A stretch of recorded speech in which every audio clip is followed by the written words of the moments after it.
All righty. Hey, True Believers England team here. Saturday night, time for an auction. Hello to Evil Black Cat. You there? Hello. All righty. How are you doing today, man? So far, so good. Same here. I am in a good mood today.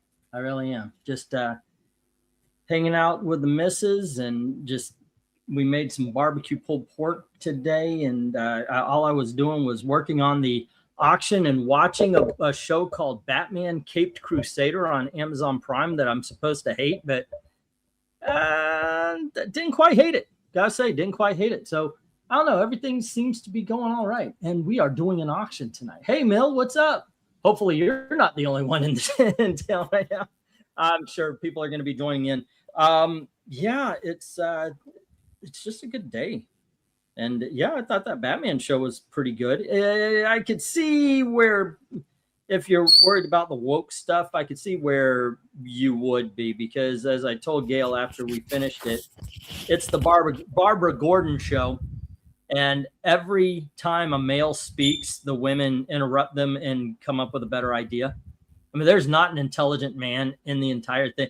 About halfway through the season, the show, I was like, wait a second, have they ever had a good idea? And then I couldn't stop. I couldn't unsee it. So yeah, it was pretty weird, pretty weird. Anyway, got some great books. I've got, of course, obviously we've got the 2, the 3s, the 5s. We've got big dogs. I highlighted in the description that I've got some Silver Age Strange Tales coming up, and the big dogs as well. It's a good stuff. So let's get this thing going. All righty. Right now, we've got a book by Todd McFarlane, actually, I never knew existed. Todd McFarlane, Brian Holgan, and Clayton Crane. It's called Savior. This is issue number 2. And here's issue number 3. This is issue number 1 of a book from Dark Horse Comics called Scarlet Traces, The Great Game. This is Ian Eddington and somebody named Israel. Alrighty, and then we have a book called Scars by Warren Ellis. This is issue number 2. There we go. Something called Rob Haynes. This kind of looks cool to me. I know I've got one more issue somewhere around here in the boxes over across the room from me. But let's see. All Aboard. It doesn't have a creator list on the cover. That's issue 5. And then down at F, we've got Star Trek The Next Generation Annual number 1, which, by the way, somebody commissioned for me to do a video on this. It's the first appearance, I kid you not, first comic book appearance of Captain Picard's brother. That's why it was chosen.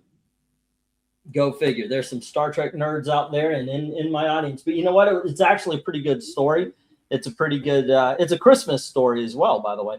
We've got Incredible Hulk, issue number 262, which made its way to the dollar because it's got a roll. You can see right there.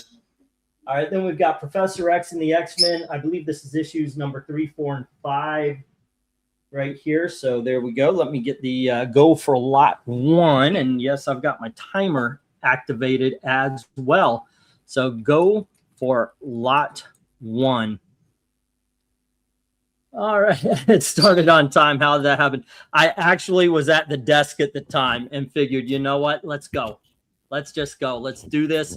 Evil Black Cat was like, dude, you're wasting my time. Let's go. So, you know, got to listen to the Evil Black Cat, right? Of course. Of course. All righty. And hopefully we'll get some sales along the way here as we're listening. So I don't know. I'm going to hit that stop clock here and get that going. And we'll see. We'll see how we do today. Oh, we got one on G, the Incredible Hulk. Alrighty. That is Ink Hulk number 262. And that is with Jim. Alrighty. Tomorrow, this isn't all it's going to, of course, because we got to pay some bills, but tomorrow is a small comic book show, comic book convention. You know, they're not actually conventions. I've always wondered about that, because if you're in a business and you like, I went to Show West one time, which is kind of like a movie theater convention. They talk about the business. Comic book conventions don't talk about the business. They talk about sometimes the product, or hey, this guy was in a movie, but they never actually say, well, this is what retailers are doing and this is what customers are doing. Maybe we should steer into this direction. Yeah, it's kind of kooky. So I always felt a little weird calling these things comic book conventions. But yeah, tomorrow, looking forward to it, and hoping tonight is very successful for it.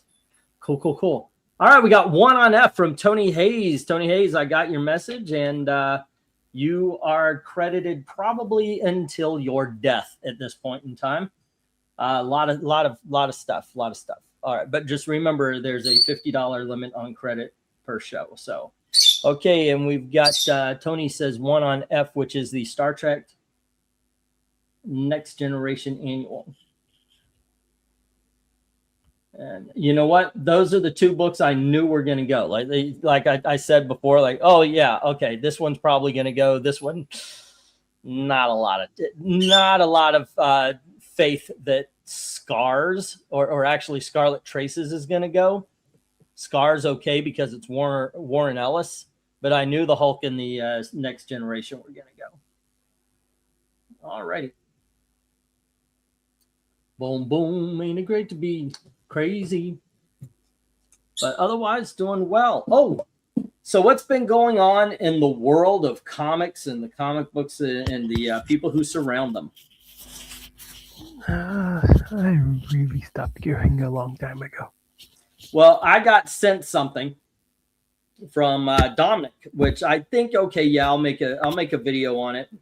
I've been looking forward to making these videos again anyway, and this is a good re-entry into it. But I already made it.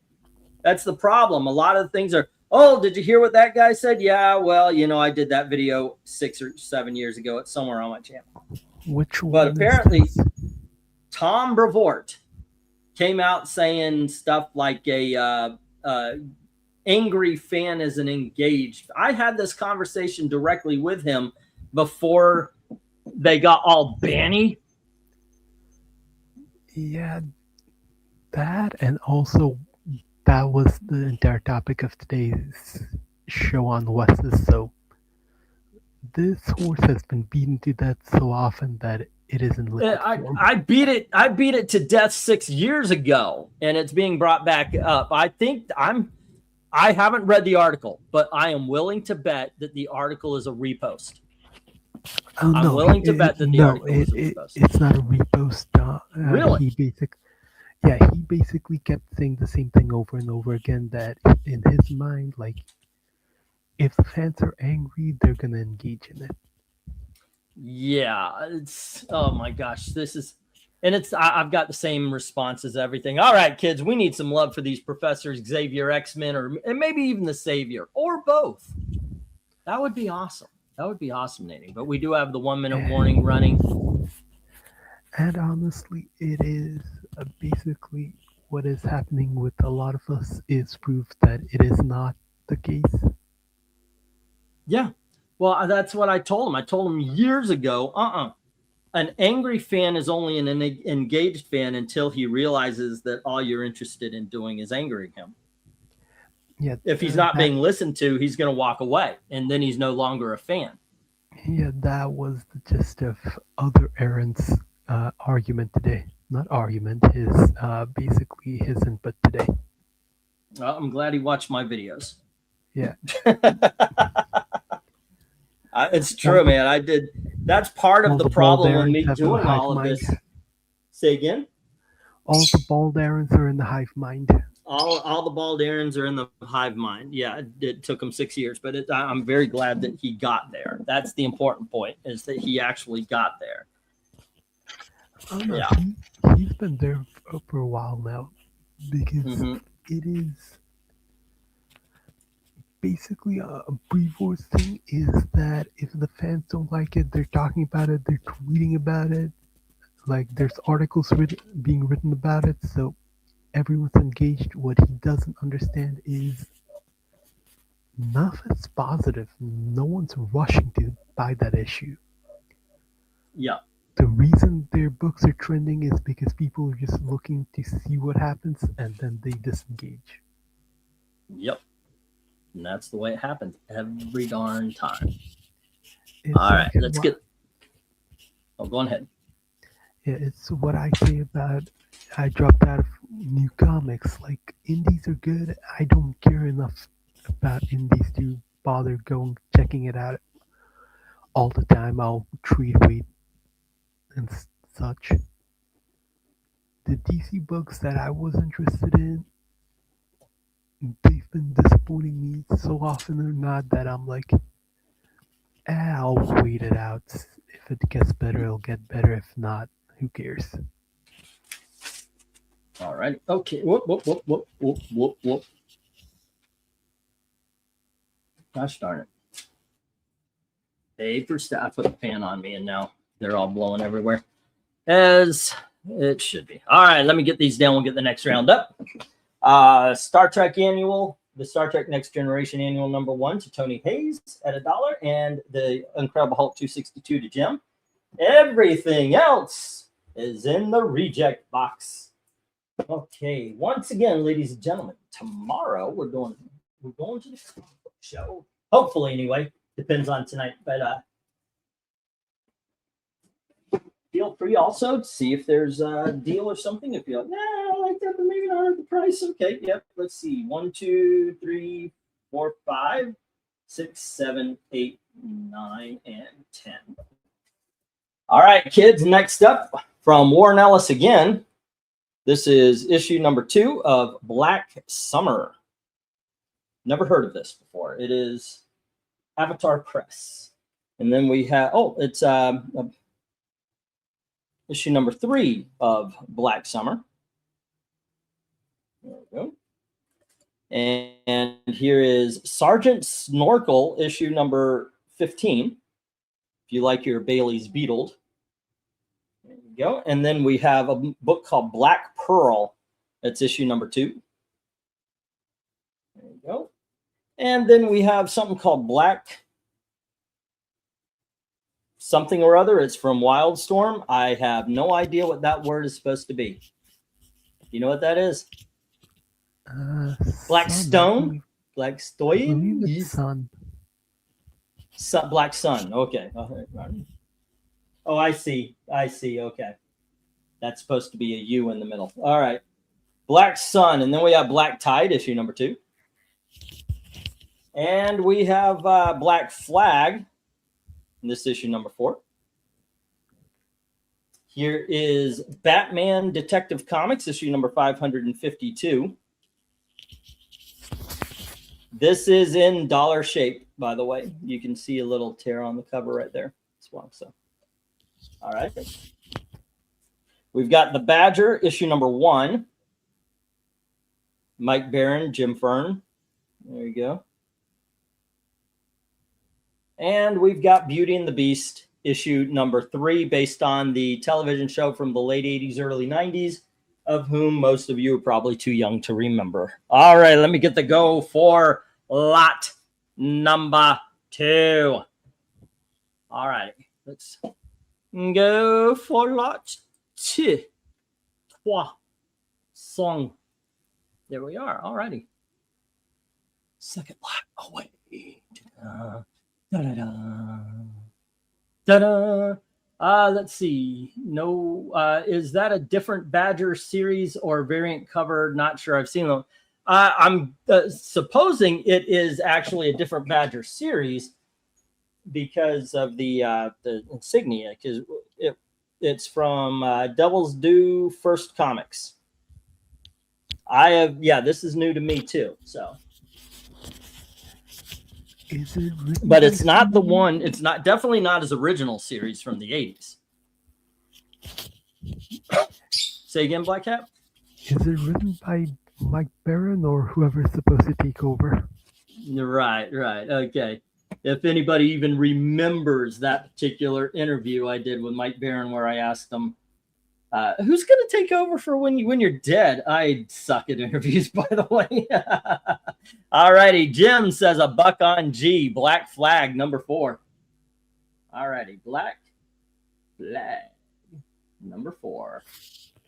Jim. And that Badger is the 2016 book. Okay, 2016 from it's still from Mike Barron. That's what you need right there.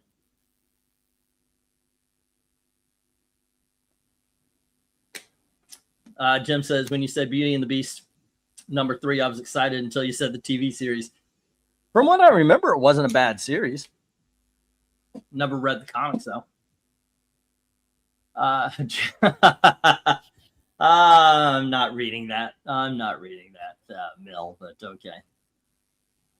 All righty. So we have any more love for any of these dollar books? The dollar books are tanking tonight. All righty. Frankly, I would go for the Beauty and the Beast, but I can understand the Cheesecake Factor or the Cheesecake Factory, but I don't understand why the Badger or that Detective Comics hasn't already been taken up. That is that even at $1, that Detective Comics got good reading value. From the covers, gosh, the Cheesecake really is standing out, isn't it? Where would you go, Black Cat? What is appealing by cover? By cover, by Lennon. I would say either the Black Sun or the Batman. All right, Tony Hayes comes in with 1 on H, and that's the Detcom.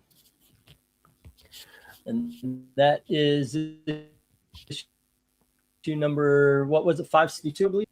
Yeah, we got some good Batman in the big dogs as well tonight. All right. Dun dun dun dun dun dun dun dun dun banana.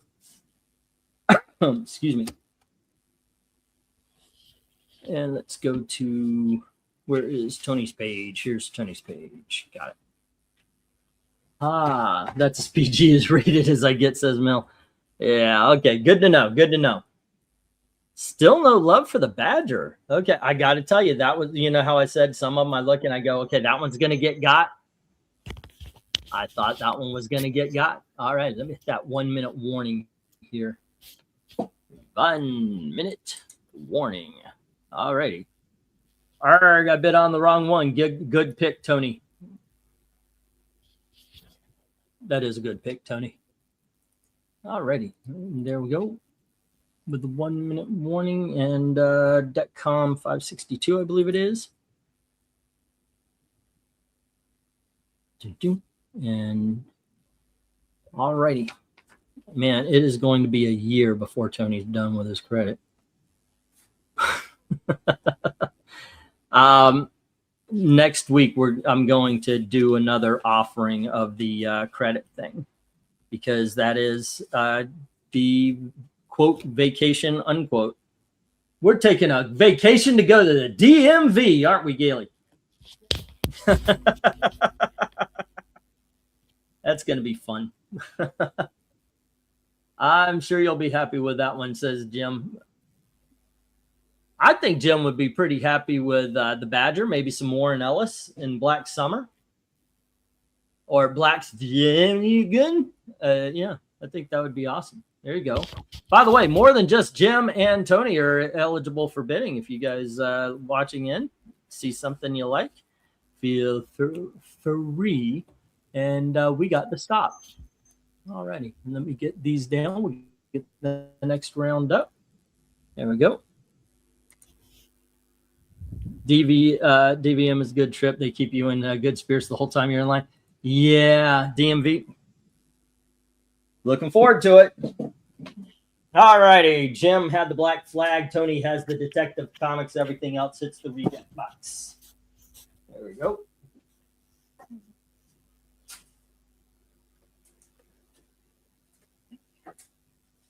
All right. Woo, we are not, this is not winning. Okay, so we've got for the third and final of the dollar books, issue number 2 of Blue Devil. There we go. And we have issue number 3. Here is Blue Devil issue number 4. Blue Devil issue number 5. We can put these in the sets. Here is issue number 6. Yeah, it's a pretty good run here. And we have Blue Devil issue number 7. Blue Devil number 8. Blue Devil number 9. Blue Devil number 10. And Blue Devil number 11. So it's a straight shot issue number 2 through 11. 10 issues. Let's go for lot 3. And it is a fun as hell book. Go for lot 3. I had this on my pull list back in the 80s. I love the title. It is so much fun. Alrighty. I recommend it. I recommend it as a wholesale pickup right there as well. Oh, Jim says $1 on the lot. Okay. Blue Devil lot, and that's how it's going to go. And bidding starts at $10 at this point. No individual bids for this. Yes, new rule. But it's just somebody wants the lot. There you go. Alrighty, full lot, 2 doubles. Donate it, please, to somebody who'd like to read it, says Mill. Okay, so Mill comes in with 20 on the lot. Which, in all honesty, the way you read it, you're going to donate it to of whom would like to read it. Since it was Jim who previously bid on it, why don't I hit the stop and we'll send it to Jim's box? Is that okay with you, Mill? I'll wait for Mill to okay that. Okay, then I'm gonna put Blue Devil lot. First of all, I guess I should hit the stop. All right, and we'll put Blue Devil lot. Send to Jim. Send to Jim. All righty. Cool. And thank you very much. Yeah.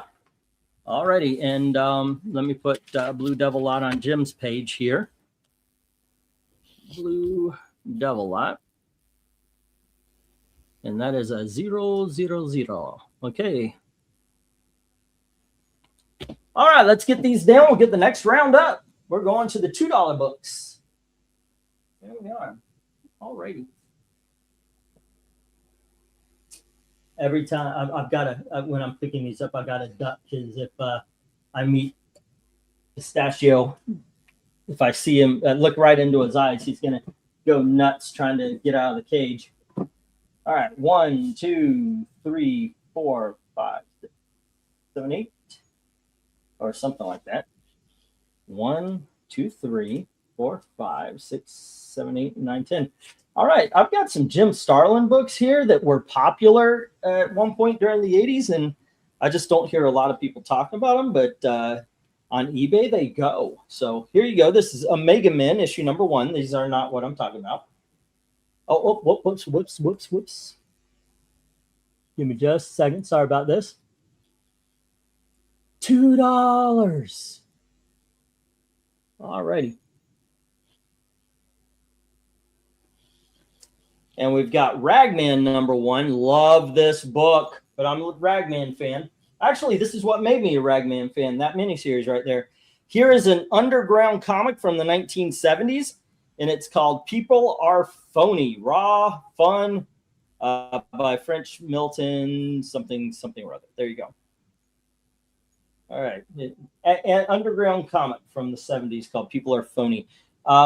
This would actually, I looked it up. This would actually be Big Dog, but it's got a tear in the cover. And yeah. All right.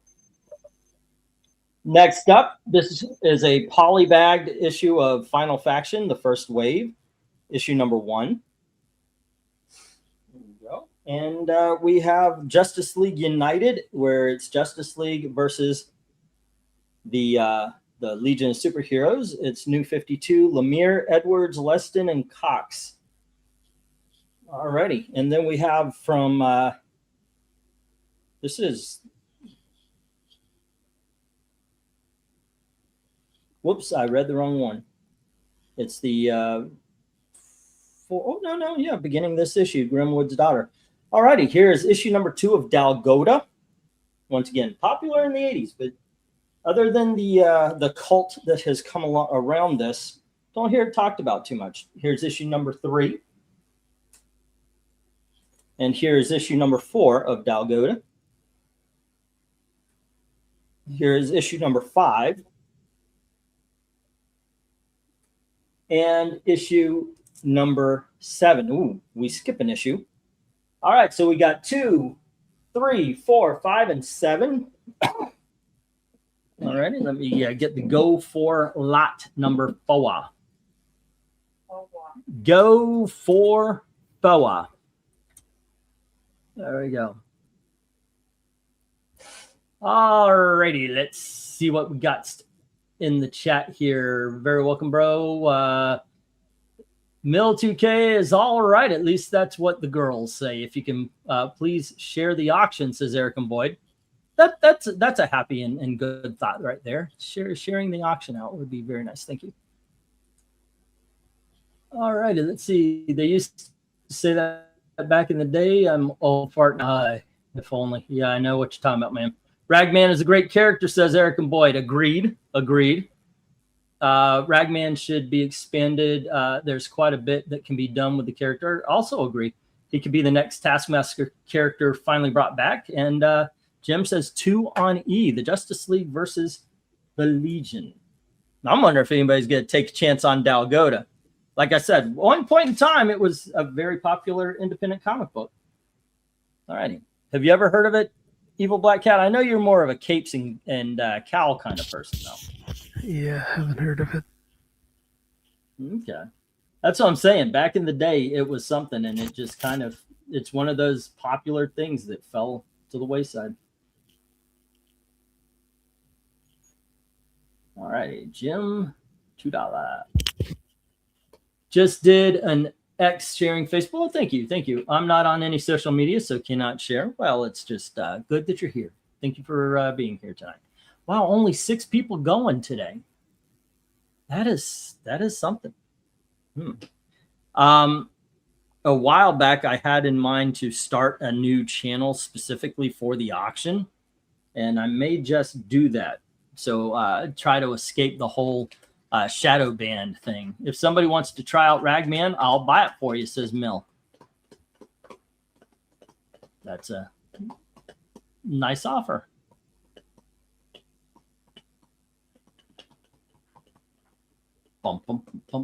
But this is a really good story. It's kind of I don't know if it's so much of a reboot, but it definitely goes through the origin again, and it ultimately is Ragman.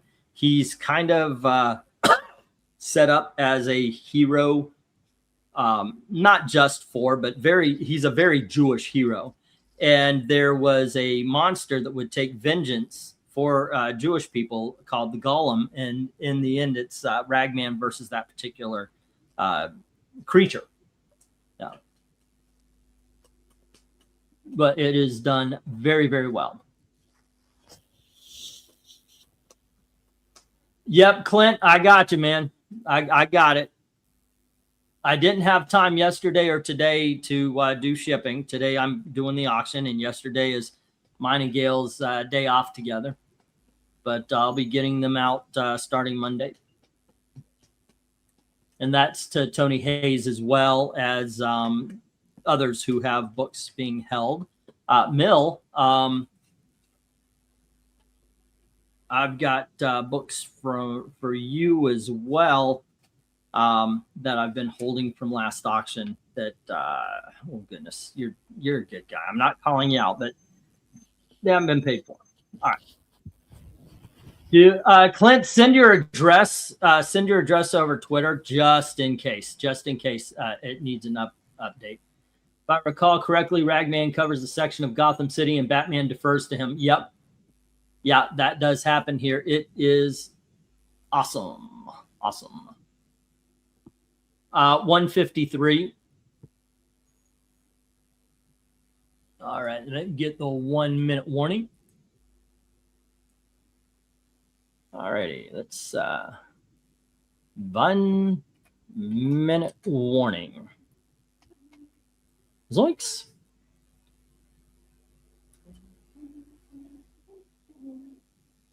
And here we go. Yeah, but if you send the address along, that'd be cool. And we got the 1 minute warning here working down. So far, no love. I was wondering if somebody would pick up the Dalgota. Let's see. I want somebody to try this out. And it's not a, hey, I need to get rid of them thing, because trust me, I've got like 10 long boxes of comics over here. So it's not that. I want to see somebody try it out. Give a little review. 1, 2, 3, 4, 5 at $2 and 10. Tell you what, let's go $750. Let somebody try out the Dalgota. $750 for someone to try out the Dalgota, but that's for all of them. Yep. Alrighty, going once, going twice. All right, there we go. Alrighty, we have a bid on the Legion of Superheroes and Justice League from Jim. Alrighty. JLA Legion Annual. And that is $2. All right, not much else. Everything hits the reject. All right. Oh, shoot.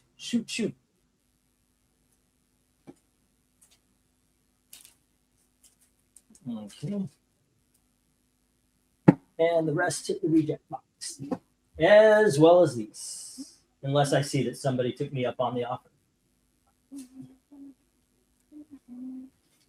There we go. And next, here is, let's see, Batman Shadow of the Bat, issue number 75, part of the Aftershock story. Okay, then we've got issue number 76 of Shadow of the Bat. Here is issue number 77. Next up, we have issue number 79. And here is issue number 86. Okay. And we have issue number 87. Shadow of the Bat, issue number 88.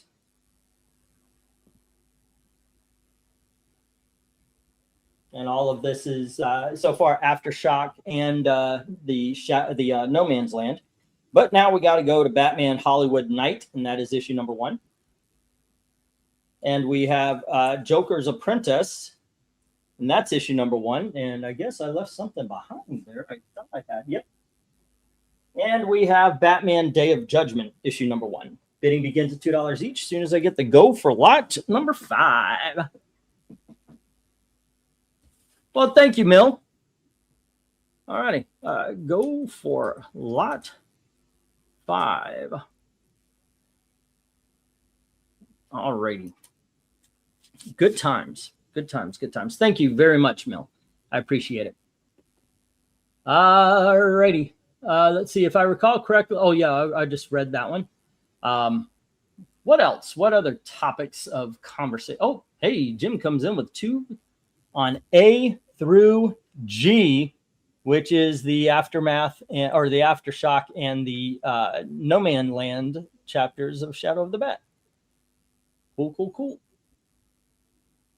Batman Shadow of Bat, which is Batman SOB, if you, by the way, if you abbreviate it. Batman, that SOB, number 76. It's not as bad as All-Star Squadron. I know, right? All-Star Squadron wins for the abbreviation. Bad abbreviation. Which is often, that's how people bid on it when I've got All-Star Squadron, which I don't have enough recently. Have you noticed that? Like for a while, it was like I was finding it in every collection. All right.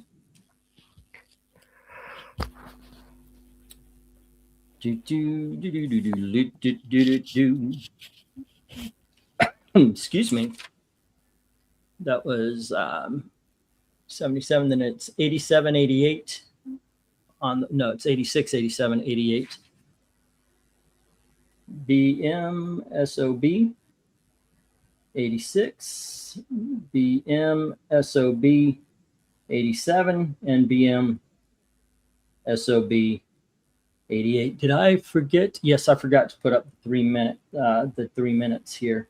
So I'm just going to go straight to the 1 minute warning. Okay,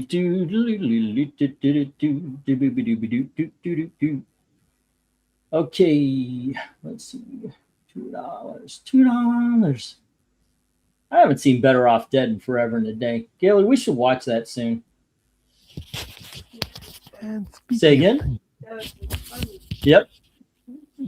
Speaking. Okay, go right on ahead. I love where this is going.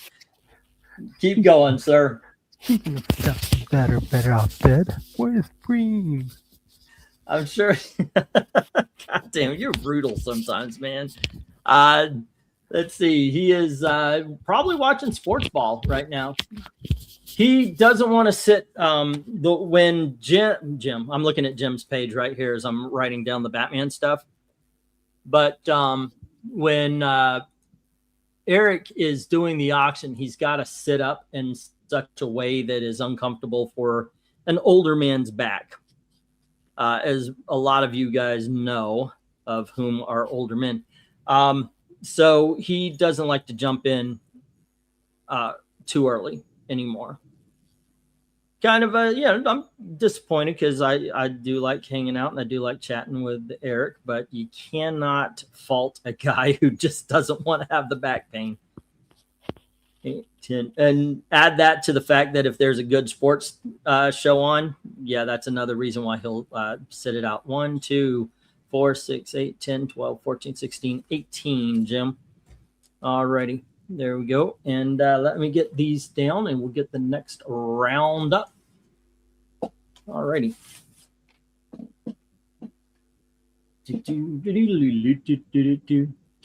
I don't know why I've got Phenomena going through my head. It's like stuck there, man. And Eric and Boyd is saying, I still need more ass. A lot of us do, sir. A lot of us do.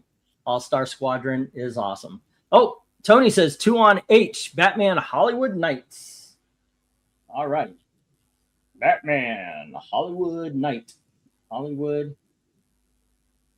Night. Tony Hayes. All right, $2. Okay. And see that. BM Hall Night. $2. Okay. And I will put that on Mill's page as he requested. And let us go get these down, get the next round up. Did I put the stop in already?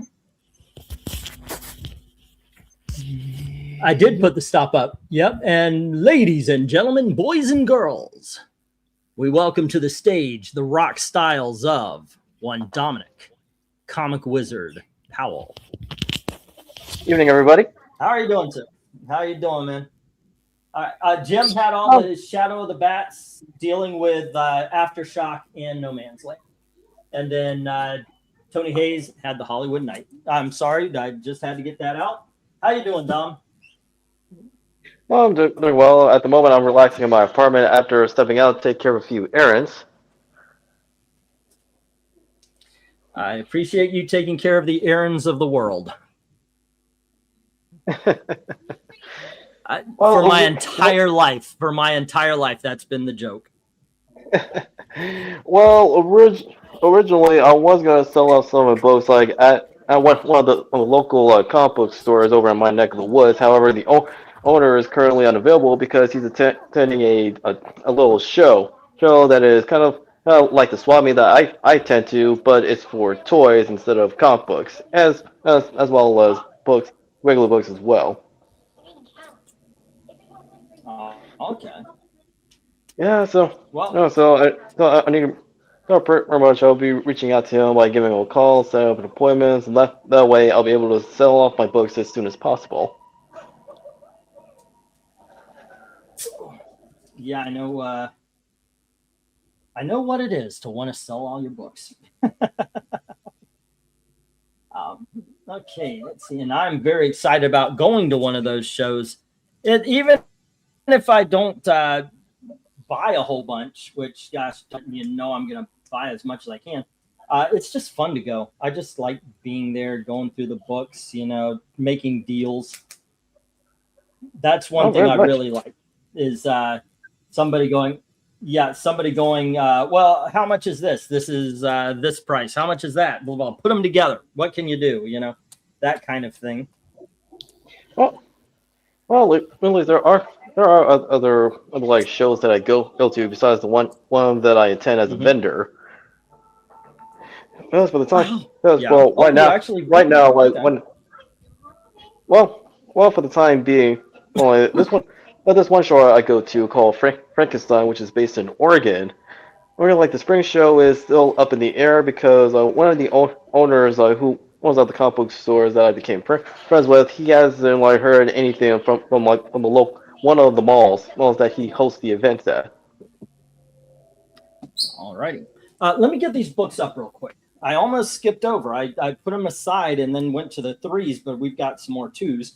Here is Thor 340. I can't do it as well. Gailey, in mind? No? Okay. Thor, issue number 340. And then we have issue number 345. And here is Thor, issue number 346. We've got Thor, issue number 349 and 375. There we go.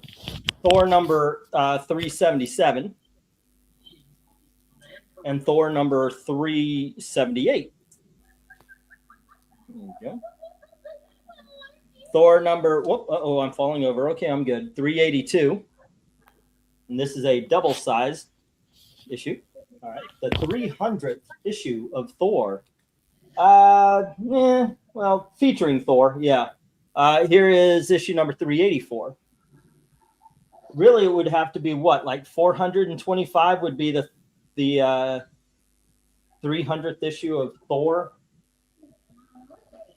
All righty, then we have issue number 413. Bidding begins at $2 each. As soon as I get the go for lot number 6. Yeah, wouldn't Thor 425 be the 300th issue? Because it was Journey in the Mystery from 83 till 124, I believe, and then 125 it becomes Thor. I'm being what is that? Semantic, I guess. Yes. Go for lot 6. Alrighty. Let's see. It is a payment platform not unlike PayPal, other sites. Wait, what are we talking about there, Eric and Boyd? Please feel free to bid. Anyone who popped via my posts, if you have PayPal or Ko-Fi, it is free to do so, no fees. That is true. Hold on. Let me get my Ko-Fi link because that's another way to go. It is preferred over the Super Chats because Super Chats YouTube takes 35% of. So, yep. If you don't mind, if you are in the donating mood, why am I automatically logged in? That just doesn't make sense. I'm always automatically locked in. Here we go. Okay, here we go. Boom, boom, boom. Well, that being said, I didn't actually go through this, but go ahead. well, I was saying earlier, I just like, give the owner a suggestion of where he can host the swap meet. Like if things go south with the with the manager at the mall. Well, and it's the location I suggested him to is actually in my neck of the woods. Was plus the hotel like has an event hall where he can host Frankenstein.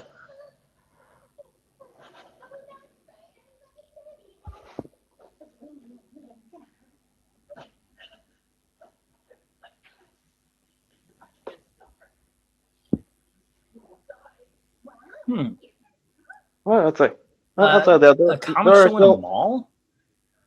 No, I said a comic book show, a swap meet. Yeah. Yeah. Okay. Yeah. That's. I've heard of that be up here as well, but we never had that.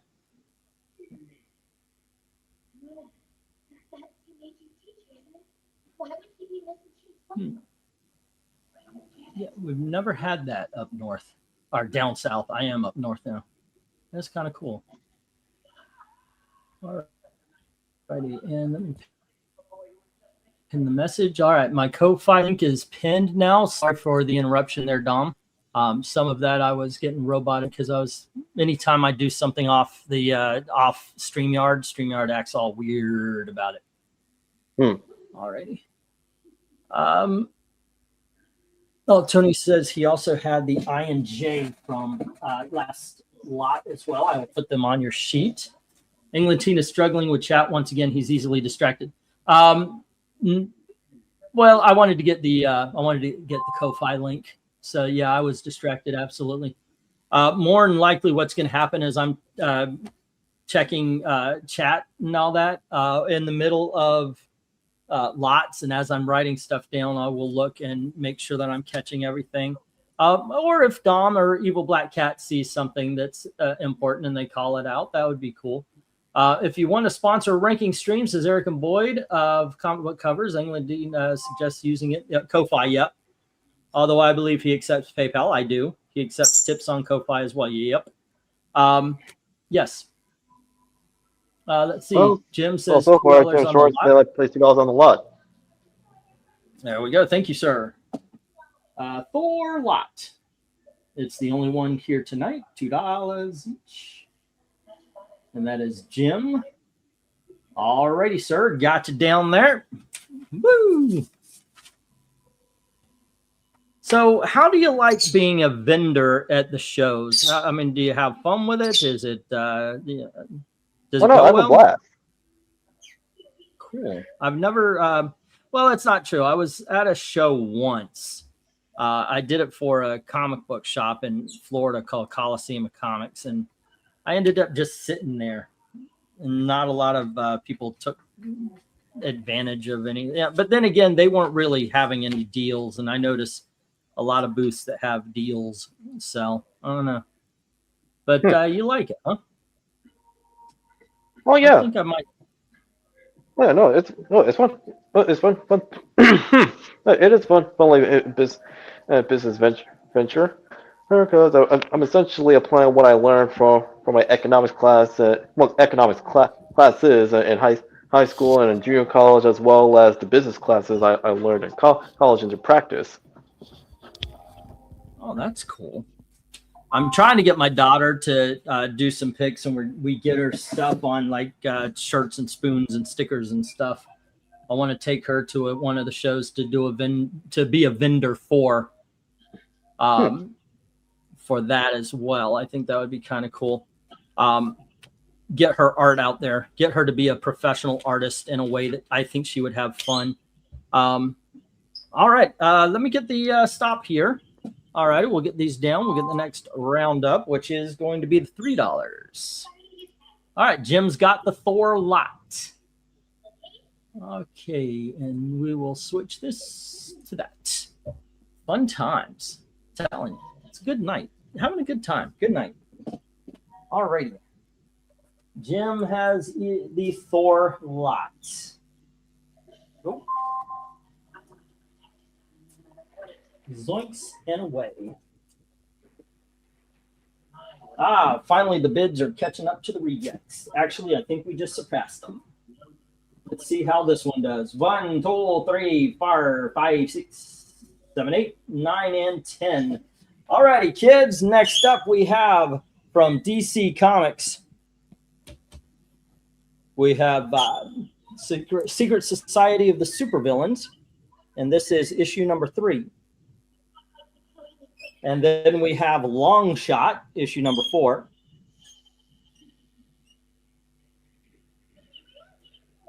And we have Dragon Slayer, issue number 1. This is the first issue of the movie adaptation. I just rewatched that. That is such a good movie. When I was a kid, I thought it was slow, but it wasn't. As an adult, no, it was actually just a lot of fun. Here's Doctor Strange, issue number 53. And here is issue number 54. All righty. Then we've got Astonishing Tales featuring Deathlock the Demolisher. That's issue number 28. There you go. And then we've got Defenders, issue number 67. And here is Defenders, issue number 71. Defenders, issue number 108. And the Defenders, issue number 119. Bidding begins at $3 each as soon as they get the go for lot number 8, I believe we're on. Right? No, 7. This one is lot 7. All righty. Go for lot 7. All righty. Fun times. And let me get the stop clock moving. And we get an immediate bid of 3 on A, B, and C. The supervillains, the Long Shot, and the Dragon Slayer. You ever see that movie, Dragon Slayer, Dom? I did. Excuse me. What do you think? It's a fun fantasy movie.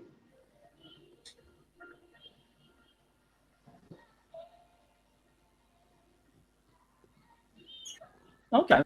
Let's see. 3 on A, which is supervillains. Secret Society supervillain. And that's number 3. Tony Hayes. And then B is Long Shot number 4. Long Shot is a fun miniseries, by the way. All righty. When I first started these, I actually found the Long Shot, I think the whole series at a flea market once for $4.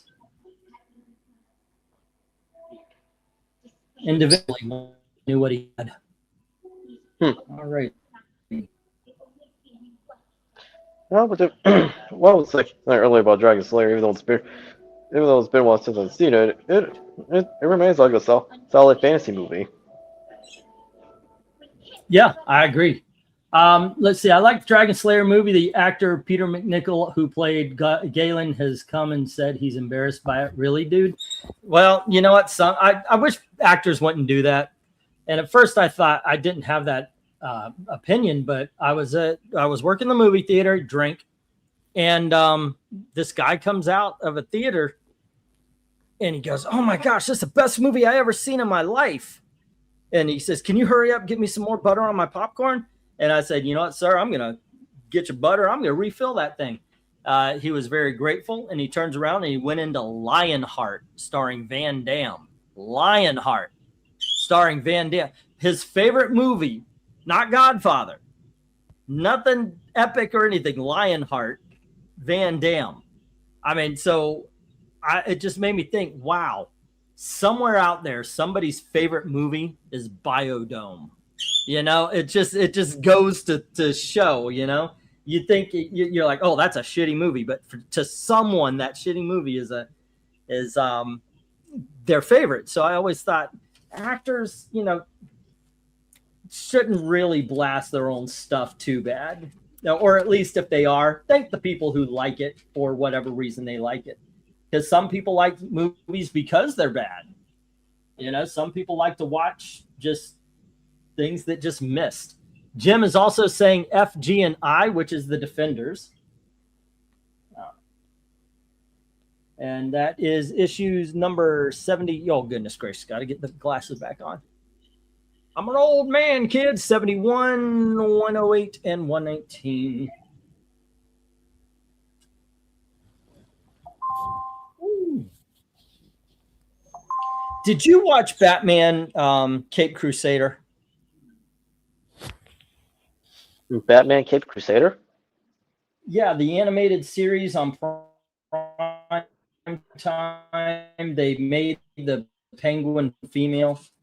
No, That was all I heard about it. Was the Penguin was a woman in this one? no, Did you? I avoided it. Yep. Such a mix. Such a mixed bag. Like they did a Playface episode where they used the golden age. He can change his faces, but he's not full on shapeshifter. And it was such a great episode. It had a great tone to it. The music in the cartoon, the whole thing is awesome. But as it went, just little things like I noticed around the middle, around the 5th episode, every time any man speaks, Barbara Gordon corrects them. Like the men are dumb as, and sometimes she corrects Batman. It's just, I was like, God damn. Like they won't let the men be competent. Mm-hmm. And then I also noticed that outside of Batman and Alfred, every white guy is a bad guy. And everybody is, if you look, and then I was like, who are these people? Who's casting?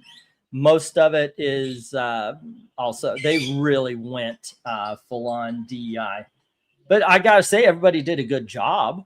So even though they got in like that, it's still a good job. It's just what a mixed bag that cartoon was.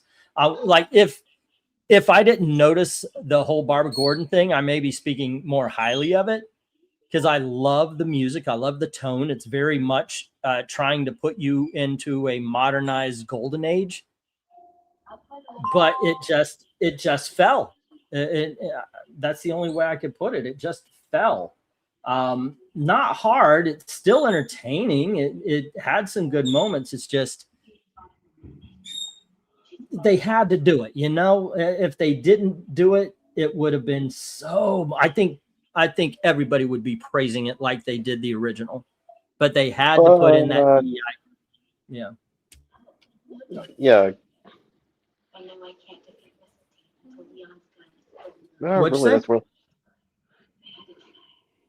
well, okay, Crusader. It could have been a good series, but ultimately, it's not going to gel well with everyone because of the fact that it's pretty much like implementing like these modern trends that are really not only hurt like the wider facets of entertainment. They're not just films, TV shows, comic books, and so on. So, but these trends have let our culture here in the West was to stagnation. Also, Yeah, it's well, not just that. I'll say not just stagnation, but also it doesn't allow people to be creative and take risks. as a matter of fact, I'd say it stifles because people would end up just being nervous. How's the woke mob going to react to me doing this? I think it's more stifling because nobody wants to get canceled, or at least nobody on that side. They would be afraid to get canceled. And so, yeah, you could feel held back creatively if they, and I'm telling you, everything surrounding the DEI stuff is just done so well. Like the music alone, I love. And I don't really notice a lot of times. I don't notice the music. It's got to be really good for me to have it stand out like that. And I'm telling you, this show did that for me. And it's kind of sad that it did that in the trappings of this show that was, as you said, stifled by the DEI elements. Well, stifled as well as killing creativity. Yes, absolutely. It's one of the major reasons why people are finding their entertainment not just from old media, but media that isn't part of the mainstream, as well as looking for them outside of the West. Mm-hmm. Yep. Let's see. I got the stop, and before that, we got Mill saying, "Oh, hold on. Bottom row, Jim Sorensen. Bottom row, Deathlock defenders, skip defenders." Wait, what did we say? If G and I. I did it again, didn't I? Yeah. Sorry, dude. All right, I got it. Okay, it was Defenders. G is number 67. All righty, I got that. All right, Defender 67. And then we have the I part is 108.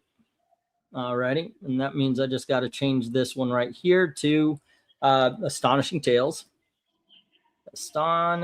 Tales. And that is issue number 28. All righty, we're good. Thank you for correcting that. Let me see. Long Shots of Blast, says Mill. My friend bought the series when it came out when we were kids, says Tony. Biodome is a lot better than most recent comedies. I know, right? Well, there's not a lot of recent comedies, and Biodome is a fun, stupid movie. I agree. You don't have to use your brain. They don't use their brains. Why should you use yours? But it is.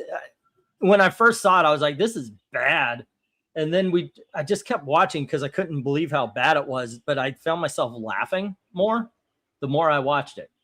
Dr. Otto and the Riddle of the Gloom Beam. I love that movie, and 99% of the people don't know it exists.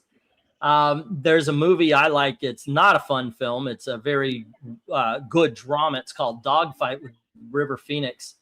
And I don't know two other people who know that movie exists. I probably would have been into Dragon Slayer if I was aware of it when I was playing Dungeons and Dragons, says Mill. Eric and Boyd reacting. I never played D&D. Nothing against it. Just no one around me who was into it. I do like the manuals. Love the artwork. I played D&D a lot as a kid. Then I got into champions and villains and vigilantes. It turned into the hero system. But when we did it on the show, I just wasn't into it anymore. It's just not me anymore. So I let them go off and do their own thing with Maranya and Dalton and all that. I gave them permission to do the shows here.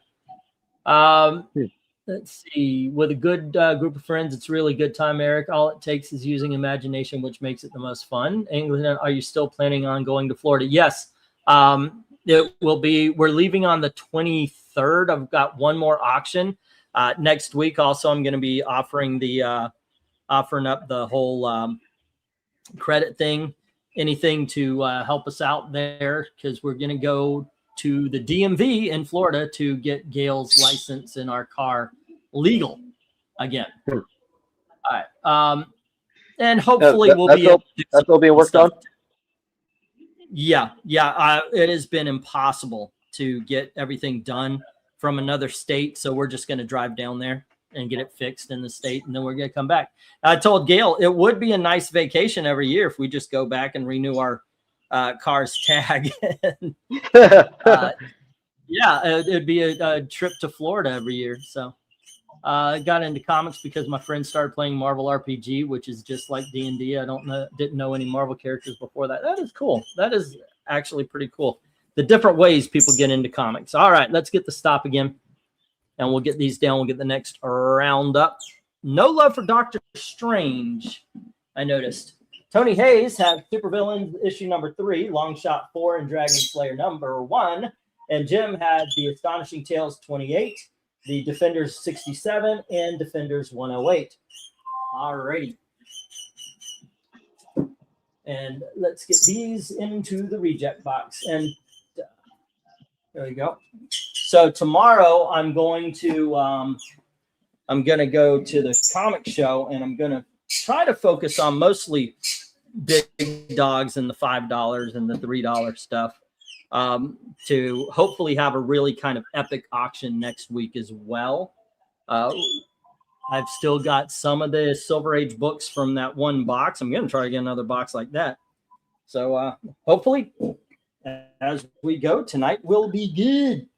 All right, we got Fright Night, a 3D special. It does come with its own glasses. There you go. I can also, if I could find my 3D glasses, I'll try to throw some in there so you don't have to use those if you don't want to. Moon Knight Special Edition, issue number 1, side by side with Shang-Chi, Governor of Kung Fu. And then we have Miss Fury from Dynamite Comics. issue number 1 with this awesome Alex Ross cover. That is pretty awesome. That is awesome. Warrior Nun Ariella, Rituals, issue number 1. And we have the Chilling Adventures of Sabrina, season 2. There we go. By the way, those are awesome comics. I like the Archie horror. And then we have Sheena, Queen of the Jungle, issue number 0.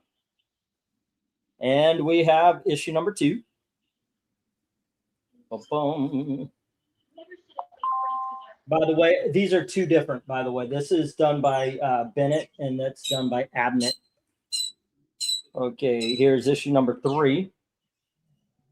Maybe I should put these like this. And here is issue number 7. There we go. And issue number 8. Alrighty, the reason why I did this is these are all one series and that one's a whole different. Bidding begins at $3 each as soon as I get the go for lot 8. Alrighty. Go for lot 8. Dominic, what draws your eye on this lot? Sheena. Yes. By the way, the Margaret Bennett run is really good. I agree. Wait, we can tell she understands the character. Mm-hmm. Funny thing, Margaret Bennett is a writer. She is a lesbian. I do not remember anything she threw her politics into, even Bombshells. I think the sequel. She actually, what Bennett? She actually avoided injecting her own opinions, like in the work she has done, including in the Independence. A little leaning there. Well, for what you mentioned earlier, I didn't even know she is gay. Yeah. And she was very kind, by the way, and talked to my daughter about art and everything when we met her at a convention. And I was like, "Oh, you're you're the lady who did Bombshells. Good run." And she was grateful for the comment, and then talked to my daughter about art and everything. It was really nice. She was really nice about it. Okay, so we got a 3 on C from Eric and Boyd. We got a 3 on A from Tony Hayes. Alrighty, which is the Sheena 0. And Eric and Boyd has the Miss Fury number 1. And then we have Jim coming in with 3 on Sheena, which means he takes everything except for 0 at this point. It would be 350 or higher for the 0 there, Jim. All right. And that would be Sheena. And that is issue number 3. And then Sheena number 7. And good covers, by the way. I think we all agree on that. Yes. Speaking of Sheena, Gina Lee Nolan is in Toledo this weekend. Gina Lee Nolan. How do I know that name? Does that sound familiar to me? Let's see. That's Sheena number 8 and Sheena number 2. All righty, cool. Sheena number 2. All righty, and that leaves the Fright Night, the Moon Knight, the Warrior Nun, and Sabrina, the only ones without a bid. There we go. Baywatch. Oh, okay. She played Sheena? Was she on a TV show? Because I know, what was her name? The Charlie's Angel girl in the 1980s. I remember that Sheena.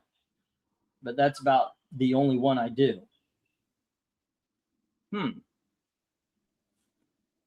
All righty, let's see. I think I will post up the 1-minute warning. And right now, Fright Night, Moon Knight, and Sabrina needs towards them. All right, let's get the 1-minute warning. Yeah, there was a 90s Sheena. It's on Tubi. Okay. Tubi's a really good place to find some old TV shows. I concur. It works for that. Well, yeah. It remains like one of the better alternatives to Netflix. Yeah, it does. Me and Gail started watching a TV show called Soap. Tony Hayes says 3 on A and D, the Fright Night and the Warrior Nun. Oh, A and B, the Fright Night and the Moon Knight. Okie doke. Gotcha. Let's see. Fright Night 3D. And Moon Knight special. Alrighty. Tony Hayes, $3. Okie dokes. Let's see. There we go. Okay, I got you on the right ones there, dude. Let's see. Sheena. Tubi has some great cult classics, plenty of B-list movies for women's and the booby. Yeah, they do have the boobies. I thought you meant like for women's, like Gail watches, she watches, oh goodness, like Harlequin romance novels in TV form. There's a name for them, Hallmark movies.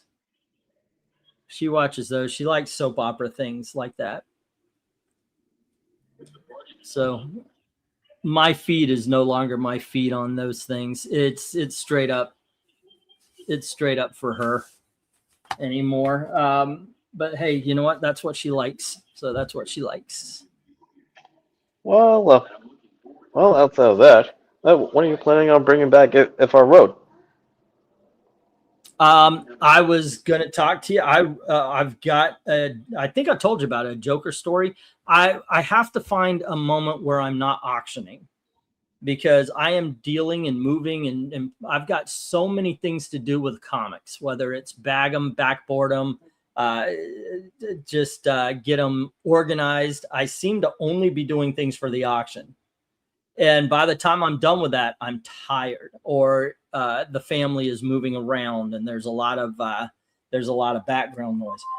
As soon as I can find a time, I've got so many great video ideas. And I told you my Joker story, and I just came up with a Kamala Khan story that I think would be awesome. And I want to do, if I wrote like that, I don't want to think, okay, here's the character, go. I want the ones that inspire. Like all of a sudden, boom, I'm thinking of it, and then I want to do the video, but especially before it gets out of my head. But yeah, as soon as I can find some time to do videos, I want to get back to doing videos. I want to get back to doing history videos as well. I was watching my videos are starting to come up on my YouTube feed. I actually watch YouTube on one of my different channels, not this one.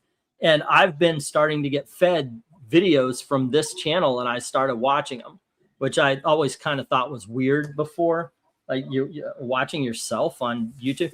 And my goodness gracious, I like the history videos. I thought that was actually, some of them were done very well. Some of my comic book origins were done very well.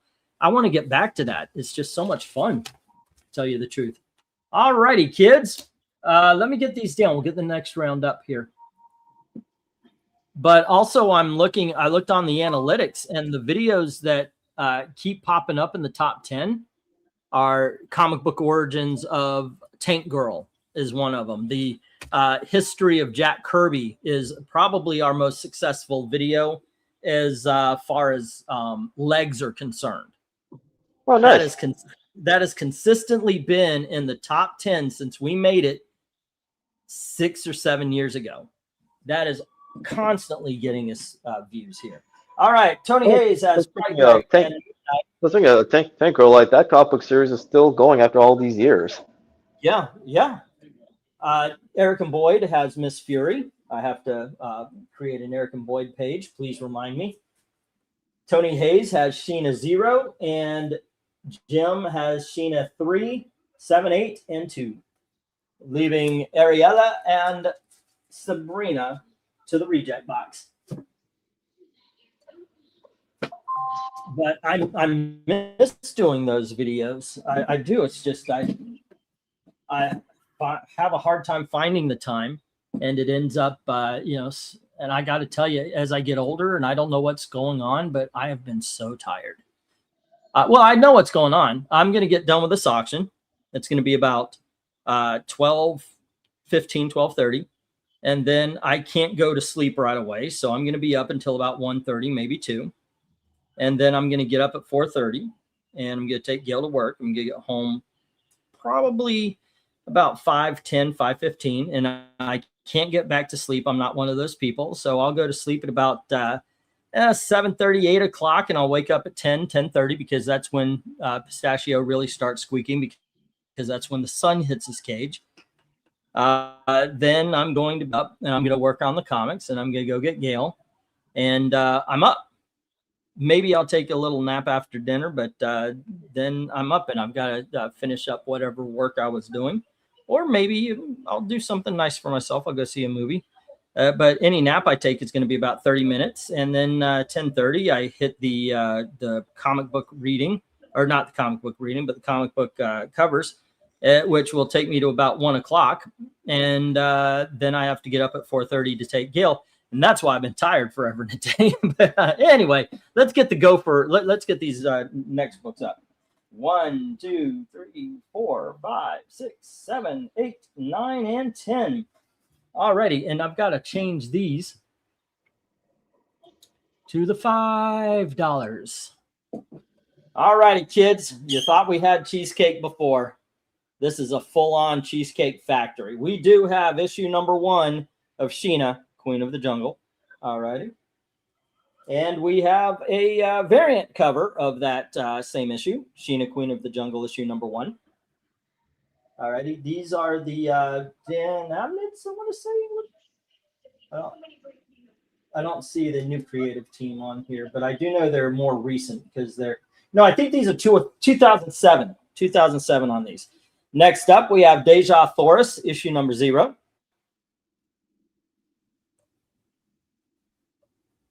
And we have Deja Thoris and the Green Men of Mars, issue number 1. And here is Deja Thoris and the Green Men of Mars, issue number 2.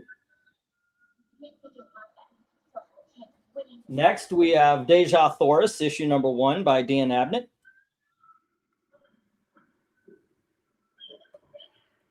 And here is Deja Thoris, issue number 2. And this is also by Dan Abnett. All right, we've got Deja Thoris, issue number 7. Same run, Dan Abnett. And then we've got the ink variant of issue number 8. Still the same run. And then we have issue number 10, still the same run. All righty, bidding begins $5 each as soon as we go to, or as soon as I get the go for lot number 9. All righty. Okay, go for lot 9. Here we go. All righty, let's play favorite cover.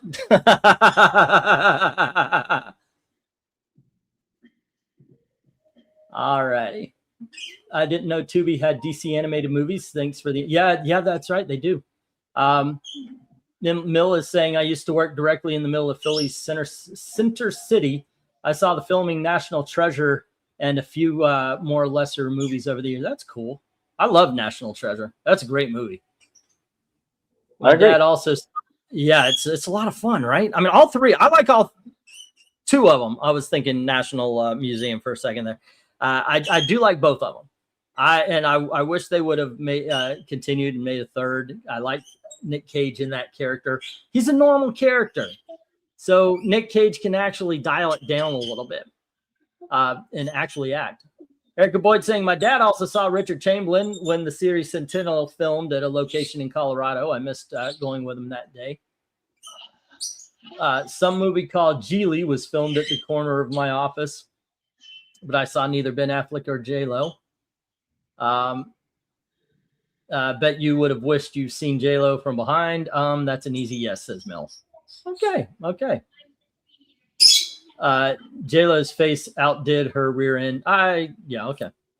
I think J-Lo's pretty. I'm not I don't know. Let's see. 5 on A, says Jim, taking Sheena number 1.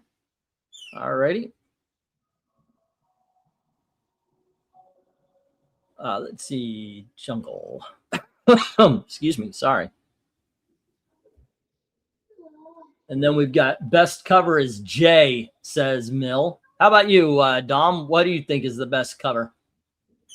And we got 5 on I for American Boyd taking the ink variant. All righty. I say C. Yeah, the 0, that's pretty good. That is pretty good. If we're talking about just pure quality, I like F. I like the way the face looks on that. But if we're talking pure cheesecake, D. D gets it for me. All right.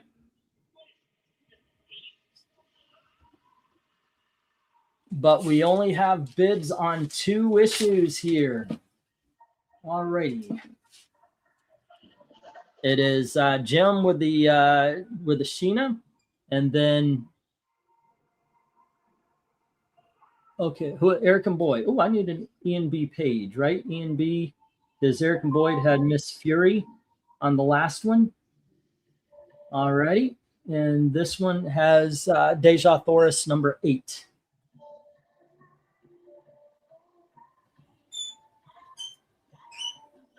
Okay, and here we go.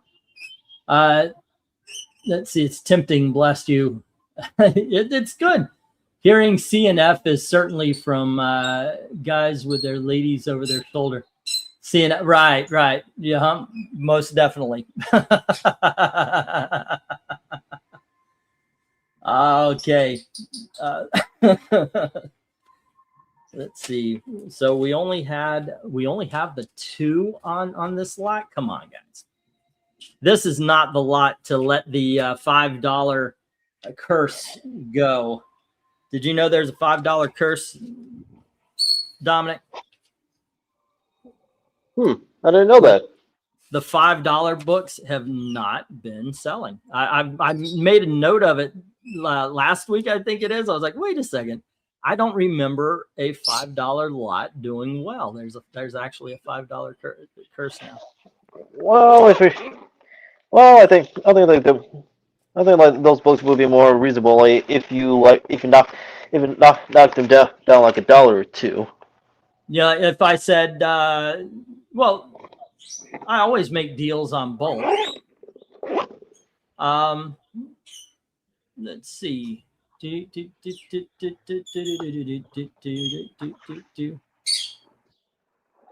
What do we got? We've got 1, 2, 3, 4, 5, 6, 7 of the. Would you go 12 for C, D, and E? Eric and Boyd asks. See, now that's the way to do it. Try to get a deal.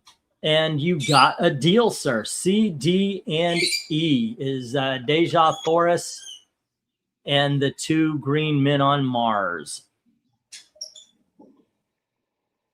The $5 lot seemed to mostly be made of independent titles, which are a bit risky, as many buyers simply don't know what they are.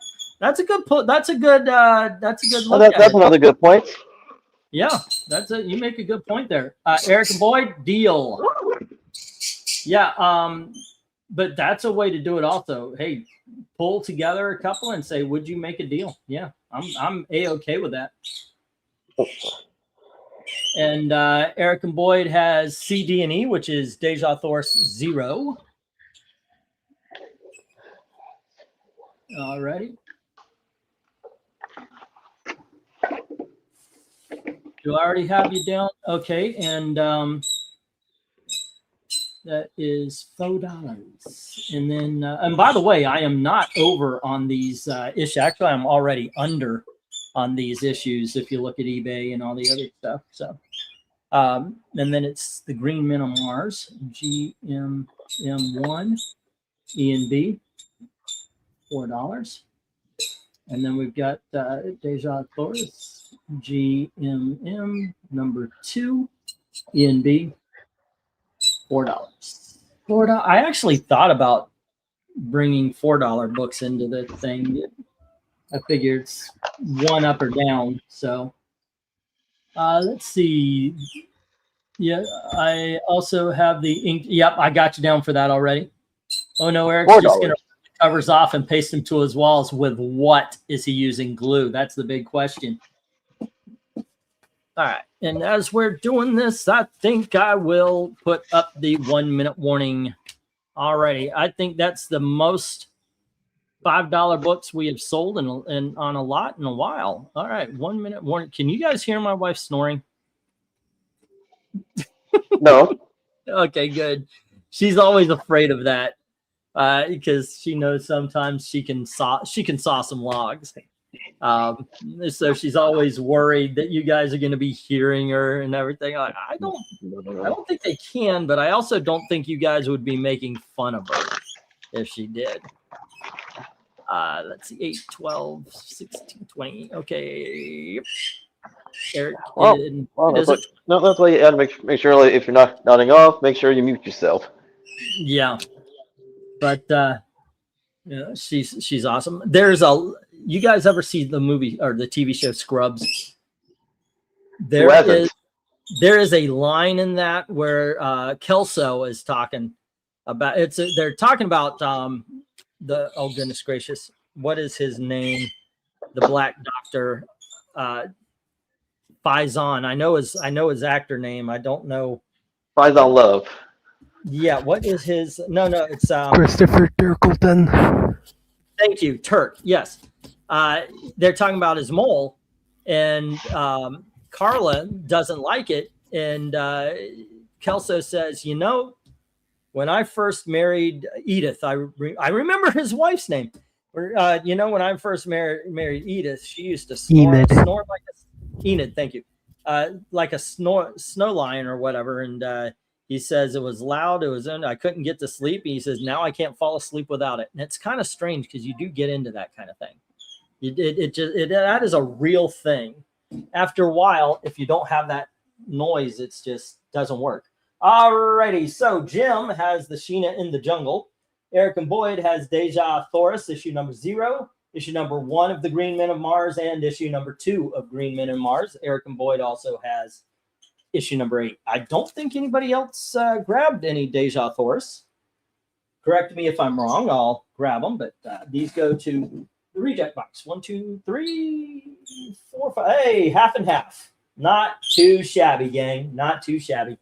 All right, let's get the other $5 lot in here. There we go. 1, 2, 3, 4, 5, 6, 7, 8, 9, and here is 10. Okay, kids. First, we're going to go all the way to the Golden Age, and this will have nothing to do with anything else. And by the way, the original 3D glasses are in this, but this is the original 3-dimension comics, every page in full 3 dimensions. The original 3D glasses are in there, but once again, when I find the my bag of 3D glasses, I'll put in a new set. All righty, and yes, this is I think this is 1953, I want to say. All righty, and that's issue number 3 of that. Then we have from Gladstone, the reprints. This is Vault of Horror, issue number 3. And we have Vault of Horror, issue number 4. Here is Vault of Horror, issue number 5. We have Tales from the Crypt, issue number 2. Wait a second. Do I have a... Nope. Yeah, I'm going to change that. Okay, because I do have an individual issue here. Here is The Haunt of Fear, issue number 6. And then we have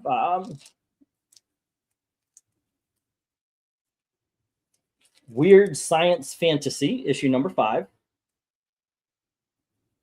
We have Tales from the Crypt, issue number 2. Tales from the Crypt, issue number 4. I don't quite know what is going on with this, but here's another issue number 4 from Tales of the Crypt. Now, this does say 64 vintage pages 4, and that says double. I don't know what the difference would be other than that. And here is issue number 5 of Tales from the Crypt. Bidding begins at $5 each as soon as I get the go for lot number 10. Okay. Oh, shit. Dom, are you there? Or can you guys hear me? Yes, we can. At least I can. Okay. Take care of some comments. I'm gonna drop out and come back in because my camera is frozen. Oh no. Oh, dang it. Enough? Yeah. Be right back. It's happening again. Well, Black Cat, what have you been up to? Not much. Not much. Yeah, applying for projects and things like that. Ooh, all right. So, how's the weather from where you're at?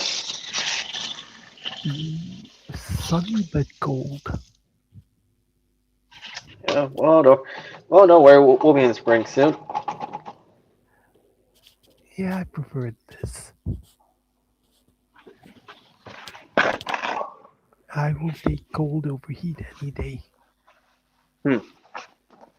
Especially if the sun's out, it's cold, but it's still cold. I'll take that weather. All right. Oh, that was quick. Yeah, thankfully it worked. Yeah. That's what she said. All right, that one was good. That one was good. Okay, there we go, kids. I think we're all set. We're all good to go. Once again, 3-Dimension Comics, issue number 3. And then we've got, let me stand up and get these. Here we go.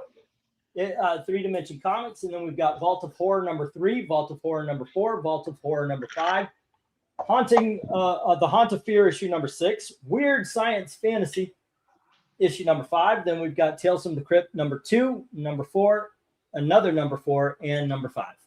All righty. And let me put the bidding begins here. All right. Let's see. Go for lot 10. Okay. Yeah, we haven't had this kind of problem in a while. I don't know what's going on. I don't know what's activating it. There we go. Condition on A. Well, I would have to say it's about a 1, maybe a 2, 3, around there. Probably about 2. There you go. Let me open this up. Okay.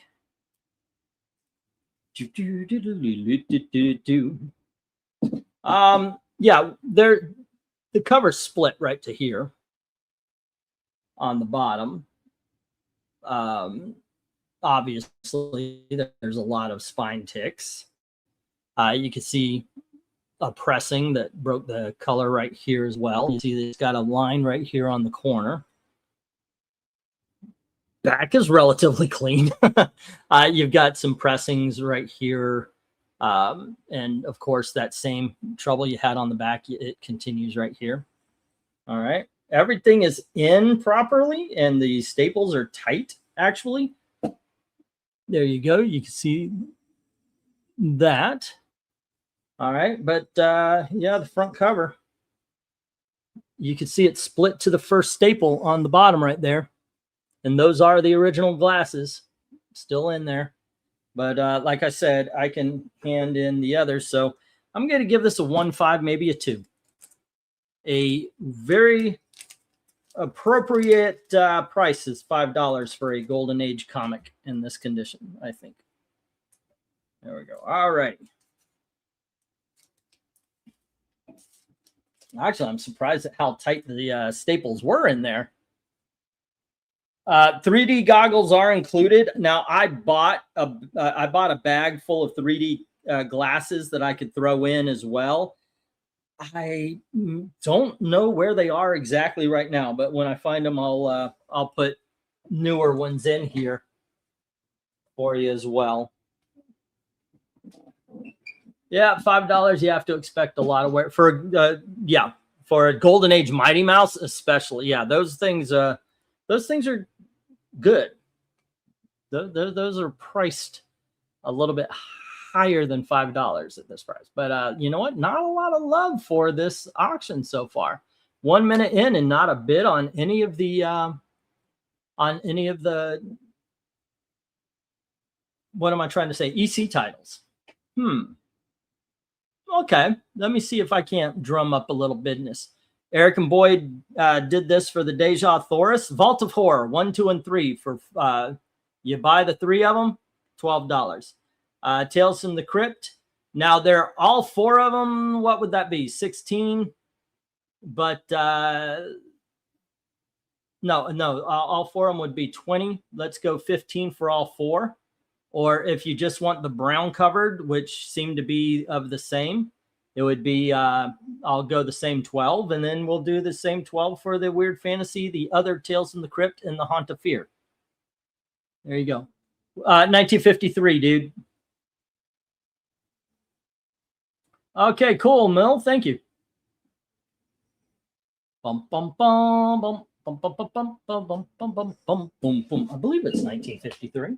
I did look at it earlier, a while ago, when I first got it. There you go. Let me make sure that this is 1953.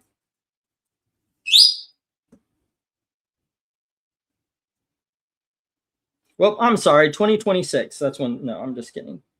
Volume 1, number 2. This is 1953. Yep. Yep, 1953. Issue number 2 of 3 Dimension Comics, featuring Mighty Mouse. Here he comes to save the day. Oh my gosh, the other night we did, or yesterday as a matter of fact, we did Underdog comic book covers. I was actually surprised at how everybody kind of liked them. It was a very fun comic book ranking. People were enjoying the humor of the Underdog covers. 3D Comics. And that is Michael Taylor at $3.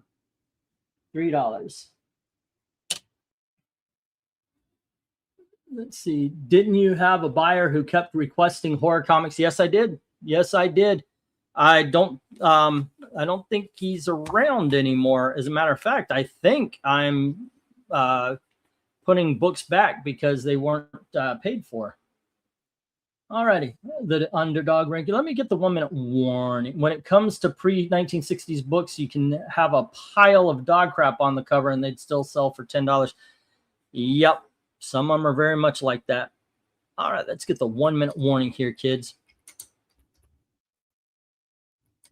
I'm going to stop using the stopwatch. I think that might be contributing to the dropping in and out. All righty. It's just gonna have to go by ear. That'll work.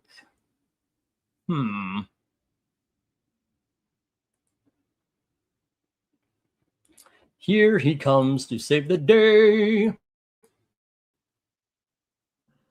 Timer on screen. Yeah, if have you ever I read, could. Yeah. Excuse me. Have you ever read the Mighty Mouse miniseries from Dynamite? Yes, that is good stuff. And yes, by the way, I try to get that anytime I can. It's $5 there, Michael Taylor. Well, if you ask me, it should have been it should have been made into an ongoing series instead of a mini. Oh yeah, absolutely. Did I say 3? I said 3. No, it's $5. Sorry about that. I don't know why. Why did I say 3? That is so weird. It's so weird. It's like, I don't know. I take so much time on my hand. He hits it. It's like weird. Alrighty, it's 3D Comics. Number 2, Michael Taylor, $5. Alrighty, cool. And I'm going to get the stop here. I'm just going to put the stop up. Nobody's interested. That is kind of surprising. This is actually a lot I was very happy to grab because I have never had the EC Comics not go on the first round. Maybe next week, maybe the week after. Not next week because I don't cycle books that soon anymore. I used to, but I don't do that anymore. Let's get the stop. There you go. And let's get these down. 3-Dimension Comics goes to the good box. And this one goes to the rejects. All right.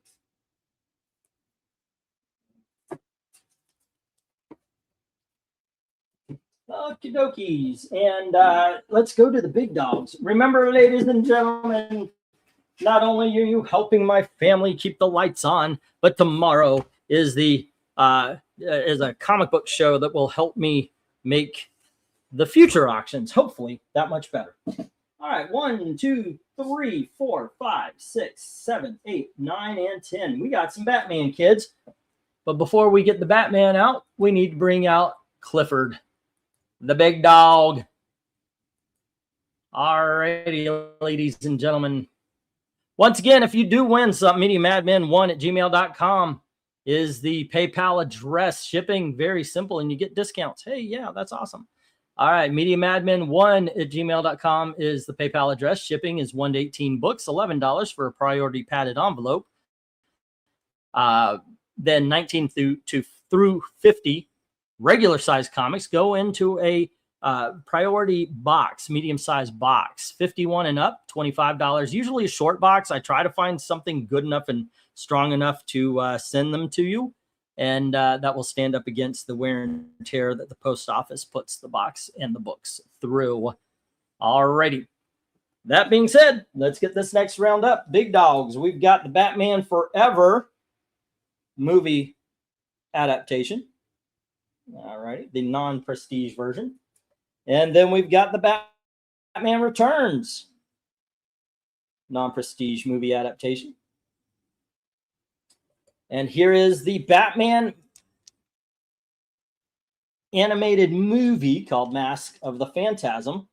And this is also the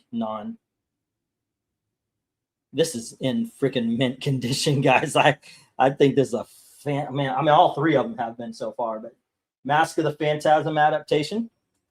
And then we've got Batman issue number 408, The Origin of Jason Todd, where he's boosting the wheels off the Batmobile. There we go. And we have Dynamic Classics issue number 1, starring the Batman. What was the sinister secret of the waiting graves? I don't know. Mystery sells the book, hopefully. Speaking of waiting graves, I'll send out a message to him. See if it's about time for Eric Breen to come in. We have Detective Comics issue number 456.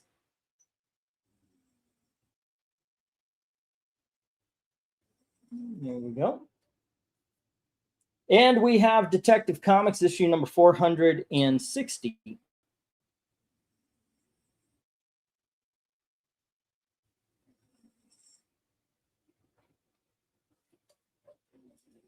Next, we have Detective Comics issue number 474, otherwise known as the first appearance of the new Deadshot, the one we all know and love.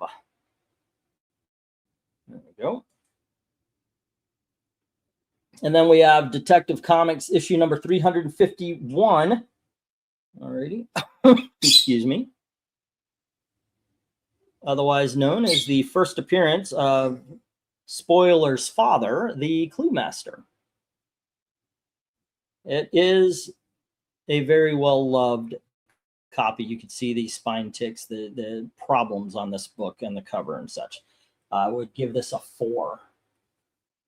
Next, we have Detective Comics issue number 464. There we go. Bidding begins. Price is marked as soon as I get the go for lot number 11. All righty. So, Dom, where do you go on this one? What appeals?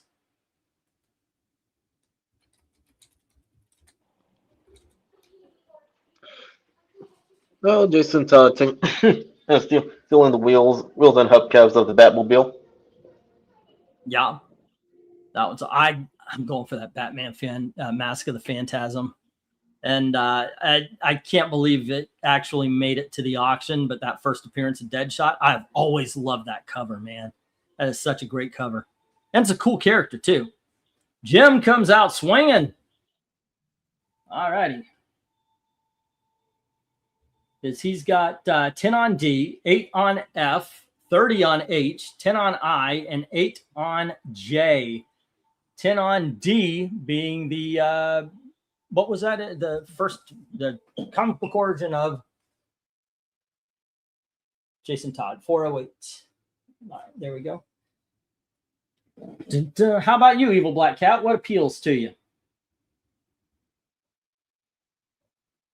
The first Jason, the Mask of the Phantasm, and the first Master. All right, that was... Boom. Jim is getting it. Oh, yeah. That is from American Boy. All righty. 3/14/26. This is page number, page 4? Okay. All right. 2, 3. G, 1, 2, 3, 4. Okay, and then there was 8 on F, which is the DECCOM. What was that? 456. Yep, 456. And then we had 8 on F, and then we have and G. Okay, and that was DECCOM 460, I believe. Let's see, Jim Sorensen 8, and then H. Alrighty, and that is DECCOM 474. Jim Sorensen 30, and we have 10 on I, which is the first appearance of Clue Master. Isn't that awesome? I got a first appearance of fucking Clue Master. That's awesome. That is issue number 351. And then the last of them being 464. Okay.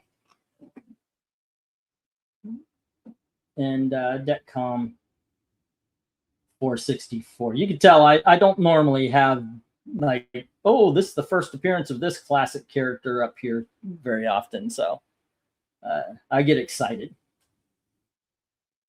I'm excited to have that first appearance of the Deadshot. Like I said, for a while I was contemplating, does it go into the auction or not?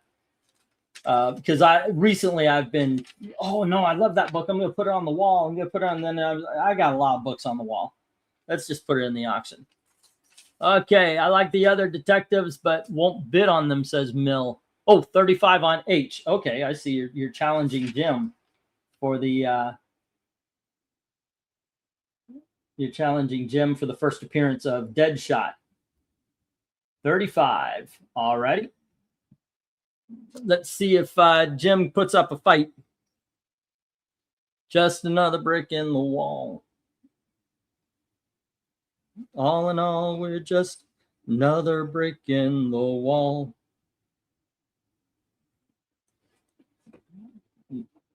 Mother, do you think I'm dangerous? Mother, they tried to tear your little boy apart. Ooh, babe. Mother, will you break their hearts? No fight, says Jim. All righty. Let's just sit here and ponder why nobody wants Batman Forever, Batman Returns, and most importantly, Batman Mask of the Phantasm. Those are the only three without bids. I know that is a great. But by the way, that is less than what I've seen on eBay, even at 20. So that is pretty cool. A pretty cool Batman book. Yeah.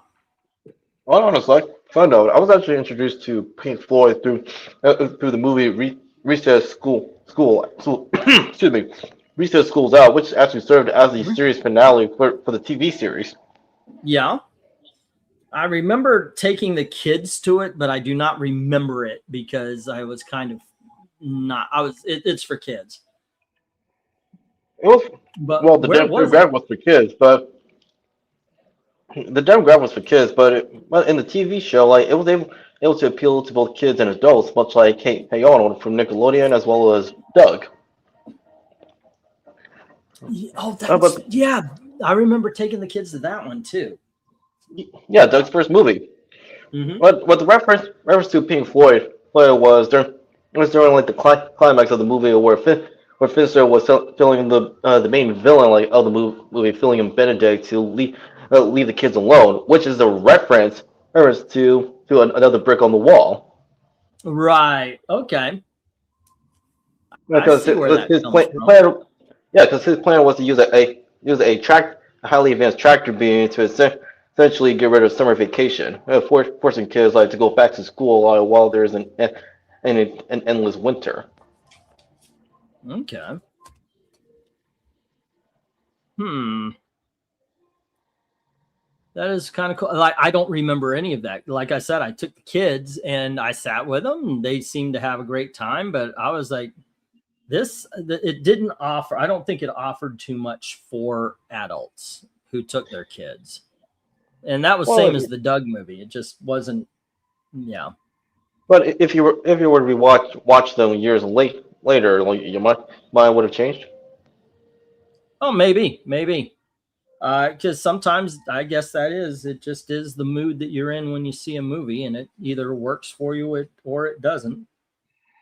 Well, it's a It's, it, that's how a scenario like happened when people first saw Wes Craven's Masquerade, only to realize years later that is actually an objectively good movie, and realize that they misjudged it severely. oh, is that So, the one? Is that the one with John C. Riley? Vampire Brooklyn? No, no, it's with Eddie Murphy. Oh, I thought you said something about Vampire Masquerade. I remember there was a No, no, I said A Vampire in Brooklyn, done by Wes oh, okay, Craven. by West. That's must have been where I made my mistake. Yeah, that was actually a pretty decent movie when it came out. I was wondering why it was getting blasted back in the day. Yeah, I liked it then. Let's see, it's Well, because like people like didn't expect it to be. Uh, it, they came they went into the movie like with the wrong impression of what it will be. yeah, I guess so. Alrighty. But again, yeah, like through hindsight, as people actually rewatch the movie, like they look at it more favorably. Favorably, aside no, besides realizing that they misjudged it years ago. Okay. Um, let me get these comments here real quick. Let's see. Sorry, Jim, didn't want to got that one. I have no clue what C is. It is the movie adaptation. It's the comic book adaptation of the movie Batman Mask of the Phantasm from the 1992, 3, around there. Yeah, that's what it is. The first 3 books are movie adaptations. Alrighty, and then it was Detcom. What I appreciate about Mask of the Phantasm is because this is like the first movie for Batman the Animated Series, they were able to do more like with the mature elements. It was like that was built into the animated series, but they couldn't really go all in because the main target demographic is kids. Yep. All right, let's get the 1 minute warning. And once again, or is this the second 1 minute warning? I don't know if I did this. All right, okay, there we go. I'm so sick of people varying prices now between newsstand and retail. No way should some books printed in the past 10 years going for hundreds of dollars based on that. A newsstand at this point in time is kind of rare. But what I think is weird is they'll tell you, oh my gosh, it's 1978 book, newsstand variant. No shit. The newsstand didn't really fall until 1985. I think it was 85 or 86 where that was the first year where comic shops outsold the newsstand. So it's really, unless you're talking about 1987, 1988 and up, there's not a big difference. There's definitely not enough of a difference to change the price on. Frankly, I think it's, it really, that's what you're gonna spend money on. The little freaking, what is it called? The indicia or indicia? I've never really, but that the barcode. You're actually gonna spend extra money on the barcode. I don't get it. I don't get it either, Mill. I understand. Okay, some might be, oh, that was on the newsstand at one point in time. Who fucking cares? The one thing I don't understand is why are people buying into, oh my gosh, this book that's not out is already $45. Is it now? No. Yeah, it's like, what was it called? Dork or something like that. And yeah, that's the new thing. This book that's been not even out yet, and they're still charging $35, $40. That's ridiculous. That is just ridiculous. Ridiculous. Yeah. It's shady dealing for sellers. I think that kind of practice is going to is going to be one of the things that's going to put just another nail into comic collecting. Hello, Rhaegar saying, in what you? Dickia. Yes. Dork is a scam. It's absolutely a scam. All right, let's get these down. We'll get the next round up. No love for the movie adaptations. Batman Forever Returns or Batman Mask of the Phantasm. There we go. Let's get those into the reject. And then let's see. Jim has Batman issue number 408, Detective or Dynamic Classics issue number 1. Dude, did you get the Dynamic Classics? Or is that one that got left behind? Why I've been driving in my car. Nope, Dynamic Classics hits the rejects as well. All right, but you do have Detective Comics 456 at 8, and of course you put 8, and I said okay on 460, and then you have Detective Comics 351, first appearance of Cluemaster, and Detective Comics 404. Mill has 474. Bidding, oh no, not bidding begins, but these go into the good box. All right, 1, 2, 3, 4, 5, 6, 7, 8, 9, and 10. Okay, do I have these in order? Let me make sure I've got these in numerical order here, kids. Sorry about this. 160, 128. All righty, 117. And then, gosh darn it.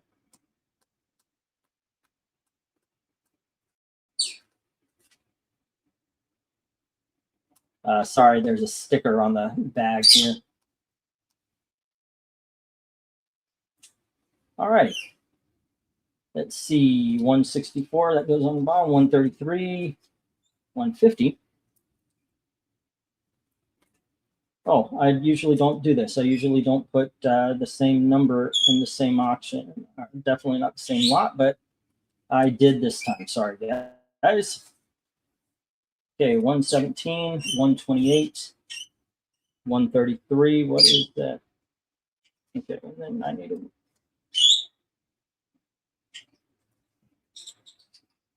Okie dokes. All right, kids. First up, we've got Frankenstein's Monster. This is issue number 13. There we go. And then we have, oh goodness gracious, Street Comics. I forgot what it was. I had this. I forgot what it was under the $20 price tag. I put this up a long time ago as I went through everything. This is actually a 1970s reprint of a Golden Age comic. All right. And that's why it's 20 and not 100 and something. Then we have issue number 117 of Strange Tales, featuring the Human Torch. There you go. And the Return of the Eel. Next, we have issue number 128.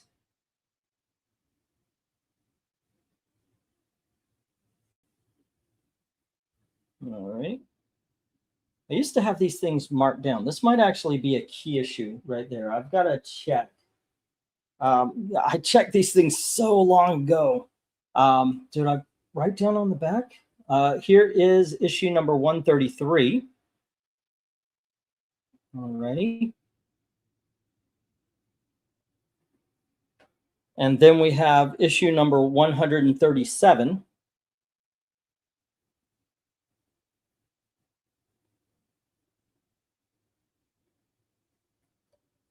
Alrighty, and we have issue number 150. And I believe this is the first appearance of Umar. There we go. And we have issue number 160. It's in pretty good condition here, kids. Alrighty. And here is Strange Tales, issue number 164.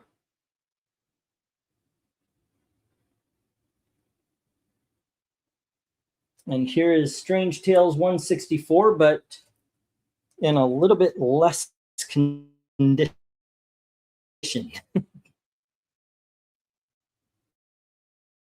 There we go. You can see the line on the side that was missing. Alrighty. Bidding begins. Price is marked as soon as I get the go for lot 12. Alrighty. Go for lot 12. How about now? What would you guys go for? How about here? I gotta tell you, C all day long. C. Well, if you're gonna go with C, I'm gonna go with cover B. Cover B, getting that what is it, Silver Streak? Yeah.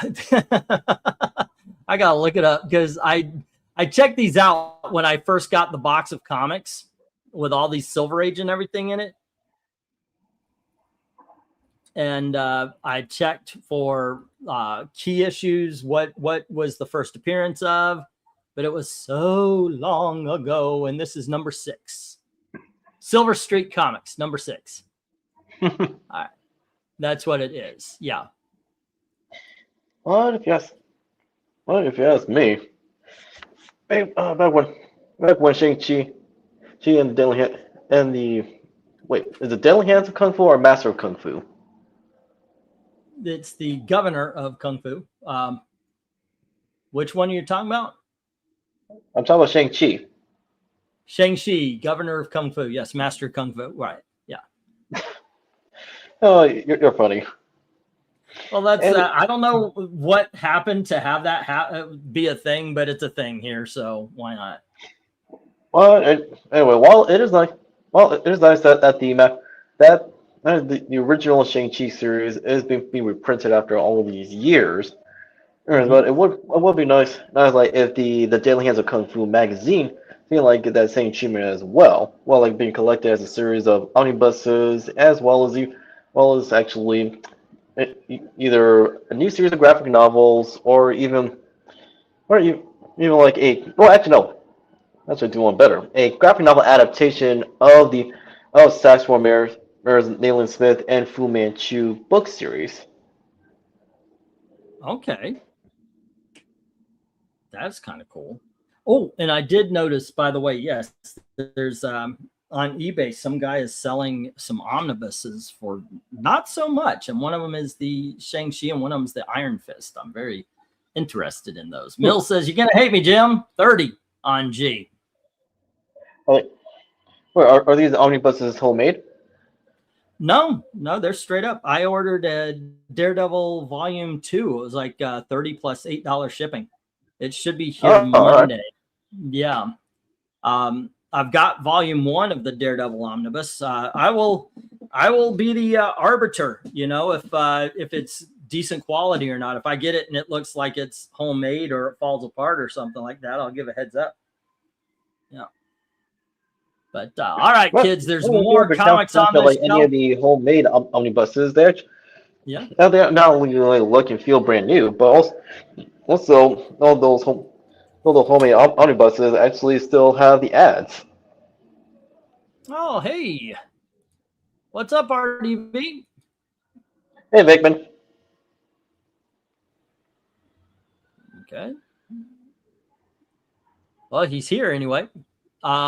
Here. Hey, Just how you been? wait for StreamYard to load before you can add me in. Yeah. Oh, dude, Yeah. you okay? You sound under the weather. I was under the bridge too long. I had some stuff I'd rather not say. No. I've been sick since I've had a head cold for like a week now. At least a couple days. I figured, even with my like Green said, you should go on the live stream, because at least they can hear you. They can't hear Evil Black Cat. He forgets he's on there. Well, Evil Black Cat is in. Hey, Evil Black Cat, he comes back in? He just woke up. Yep. What he doesn't want his people to wake up. We can't hear you when you whisper. All right. Jim puts 15 on Strange Tales number 164. However, we've got a better condition Strange Tales at 25 as well. I'm surprised he doesn't just go in your chat and troll like he used to do. Who? Evil Black Cat? Yeah. Oh, I dig his trolling, man. Serious. Which head? RDB, wait, don't answer that question. Okay, I get it. You got a head cold. That's a good double entendre there, Eric and Boyd. Well, then I did. Then I put pants on. Jim, if you prefer I instead of J, I'll pay the difference. It's a nicer copy. I dare you to beat that one, Mill. Well, yeah, he could get the other copy. So are we to the 100 mark yet? The 100 mark? Yeah. No, we've only got 8. We only have 8 viewers. No, dork. You said you have 200 comics tonight. Yeah. Are we at the 100? Yeah. Okay. We got that on lot number 10. All so right, yeah, because I show 10 books every lot, and I usually do 20 lots. Tonight is actually I've got 22. But yeah. So I show off over 200 comics, or in this case, we got to go 199 because I've got a double up here. So how many of you guys have bought out of the 200? 10? Well, there's actually only I've only got 4 or 5 Mill, Michael Taylor, Eric and Boyd, Jim, and Tony Hayes have all bought something. If you are listening in, feel free to bid. Yeah. You had some Batman books. At least you're on the thumbnail. Yeah. Yeah. As a matter of fact, some of them in really good condition too. I've never seen this in this kind of condition, by the way. And it's a good thing you popped in. What? Because I have a queen size annual coming up. That was a queen size. There's a queen size annual. Yes. You mean like a treasure edition?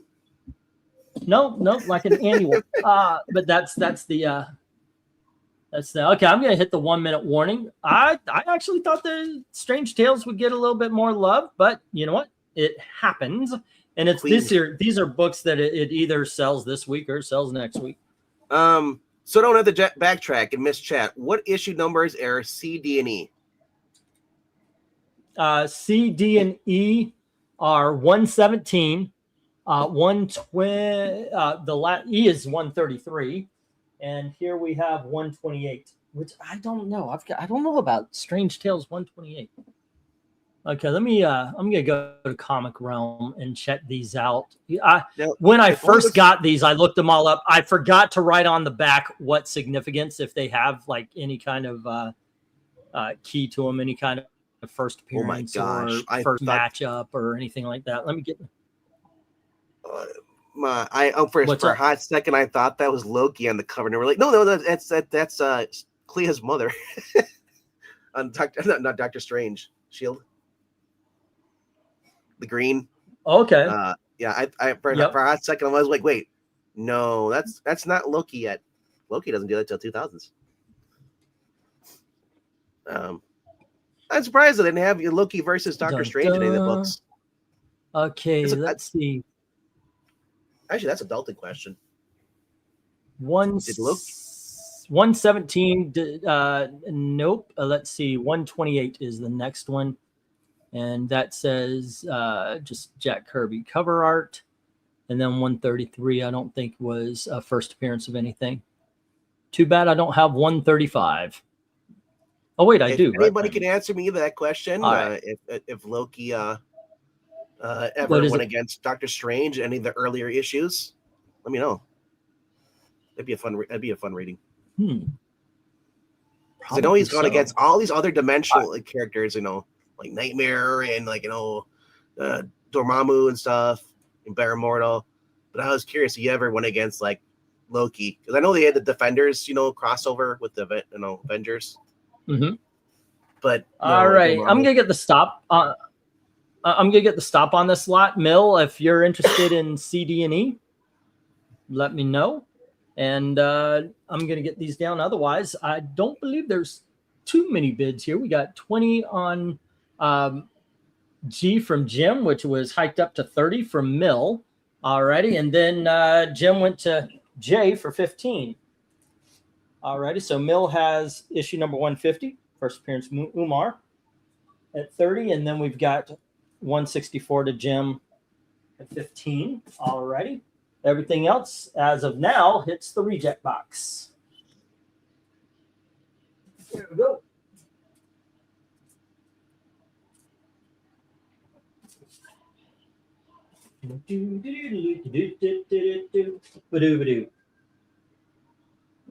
Okay, 1, 2, 3, 4, 5, 6, 7, 8, 9, and 10. 10 is a 2-book set, by the way. All right. Thanks for checking those. I'd be aggressive, but just not a title I'm begging for. Maybe next auction if still available. All righty. I'm still surprised Dr. Strange never went up against Nick Scratcher, the Salem 7, says Jim. All right, let me get these up. As we have 2001, A Space Odyssey. Some good Jack Kirby stuff. This is issue number 1. And we have Captain America issue 209. I really have this undervalued here, but it is the first appearance of Arnim Zola. There we go. And we have The Man from Atlantis, issue number 1. This is a double-size book. There you go. Hello to Dominic. I know you old farts remember that TV show. Young people are probably asking, what the is that? Issue number 83 of Iron Man.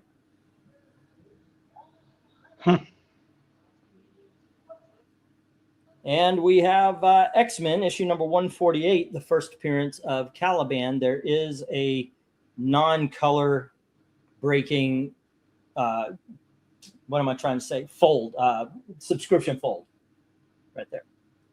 We have Machine Man, issue number 19. And this is the first appearance of Jack-o'-lantern.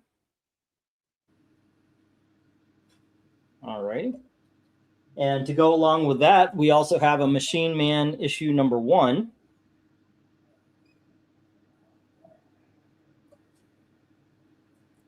And we have a Marvel feature issue number 7.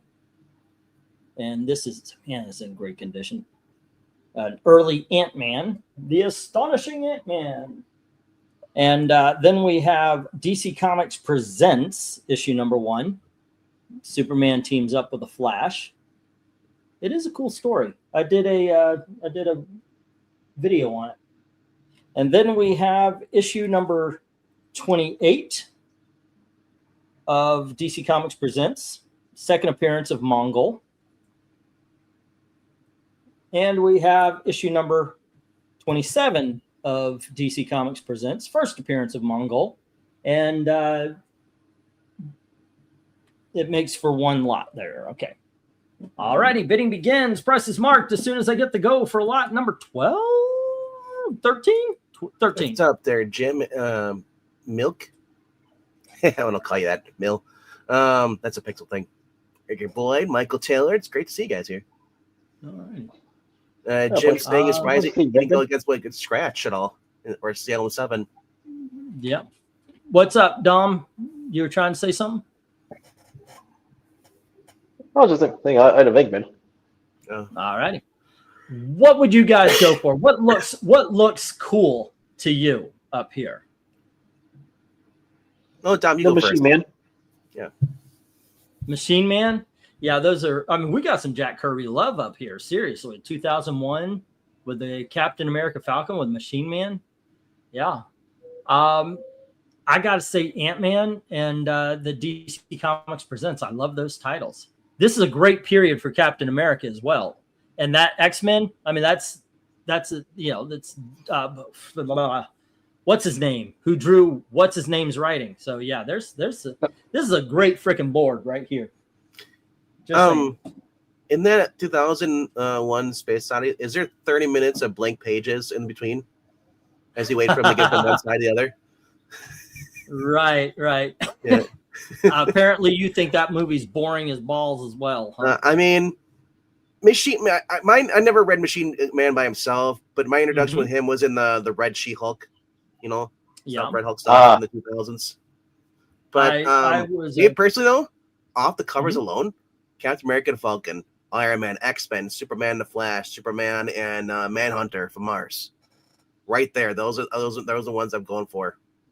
Those 5. Just based off the covers, yeah. Yeah. DC Comics Presents a lot of fun. I dig those. Yeah. I like Ant-Man, but that villain looks retarded. Sorry if we can't use a hard R. I don't care. Hey, I don't care. Yeah, nobody cares. It just looks like a Spawn ripoff.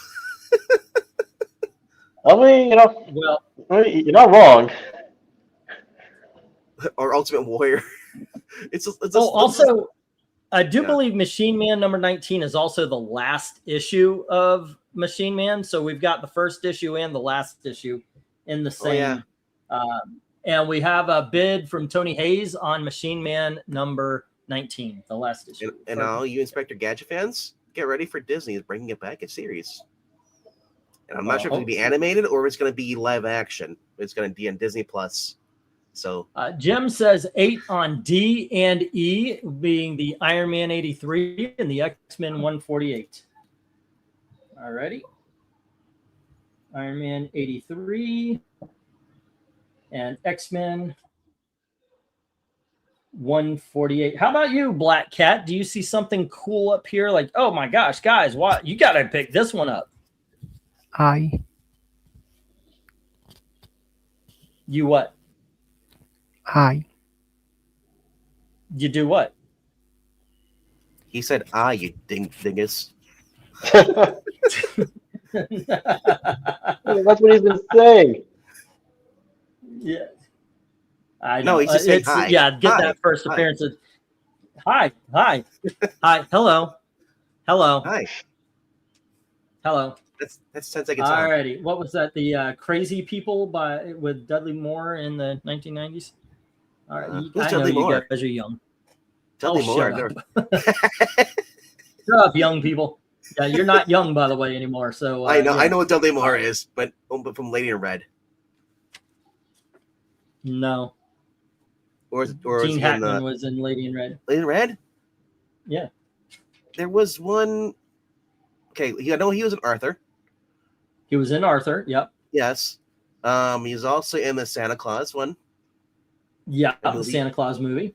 And I'm trying to think. He was in also the one where he switches bodies with his son. It was 18 again or something like that. No, like Father Like Son with Kirk Cameron, I think. Kirk Cameron, yeah. Like I thought he was one. Wasn't he with one where he was like trying to pursue this girl? No, I'm thinking of confused with Gene Wilder. Different movie. Yeah, Lady in Red is. Say again. Who are we talking about? Someone Before Your Time. And he was in a romantic comedy. But then he did one with Daryl Hannah called Crazy People. I love that movie. So I do recommend that one. Okay, so Tony Hayes had 10 on F. Jim has 10 on D and E. All righty. Yeah, apparently he croaked. A little bit ago. And then E, would you be willing to do better on that silver streak? Michael Taylor, how better do you think? 15? It was 20. Let's go 25% off. 15. 15 on G, says Mill. All righty. And that is the Machine Man number 1. Silver Streak, was that a movie too? Yeah, but that was Gene Wilder and Richard Pryor, and that one's badass. It also has Patrick McGowan as the villain. Mm-hmm. That is, Patrick McGowan. It classed up anything he was in. And 8 on H, there I care, says Mill. All right, taking the Marvel features or Marvel feature, and that was issue number 7. By Mill. All right. And then we have Gene Wilder. Lady in Red is Gene Wilder. 20 on J, says Jim Sorensen. And that, by the way, once again, is 27 and 28. So you get both parts of the Mongol story. All righty. And that's DC Presents. 27, 28. Jim, 20. All righty. Once again, also, let me remind you, we are, of course, along with helping the family out to pay the bills, keep the lights on. I'm going to be going to a comic book show tomorrow and hopefully picking up some good things for future auctions. So, yeah. And if you can pay tonight, please pay tonight since I'm going tomorrow. Yeah. All righty. And with that, let me get the 1-minute warning. Here we go. 1-minute warning. And I'll go over these one more time. All righty. And we have, let's see, Machine Man number 19 to Tony Hayes at 10. We've got Iron Man 83 with Jim at 8. X-Men 148 with Jim at 8. Mill has the first issue of Machine Man at 15, and then the Marvel feature number 7 at 8. And Jim has DC Comics Presents number 27 and 28 at 20. All righty, which leaves 2001 Captain America, Man from Atlantis, and issue number 1 of DC Comics Presents. All righty, if anybody wants to pick up on any of those, I'll pay up as soon as we're back to the $1 stuff. Not tonight, but I do go back to the $2 stuff. The last lot tonight is actually a bunch of sets and a couple of extra big dogs to fill it out. All right, let's get the stop. So there we go. 1967, a Dudley Moore movie starring Rachel Welch. 1967 Dudley Moore? Yeah. I'll just say it got a remake in the early 2000s. Raquel Welch. Oh, Bedazzled. Yep. Yeah. All righty. One more time around the block. Jim has Iron Man 83 and X-Men 148. Mill has Machine Man number 1 and Marvel Features number 7. Tony Hayes has Machine Man number 19, but Jim has 27 and 28 of DC Comics Presents. All right, 6 hit the box, and 4 hit the rejects. Not too shabby. My first Dudley Moore movie, though, and I'm proud to admit this because I was young when I watched this. Milo and Otis. He did a voiceover for one of the animals. Oh yeah. I know you drink. I showed that when I was a projectionist. 1, 2, 3, 4, 5, 6, You're probably 7, old enough to 8. drink when you showed it. Yeah, actually I was. Yeah. Very much so. You're old. All righty, kids. I do want to note the spine ticks on this one, but this is Nightmare on Elm Street number 1. There you go. And then we have Weird Science number 1. These didn't do well on the $5. I don't think the number 1s are going to do well here, but I've got them. Here's Weird Science issue number 2 and number 3. Okay, number 3 is a reader copy, as they would be described. So there you go. Let's see. Then we have The Haunt of Fear number 1. And we have Vault of Horror number 1. There we go.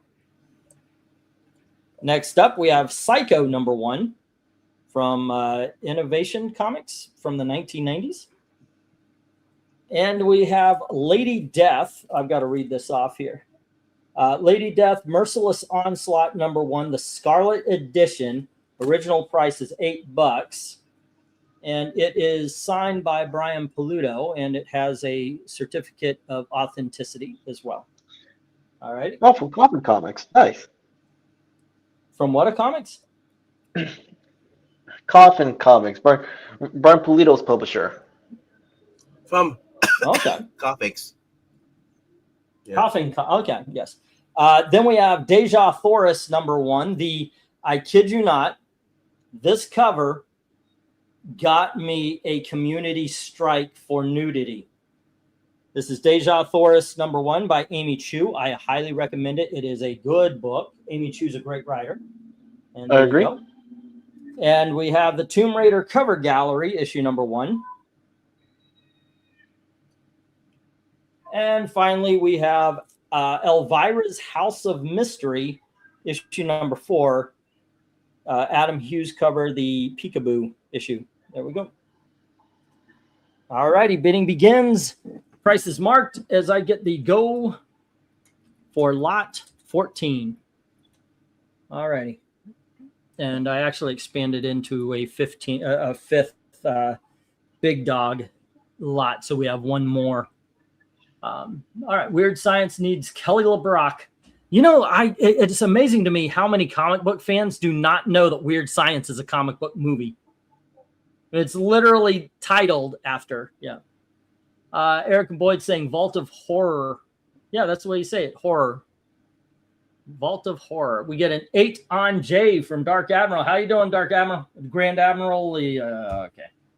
For auction purposes, you're Dark Admiral because on your so I've got one of those comic book separators like these, and I've got everybody's books all sectioned out, and yours says Dark Admiral. So for these purposes, you're Dark Admiral. 8 on J is the House of Mystery, Elvira's House of Mystery 4. All righty, Dark Admiral 8. E, if you get a chance out of the bad condition on that Silver Streak, please. It's from the 70s. Yes, it is from the 70s. I actually mentioned it was from the 70s, that it was a reprint. All that stuff was brought up. All righty. I gave it a 4.0 because I just pretty much gave everything a 4.0 almost when I was pricing things out. Okay, you do have scuffing right here. You've got a non-color breaking indent right here. It's a cardstock, by the way. It's cardstock cover. Looks like you got dirt right here. No tears or anything. You do have a color break right here and here. On the back, it could use a good cleaning. There you go. And the pages are perfect. I mean, the pages are crisp. There you go. All right. As you can see, and everything is where it needs to be. Did I give this a 4? Maybe a 5? And that's actually not 4 condition. Better than 4. But yes, I know it was a 1970s reprint, and I mentioned it. So there we go. Huh. I got to check, see the prices and such, because, yeah, I might have given this a better grade than a 4, because I think it is. But there you go. Anyway. Dun, dun. Come on, baby, let the good times roll. Let's see. Dark is fine. Let's see. Doing okay. Dragged my wonderful wife to a fishing and outdoor show today. Huh. Ahoy, and thanks. Your score of that Elvira is a good one. I got that one when I was a kid, says Tony Hayes. All righty, but any love for the Deja Thoris? Maybe some Lady Death? Why do I get the feeling that he tied her up and then dragged her with a chain? to the car. Could be. Could be. He might. He may have tied her up, dragged her out, and then she's the masthead on his boat. You never know. You never know. She's the bait.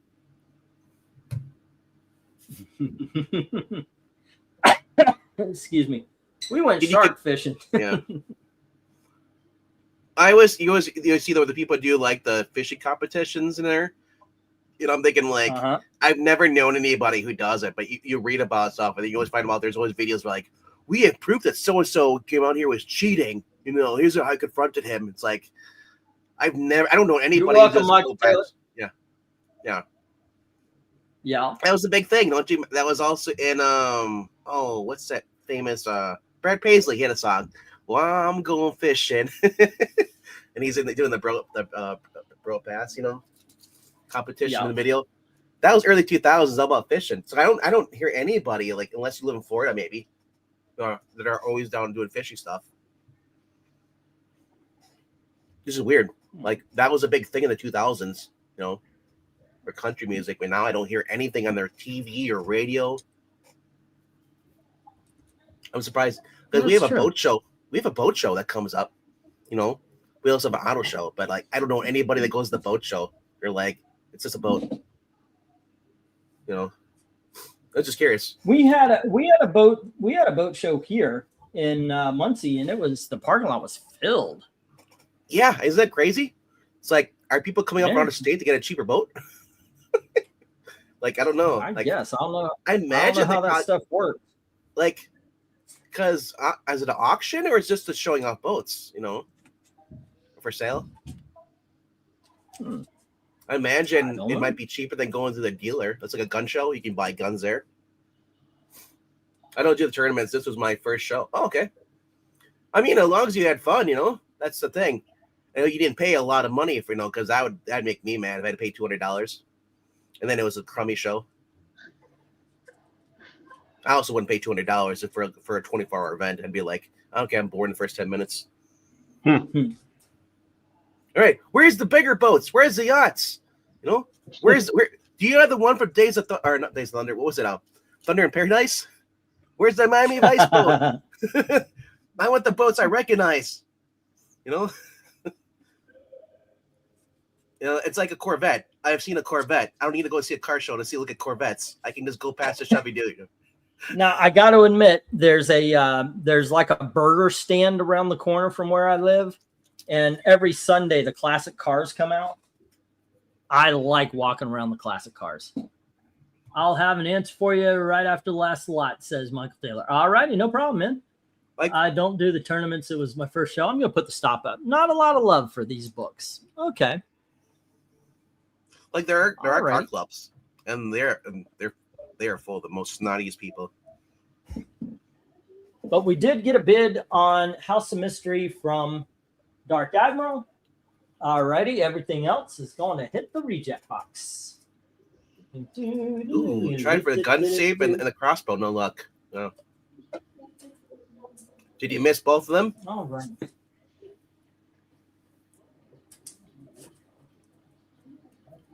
Raffle tickets. Yep. All righty, last big dog lot. I added in an extra one. But here we have Conga. Oh, let me get through this real quick. Oh, did he say? Yeah, Michael said you said 15. Yeah, I did say 15. Yep, I said I'd go 15 on it.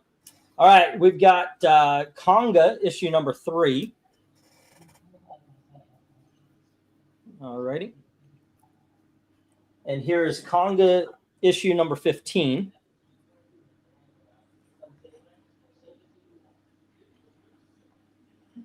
There we go. We got Conga's Revenge issue number 3.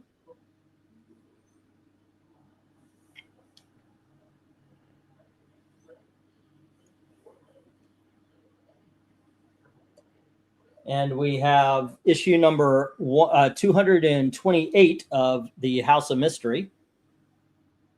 It's a 100-page. There you go. Dang it. And then we have The Secret Six, issue number 6. There we go. I guess I didn't. I don't have the. I was thinking I had the Millie the Model annual. That was the queen size annual I was talking about, but I guess I don't have that today. Queen size would be Faith. There you go. Is Avengers issue number 24, but that's what it said. It says Millie the Model, queen size annual number 12, I believe it was. And then we have the Incredible Hulk issue number 103, which is essentially issue number 2 of the reboot. She's not that kind of model. There's a little bit of wavy right here. She's not a type of model. There we go.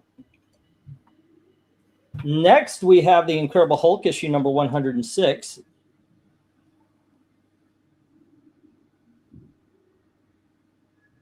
There we go. And we have issue number 193 of Superman. And it also is a giant size with checkerboards. And we have Mystery in Space issue number 107. Alrighty, bidding begins. Price is marked as soon as I get the go for lot number 15. Alrighty. Go for lot 15. As much as I like to do the time clock and everything, I think that's what was causing the trouble because we haven't experienced it since. Okay, I need a Dark Admiral page. You know, I'm kind of disappointed in you. In me? Yeah, we had the perfect conga line and you ruined it. Ha! That is actually pretty funny. That's pretty good. That was a All brain right, joke. Dark Admiral had the Elvira. House of Mystery 4. That was at 8. Alrighty, and that was Dark Admiral. What else? Do we have a mill that I don't have written down? Yes. What did mill have in the last couple of things here? Strange Tales 150. Yep, Miami Sound Machine. Love them. A lot better than the Miami Connection. Alrighty. So, Venkman, what have you been up to? Well, I've been dying and then resurrecting myself.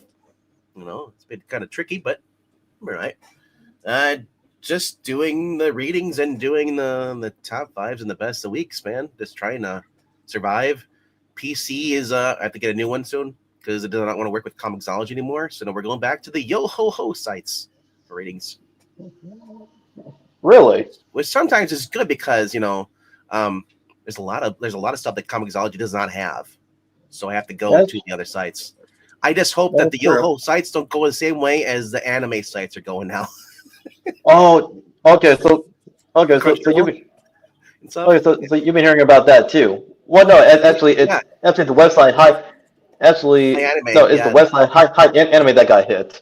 Yeah, exactly. But I mean, I have multiple other sites. And that's the thing. Is like it was the U.S. went after it because it was the largest, most trafficked anime site. You know why? Because no one likes Crunchyroll. Because Crunchyroll, not only do they jack their prices up again, but they keep messing up on the English dubs or the subtitles are the wrong anime. They have no care for any of the people that actually subscribe to their service, and then jacking up the price without telling them, and then censoring it. Like I said, who wants to pay for a legal service and not get what you paid for? You know? It went to hell after they got bought out by, I forgot who they got bought out by, but it used to be an extremely good service, but they got bought out and ruined. It used to be a good service before they even went legal. When they were up pirate side, they were good. High Anime said was actually not only give you like an autoplay next feature and all this stuff. You know, I liked about it too, but I mean everything was done well. It was updated regularly. Everything they had content on there that was not available at Crunchyroll. For one of the instances that I visited High Anime in the past, I was like, it pretty much was Crunchyroll's spiritual successor. It's when I heard and when the news broke out that excuse me, when news broke out that got hit, is a massive blow because because I mean it's through like that side as well as others like that. That's how people are able like to watch like the latest like anime series that are coming out in the season, as well as rewatching watching series that they haven't finished, be it like an adaptation or an original anime series. Plus, if the viewers like what they watch like he or she will go out of the way and buy the source material. Okay. I'll probably do after this, but can we get the? You see that? An H? Yeah. I was writing down stuff from the last one. Sorry, it took so long. Excuse me. We're trying to do conversation, but then we're actually getting questions. I'm like, we can't do both. Yeah. Ask or get the comments. Obviously, that's most important. Yeah. On the, I mean, no offense to any of you guys with the conversation and all, but now when I did this one, I do believe I gave it a 5, maybe even a 6. Let's go right through it. I'm tilting to find any indents on the front cover, and I'm not really upper finding. right corner has a fold. Yeah. That line corner right here as we see it, and there's a little indent here, right here, and here. It looks like maybe it wasn't in a bag and somebody flipped through. You see a little clip right here and right here on the corner. Oh, I'm sorry, right here on the corner. Okay. Yeah. Going down, we do have a dent right here. Okay, non-color breaking on that one, and right here, non-color breaking. Is it dog ear all the way through the entire pages, or just the front cover? No. It looks like actually the corner right here got chewed from. No, I meant the other corner, the upper right. No, in front. No, look. Okay. Yeah, cool. just the cover. Look at that. Because I know people would do that, and I hate that when I see people fold over it like books, the library. It's like, like get a freaking piece of paper, put it in there. On the inside, as you can see, the staples are incredibly tight in there. I mean, it's definitely put together well. Still, it's held together. But yeah, that's what I've got it at. On the inside, I put, like I said, a 5 or 6. I'd probably bring that down to a 4. How's it smell? There you go. Childhood? Does it still have that? Does it still have that old? Yes. It has that nice old comic smell. Yeah. Oh my god. It smells like an art box. It is amazing how many of these books I have not just gone. Yeah. Forget huff and gas. Nerds. Whenever I come across them, they always smell like they've been inside like an art box with all your crayons and pencils and stuff. Yeah, it's awesome, isn't it? It is. Come on, baby, do the conga. Let's see. Can't snipe Jim here. Gonna pass on the Avengers. Don't mind me asking, out of the bag conditioned. I hope I'm not even a little bit. No. It was. I honestly won. Yes, I have said this before. Sometimes my blood sugar gets out of control, and I'm a little bit more antsy. But also, it was a scratch and dent books that and that's why. But you were right.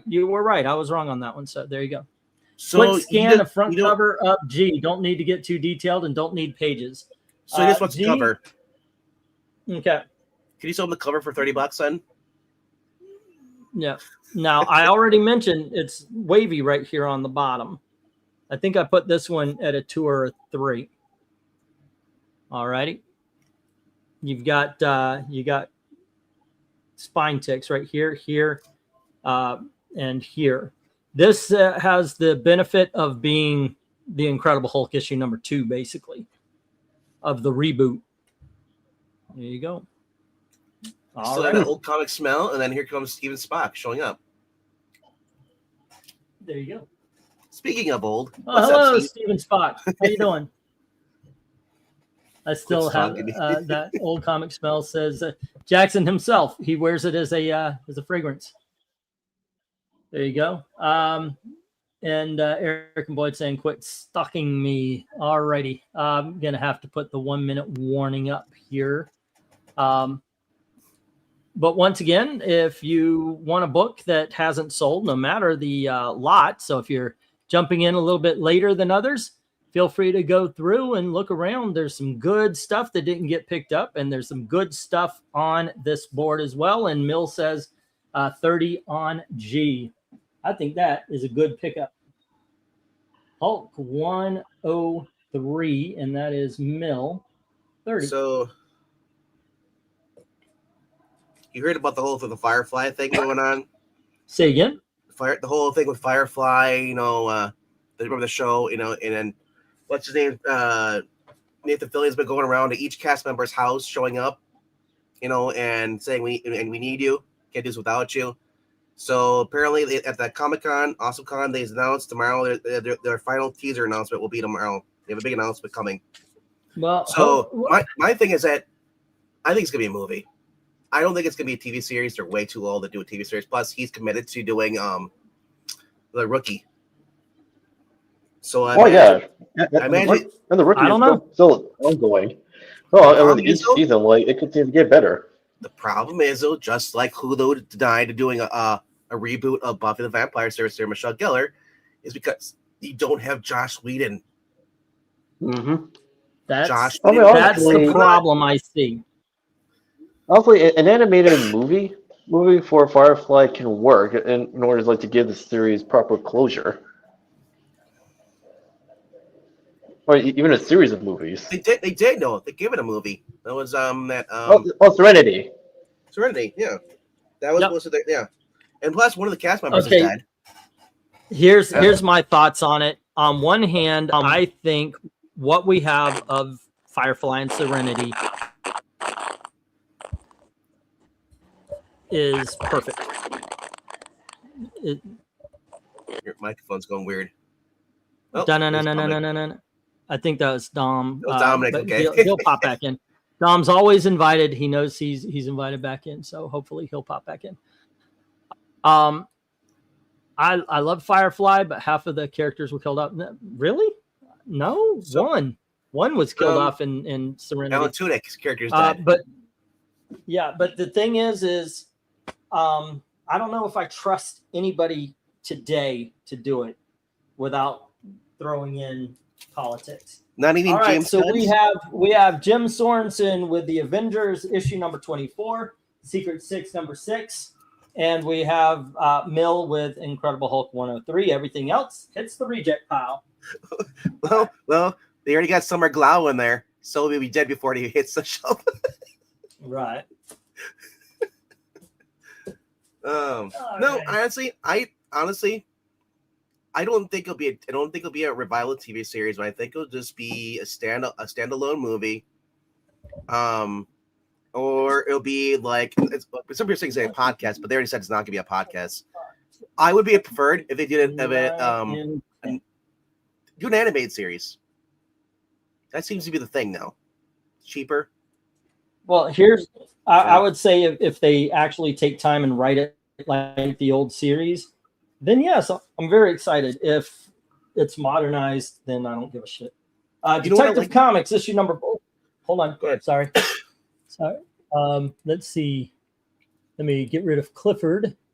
There we go. We've got Detective Comics issue number 461. There is a clip taken out right there on the corner. Otherwise, look at that. Great. Oh, dude. Okay. Then we have Batman issue number 399. We've got our Fighting Forces issue number 159. Dom hasn't made it back in yet. All right. Jax is only here because his job over at the other auction is probably over. That's why he's here now. Jackson runs an auction. Jackson, our Fighting Forces number 159. That runs against you. He's a traitor. Really, Jackson never participates in this one. No. He doesn't buy anything either over there. He does, but he's one of the moderators. All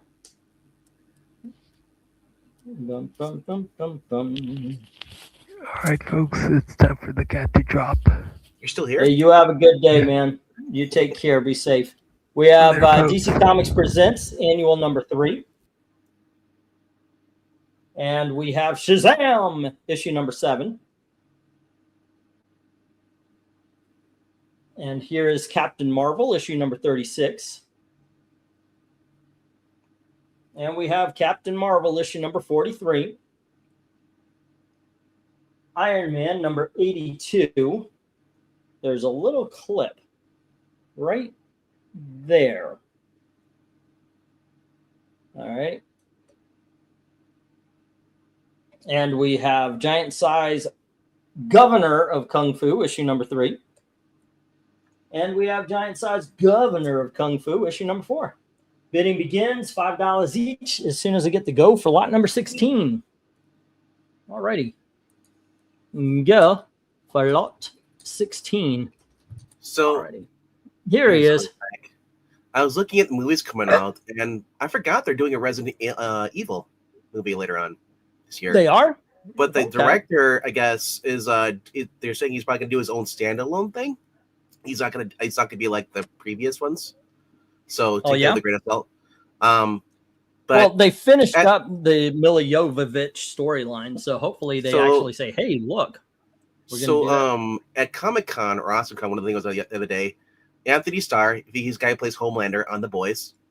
They're saying they're asking me if his rumor he's going to be Albert Wesker in the movie. He said no, and they're like, "It'll be great." He's like, "You know what? I'll actually try." He thought about it, and he's like, "I'm going to try and get that role because he looks like Albert freaking Wesker." He does. I know, right? Does.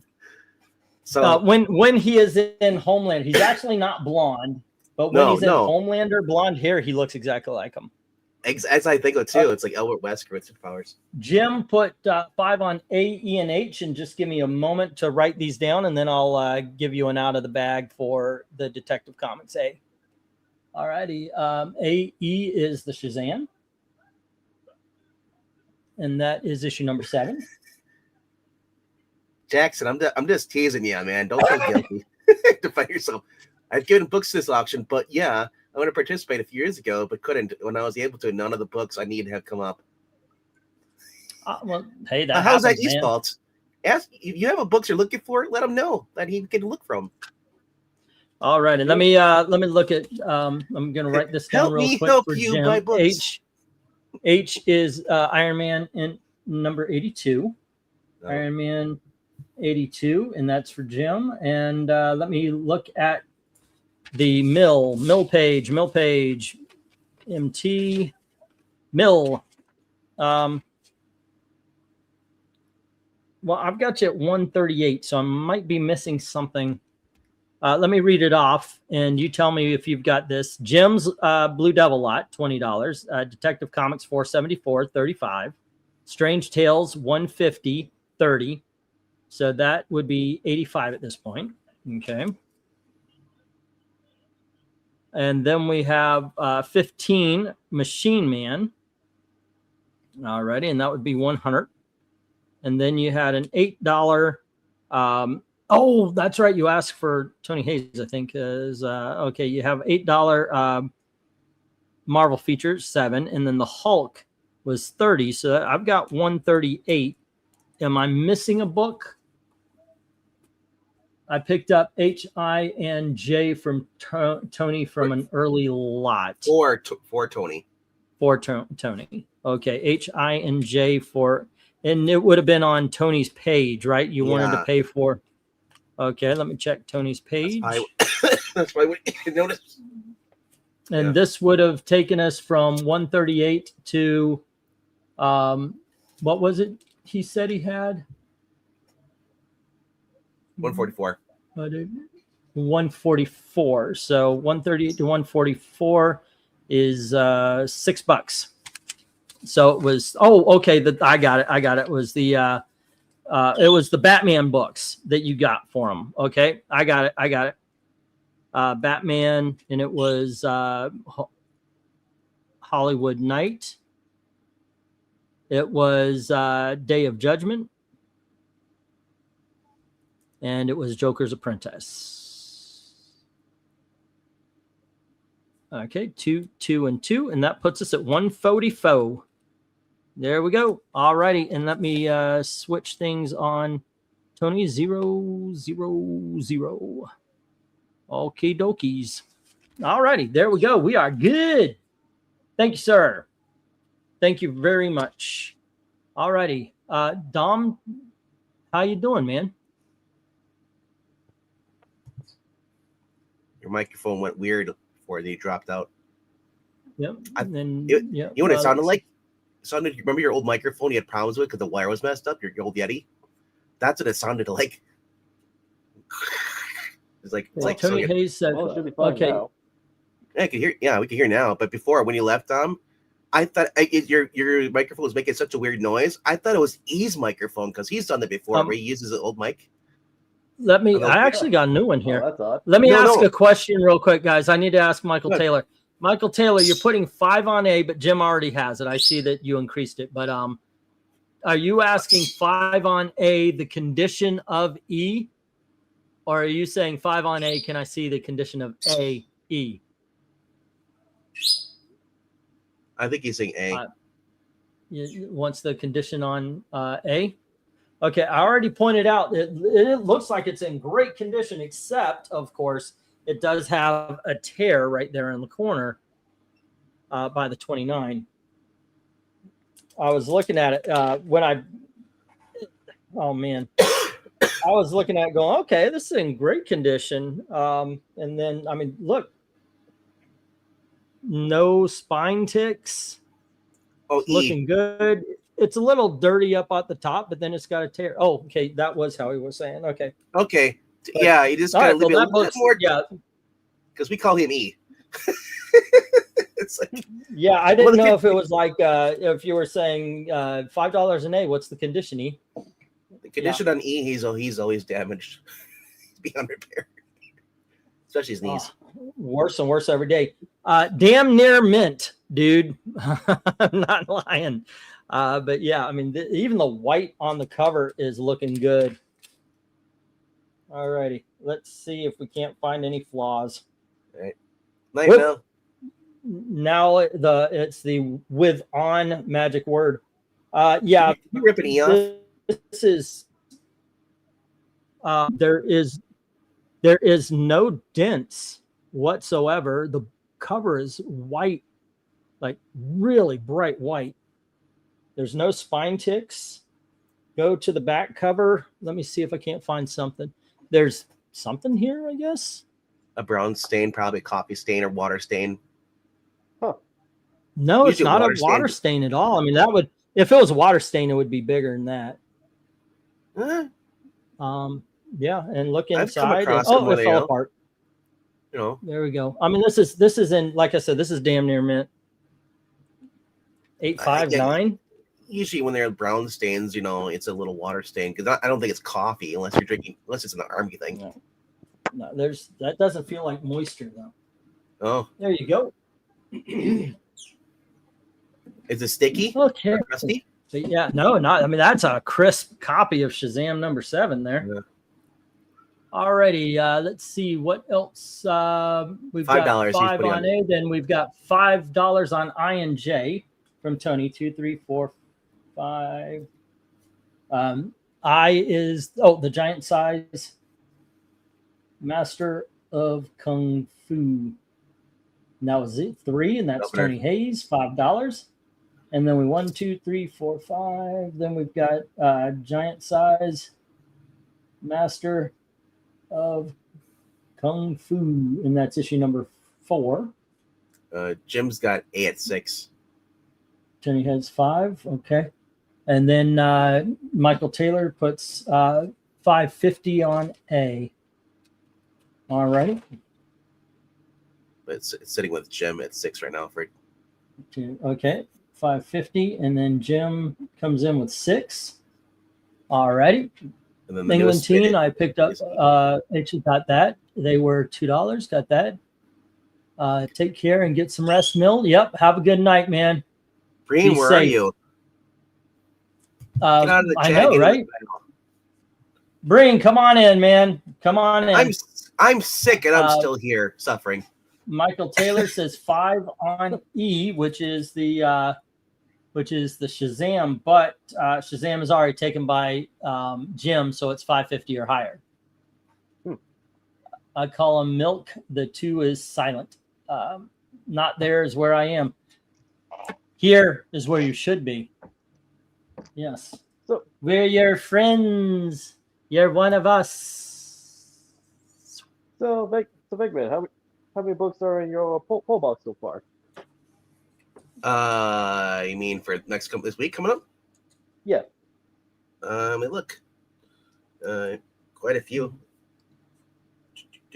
550 on E says Michael 10. Taylor. Well, that was this week. Next week is 15 books. All right. Are you Don't still ask reading him Space too Ghost? many times; he might just show up. Yeah, come on in, Eric. Say again, Dom? Are you still reading Space Ghost? No, that was Eric. I've never picked it up before, but I will once it's like complete. I'll get the because I don't know. I'm not sure how. Yeah, I mean, I know there's a couple volumes. They have like at least 2 volumes now collected. But I imagine I don't know if they'll do a compendium or complete collection. But Well, I'd say a compendium would be the best route. the one I'm actually looking for this week though is Lobo. Scotty Young. All right, and hello to Eric Breen. What's up, sir? Me, barely. How'd your sports ball go tonight? Actually, I've been half-ass watching sports and watching music videos about music, like record stores and stuff like that. Oh, okay. Did you see that another member of Motorhead died? I think it was a guitar. Yeah, I saw that. Going twice and stop. All righty, kids. This is what we got on this lot. Let's see. What do we got here? 461. Detective Comics 461 is with Jim at 6. Shazam number 7 is with Michael Taylor at 550. Let's see. Iron Man number 82 is with Jim at 5. And then we've got the Master of Governor Kung Fu's number 3 and 4 to Tony Hayes at 5 each. And well, five bids, 5 rejects. All right. Breen, are we going to see you tomorrow for the reading? Yeah. Tomorrow's Revolution. Oh yeah, that's right. There you go. 1, 2, 3, 4, 5, 6, 7, 8, 9, 10. I do have an adults only book this time around, as well as a family fun book in Walt Disney's 101 Dalmatians movie adaptation from the 1990s re-release. Where's the kids book? That's right. Lex Luthor, Porky Pig. It's right there. Team up. There we go. And then we have Hep Cats number 0, adults only, by the way. By the way, this goes in like, oh my gosh, the furries would go crazy for this book. Hep Cat sounds like a disease. JLA number 1 from the beginning of the Grant Morrison run. Nice. There we go. Whoop. Then we have Rune, Silver Surfer team up. There you go. And here is Lady Death, The Wild Hunt, issue number 1. And we have Sin, the Girl from LSD. This is an AC Comic one-shot. Do not miss your chance to blow. That, by the way, is our motto under the bridge. All right. And then we have Promethea, issue number 1. This is an Alan Moore book. There you go. Here is Star Wars Empire's End, issue number 1. And finally, we have Terminator 2 Judgment Day movie adaptation, issue number 1. All righty, bidding begins at $5 each as soon as I get the go for lot number 17. All righty, go for lot 17. And I'll ask the group again. Where do you go on this one? Say again. All right. Let's see. It's a toss-up between Empire's End and the first issue of JLA. All righty. That'd be good stuff. How about you, Eric? Anything? I don't care anymore. But if I did, JLA and that Sin North LSD. That's connected to FemForce, and that's actually kind of interesting. Yeah, there truly is not anything else on that board that by the time the Ultraverse characters started teaming up with the Marvel ones, I liked them because they were crossovers, but I like the Ultraverse better before Marvel bought them. Put it that way. Yeah, I understand that completely. Yep, because they're not the same characters that they were in Malibu. They had Marvel writers writing them. Yeah, it remains a blessing in disguise that the Malibu comics as well as the Ultraverse has not been resurrected by current Marvel comics. Would you want them to? No, actually. Is Barry Windsor Smith even alive anymore? Yeah. Those guys, Mike Parr. Because I would if they brought back Mantra, I would do it through a Kickstarter. I wouldn't do anything to do with Marvel. But of course, Marvel owns the Malibu stuff. It sucks. And obviously they can't. Also, for a Brian Pulido book, Clint says 5 on E, which is the book we're basically reading. Yeah, no, it's okay. No, I said it's probably a decent book. It's just that the character Rune, I guarantee if you go back and read the original Malibu stuff, you're gonna like those better. But I'm not saying that's a bad book though. They were fun. I read them. They're one and dones. I'm just shocked because the Lady Death book, it's called The Wild Hunt, and she's a 90s bad girl. I'm surprised it's not called The Wild. See you next Tuesday. with the old 90s, the exclamation mark and all that stuff, cross over it. Because I would buy it for that. Yeah. Well,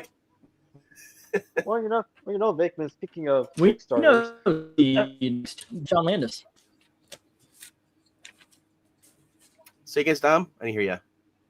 Oh, speaking of Kickstarters, Jim Shooter's there's like crossover event that he wanted to do for Defiant Comics at Schism. I actually finally got a chance to see the light of day.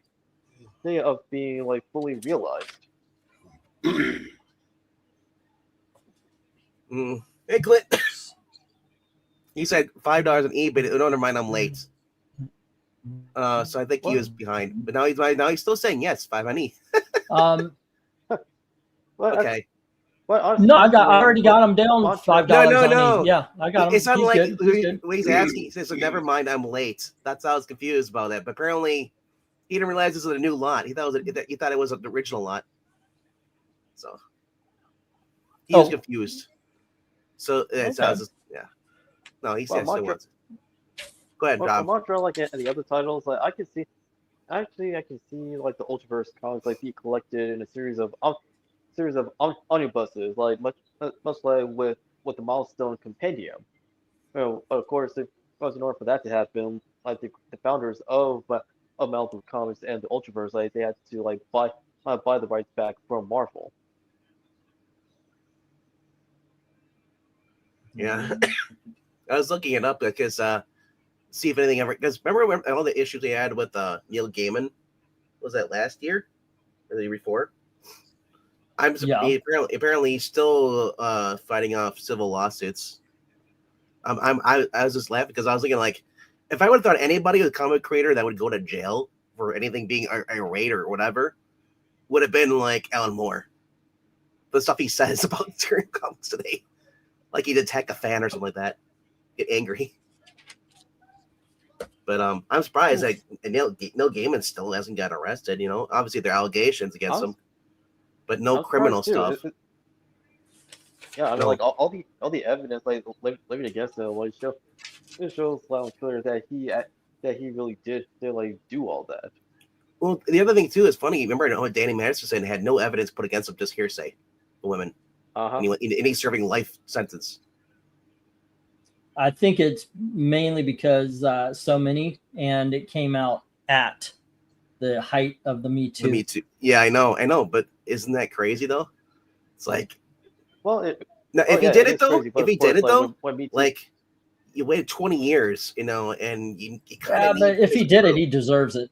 No, if he did it though. Oh yeah. But there's no proof that he actually did it though. That's my saying. Yeah, I don't know too much about it. Proven guilty. Yeah. I agree. I'm not defending the guy. I'm just saying if it was me up there and I didn't do it, and there's no evidence, you just had people coming forward because they want a payday or whatever, or some vendetta. They're mad because I dumped them. Look at that Steve Bauer guy, the guy that was a pitcher. I think it was for the Dodgers. And this girl accused him of sexual assault. He was banned from the league. He's playing for a Mexico team. And he was proven innocent. It came out, proof and everything. It was all planned to get money out of him. All right. But yep. Okay, so let me get the just get the stop and we'll move on because they're 136. It's 140 or 1140 now. All right. What happened? I thought the Terminator 2 was a TV guy at first. It's blue and the red. What I got here, what I have here is let's see, we've got the Terminator 2 with Tony Hayes. All righty. And then we have Clint with the Rune Silver Surfer. And that, no. Lex Luthor and Porky Pig with Jim, as well as Star Wars Empire's End. Okay. So do I have a Clint page? I need a Clint page. All right, do I? Well, if you don't have a Clint page, is this, love him. Is this the first thing that you have got? He just popped in. This is Clint's first thing. Mill, Dark Admiral, Tony Hayes. Now I need a Clint page. Oh, did Dom drop out again? Yeah, he got booted or something. Vegman, why were you talking about Trevor Bauer just now? I wasn't. I keep saying Steve Bauer, Trevor Bauer. No, because the whole Neil Gaiman stuff and Danny Masterson, and I said it's like. I was looking up to see if anything ever happened to Neil Gaiman for all those charges against him stuff, those court stuff. And I was amazed that it's still ongoing where Danny Masterson ended up, instantly went to jail with no physical evidence whatsoever, just over hearsay. And I said, whether he did it or not, it's still a sham trial, and Jim had Lex Luthor, Porky Pig, and Star Wars. Yeah. Clint has Rune and Silver Surfer. Tony Hayes has Terminator 2, Judgment Day, Book 1. I knew that one was going to go. That's just too much of an awesome cover. Everything else hits the reject box. Yeah, Trevor Bauer was accused of by his ex-girlfriend and her friends. It was a plot to get him. Yeah, it was proved. Yeah, I know the story. Yeah. I was just saying, I don't like it when there's stuff brought against people and people believe the people, they say it is without any shred of evidence.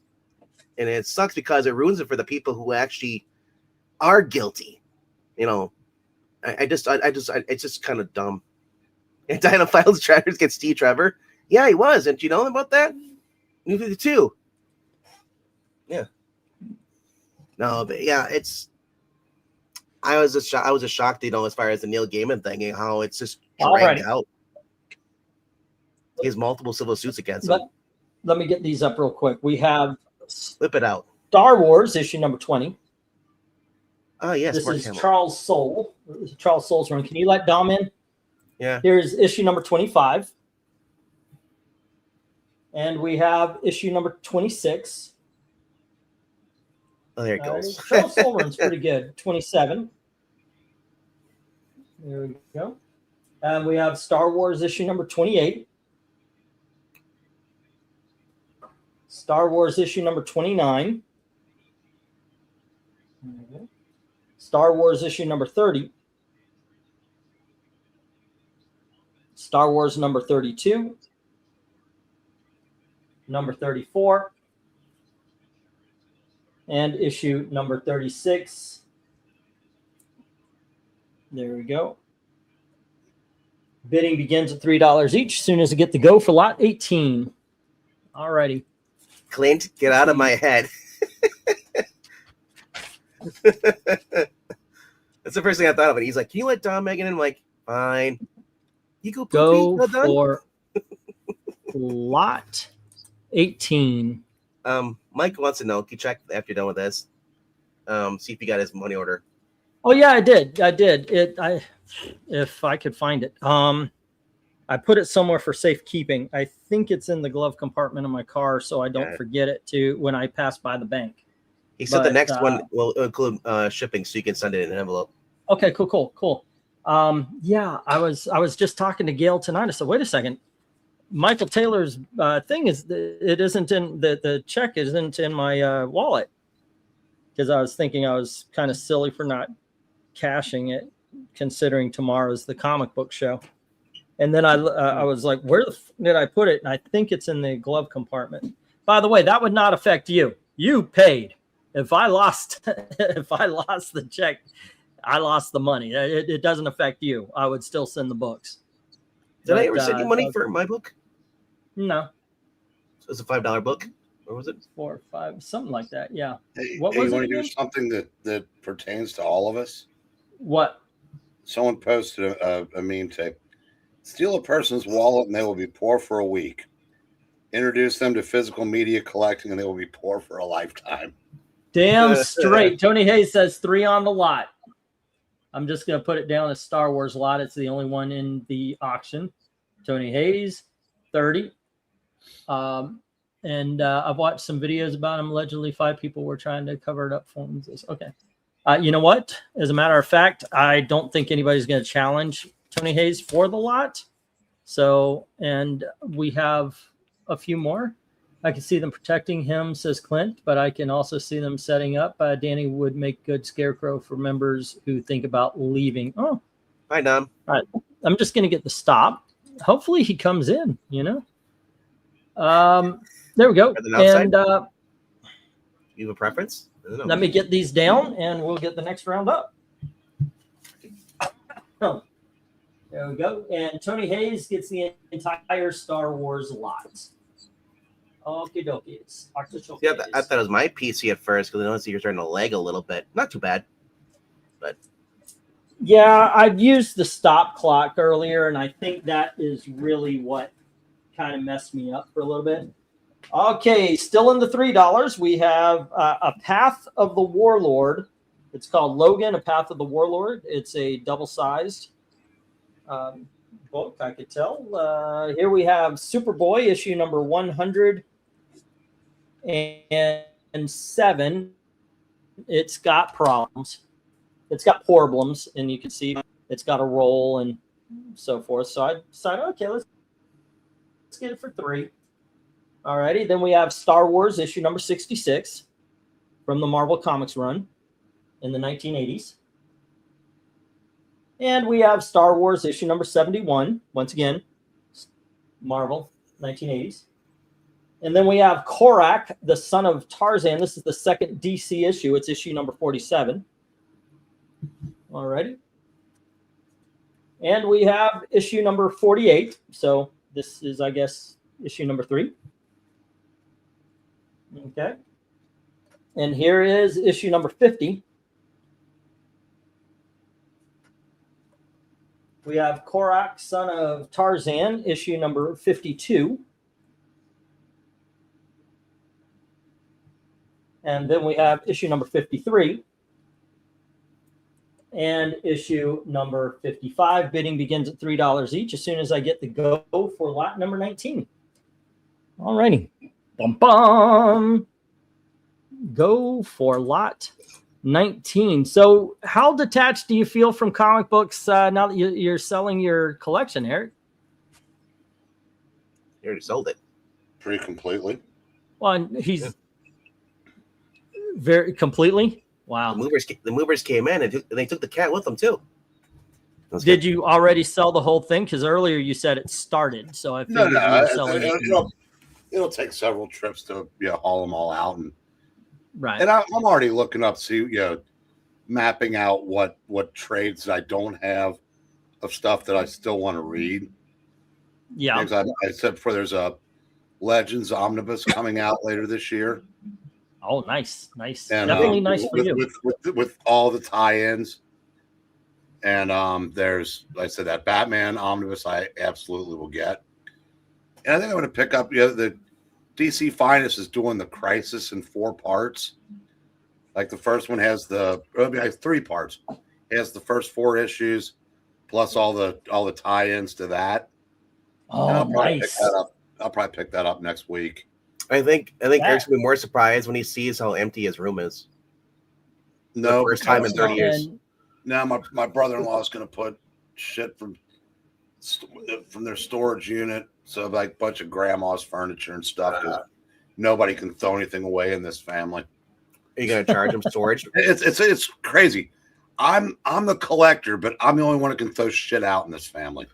Do they realize you're on the verge of like losing your house? Like, not anymore. That's okay, but I mean, you were though. Yeah, but I'm not. So it's So now that you're not, now you can store my stuff. Well, I they pay my phone bill and my water bill. And do they? Okay, they do help. Okay. I haven't paid them in months. We have 3 on B from Jim, the Superboy 107. We have 3 on C and D from Tony Hayes, the Star Wars 66 and 71. All righty, we need some love for those Koraks. That would be 1, 2, 3, 4, 5, 6 issues of Korak. I'll tell you what, buy the set, get one free. Let's go 15 on the 6 Koraks there. All righty. See if anybody takes me up on that offer. Drop the second kid, call it Korra, and say it's Korra? Yeah, because she sells, right? Korra, Legend of Korra. You know what? I'll tell you what. I'll go one better. Buy the 6 Koraks for $15, and I'll throw in that Logan, and I'll close out this lot right here. We're getting to the end of the day, and it's been good. It's been nice. Let me offer that up. You get some good Tarzan from Bronze Age of DC Comics, and for 15, you get 6 books, $15. That's less than $3 an issue, and I'll throw in that Logan Warrior comic as well.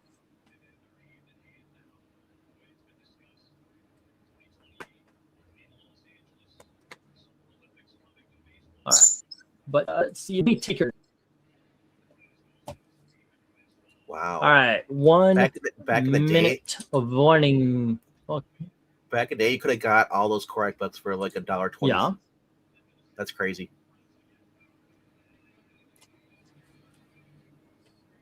I can hear Bill Shatner. I am Korak. All right, anybody gonna take me up on the deal? 15 for the Korak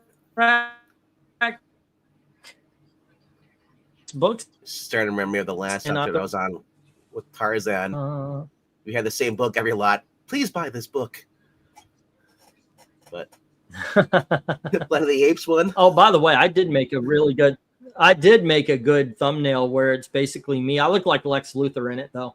I tried to describe myself, and they basically put Lex Luthor, and I'm on my knees and going, please buy my books. The best thumbnail ever made is where I placed the mole man's head with Pixel and put the glasses on Pixel. That was the best thing ever.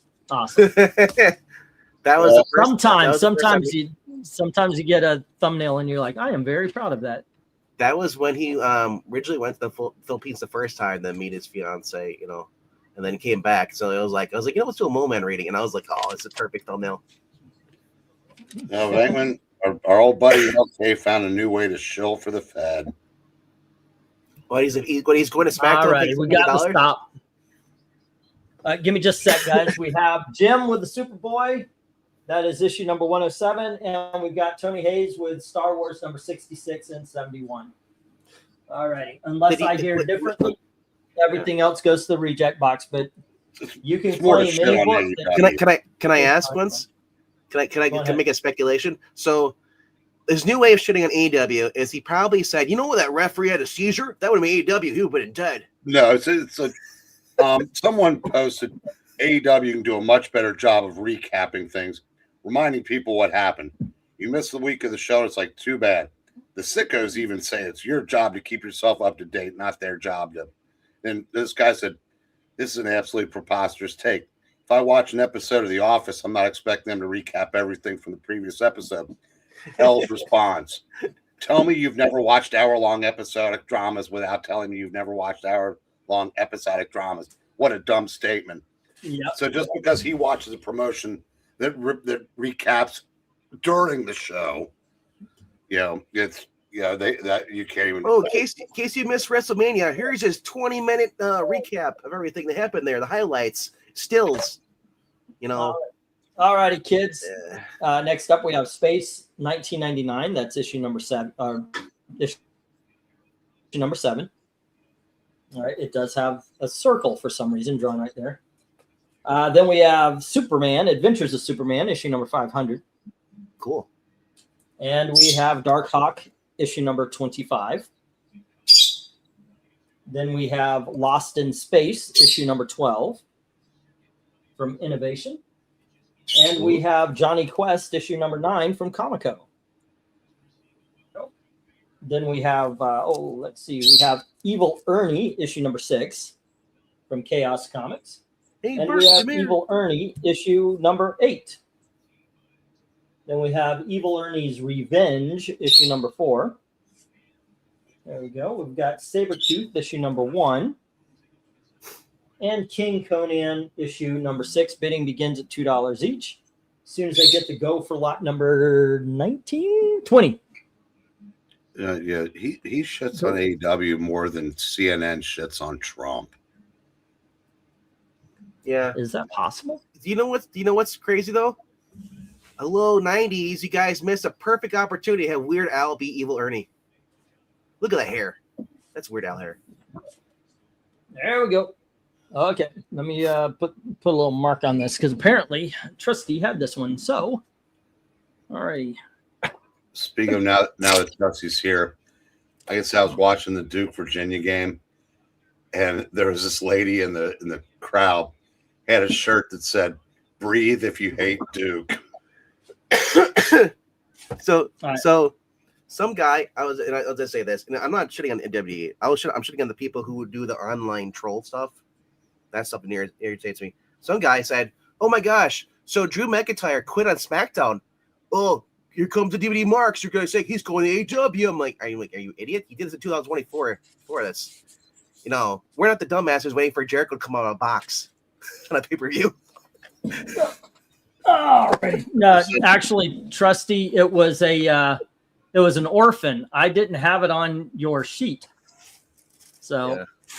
But all right, but I will put it there, and I do have it down right now. So we are all good.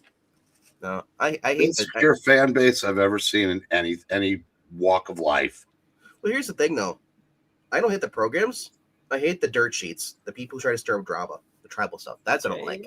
You like Tony the Hayes has 2 on A and C. That's the Space 1999. Yeah. Did you see the Orton thing last night with Rhodes? No. The Dark Hawk. But apparently the online dirt sheets are saying that fans are upset that Randy didn't get his chance to be a champion. They gave it to Cody. They wanted to do a Drew versus Randy. Well, they did one of those old fashioned balls out heel turns, like where he, hits him with the steps, beats him to half to death, bloody. Yeah. I guess it's okay when it's special occasions, but they can't even do that without their hard on for celebrities. They had Jelly Roll get involved with that. And Randy knocks him down, and he's standing over Cody looking so distraught, like they were childhood pals. I refuse to call him Jelly Roll. He's not fat anymore. That's true. We gotta call him. We gotta call him. What do they call those? Those Slim Shakes? Some fast. It was actually. I don't think they needed to do it, but it was a pretty cool heel turn that they ruined with, like I said, their celebrity obsession. That is one thing, though. WWE is really focused on all the celebrities in the show. AEW doesn't really do that. Well, WWE, they're. It's their contract. They have to. You're in Los Angeles. You have to show the celebrities in the crowd. No. But like I said, I don't like it no matter what program it does it. If you give me 20 minutes of someone on a microphone, I'm bored to tears. It might only be 12 minutes, 5 minutes. I don't want to watch people talking back and forth in the ring. I want to see fight, and I hate the thing where it's like they go to fight with one another, and then here comes the referees, and I'll be running out to pull them apart. And then they fight again. it's old. Now, at the end, for the kids, they eat it up because, oh my gosh, they really tried to murder each other. My favorite thing is like when it actually looks like someone murdered the other guy, because they purposely put the camera so you can't see the other side of the ring. So when they go off, it's like, oh my gosh, you see that he has murdered that guy, and just ran him over. You know it's getting bad when Jim Cornette turns on him. That's true. Jim Cornette did say that. Yeah, $700. He doesn't pay $700 to hear people talk to each other. Yeah, yeah. But I don't know. It's like with everything, there's always old physical media you can go watch. I know. Now I don't know if they have it on Netflix, if they're going to allow you to watch old WWE stuff or WWF stuff. Like they used to do with WWE Network. It'd be great if you can. The sad thing about the physical media. Sad thing about the physical. Pop up. Go on ahead, dude. You finish. We don't have any physical media. There's no physical media here being sold. What are you talking about? I'm seeing a lot of videos popping up about the return of physical media. Yep. And I don't know, I'm thinking there might be something to it because the last 2 Saturdays we were like Christmas level busy, and we had our 2 best back-to-back days in years. This Friday and Saturday. Michael says, I'm going to pass on the silver streak. I'm going to let you know before the auction ends, like I told you I would. Hey, it's okay. All right. Yeah. No worries, man. Thank you for even considering. So, Eric, I want to piggyback what you're saying about physical media stuff, record sales. There are some artists, popular artists right now, there's like you can only get their exclusive tracks on their record vinyls. Vinyl records. All right. Okay. That's how DVDs used to. That's how DVD got and HD and Blu-rays got popular, because they started putting all the extras, the commentaries and all that kind of stuff on. So that will help with your now. Sales. I've noticed that there are some Netflix movies, there are some movies that have been released on Prime and such like that they do not have physical media releases. There's some TV shows that after, say, like 2017, you can't find physical media. It's all digital now. Rager, asking what a CD is. That's what Jackson does on his weekends. That is true, but I don't know if that will. Real quick here, Tony Hayes has Space 1999 and the Dark Hawk. I don't think there was any other bid, so that goes to the good book box, and this one goes to the reject box. The only bids was Jim Sorensen had B, and then Tony had A, C, and J. B. Jim had B. Yep. Of this lot. So the Adventures of Superman. Yeah. I'm going to answer Jackson real quick. Alrighty. You said A and C. Pretty good.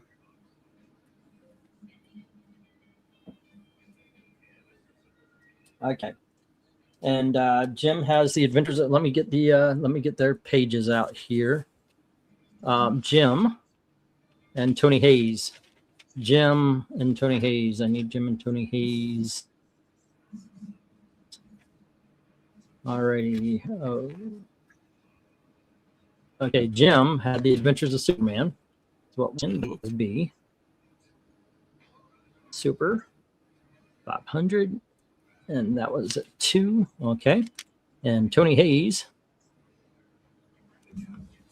Tony's page. Where's Tony's page? He had A, C, Boyd. Trusty.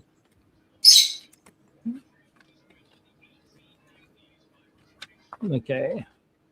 A, C, and J was Space 1999 and Dark Hawk I have down. J was King Conan, issue number 6. Alrighty, thank you. King Conan 6. Alrighty, and that is 31. All right. Boom. Okay, I got you guys. Thank you for the heads up there, man.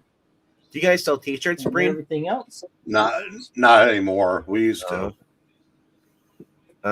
When I used to exclusive company by me, they had the back room was nothing but metal, like T-shirts and stuff, concert T-shirts. Crazy. Let's let Dom back in. Okay. There you go. Hello, Dom. 1, 2. Evening. 6, 7, Did you 8, just get 9, home? 10, 11. No, just experiencing last minute technical issues again. Ah. From StreamYard.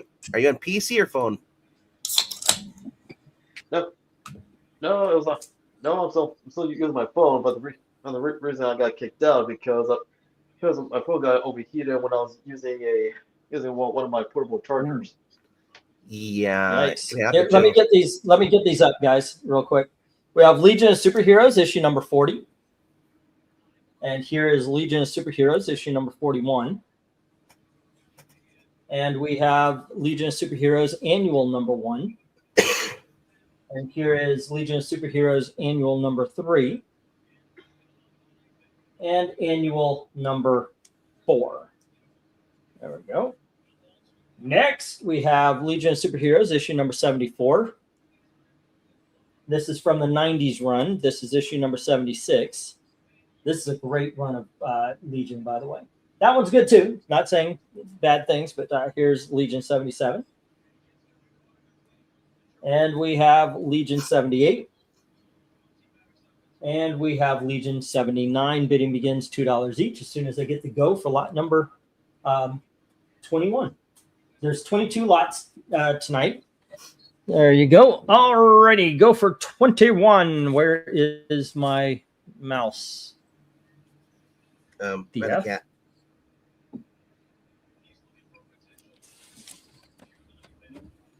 This is it's in my hand. Okay. Go for. I think it's time for you to go to bed, old man. It may just be, but go figure. I got it in my hand going, where the hell's my mouse? Yeah, all right. Where did my hand go? Oh, it's well, where's my I hope that's the only thing in your hand that you have to ask that question for. Yes, I hope so. Okay, $2 on all but C and D. No, he doesn't ask. Okay, that's from Jim. Luckily, he's never had to ask that. Gail's the one that's asking the questions. I always thought she was I always thought she just quoted the old Wendy's lady. Where's the beef? Triplicate Girl would make the best girlfriend. I'm just saying. Although, I mean, if you watch Invincible, Duplicate was pretty good too. And she's Asian. Yeah. Which makes it better. Okay, so yeah. She's more organized and efficient. Yes. What'd you say, Don?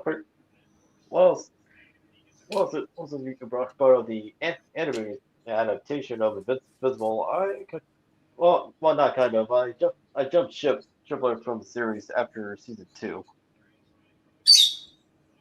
Duplicate was a cheater. Yeah. It's.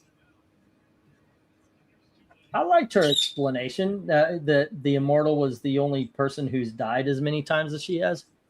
That was pretty cool. Jim says he also doesn't need A. Here's the thing, though. All right, you know what? Just to make things easier, also, while I've got it on my mind, I'm actually going to just hit the stop here. All righty, and we're going to bring these down. And I know that Jim has the Legion lot, except for number 40 and annual number 3 and 4. The most tragic character in the Invincible series is Rexplode. He actually pays for his sins, and and finally has something going good, and stuff. And well, I'll just say it didn't end well. Sucks for him. But he's my favorite character on that show, and also in the book too. He ended well. He remains one of my favorite characters from the source material. Nope. All right, hold on just a sec. Let me get these up. This is the last lot of the night. I don't know. I guess it's not a $2 lot, so I'm going to bring out Clifford again. It's just a few sets and a couple of big dogs, just to make sure there's 10. I've got a hole in my pocket. Let's see. Yellow Submarine reference. Okay, kids. I think now this is a partial set. This is a partial set because it's missing the last issue. But here's Dracula. This is Marvel Comics. It's from like 2011, I want to say. That is issue number 3. Here's issue number 2. And issue number 1. There we go. I also have the New Gods. This is, once again, partial set, but here's issue number 15. All right, we have issue number 14. Issue number 12. Issue number 11. Issue number 10. Number 9. Number 8. Number 7. Number 6. Number 5. Number 4. Number 3. And number 1. So there's 13 books, $10. All right. Let's see what's next. This is the first. What is it? First 6? Yep, first 6 issues of Shadow of the Bat. We have issue number 6. Issue number 5. Issue number 4. Issue number 3. Issue number 2. And issue number 1, the first appearance of Zaz. There you go. So that's all 6 of the first issues, or all the first 6 issues of Shadow of the Bat. Here is a book. It is from First Comics. It's called Evangeline. It's issue number 3. Issue number 2. And issue number 1. There we go. Alrighty then. Let's keep this stuff going. And here we have, I'm going to put these down here. So I've got just one book to go there. But here's issue number 13 of the comic. And we have issue number 12. Issue number 11. Issue number 10. Issue number 9. Here's issue number 8. Excuse me. Issue number 7.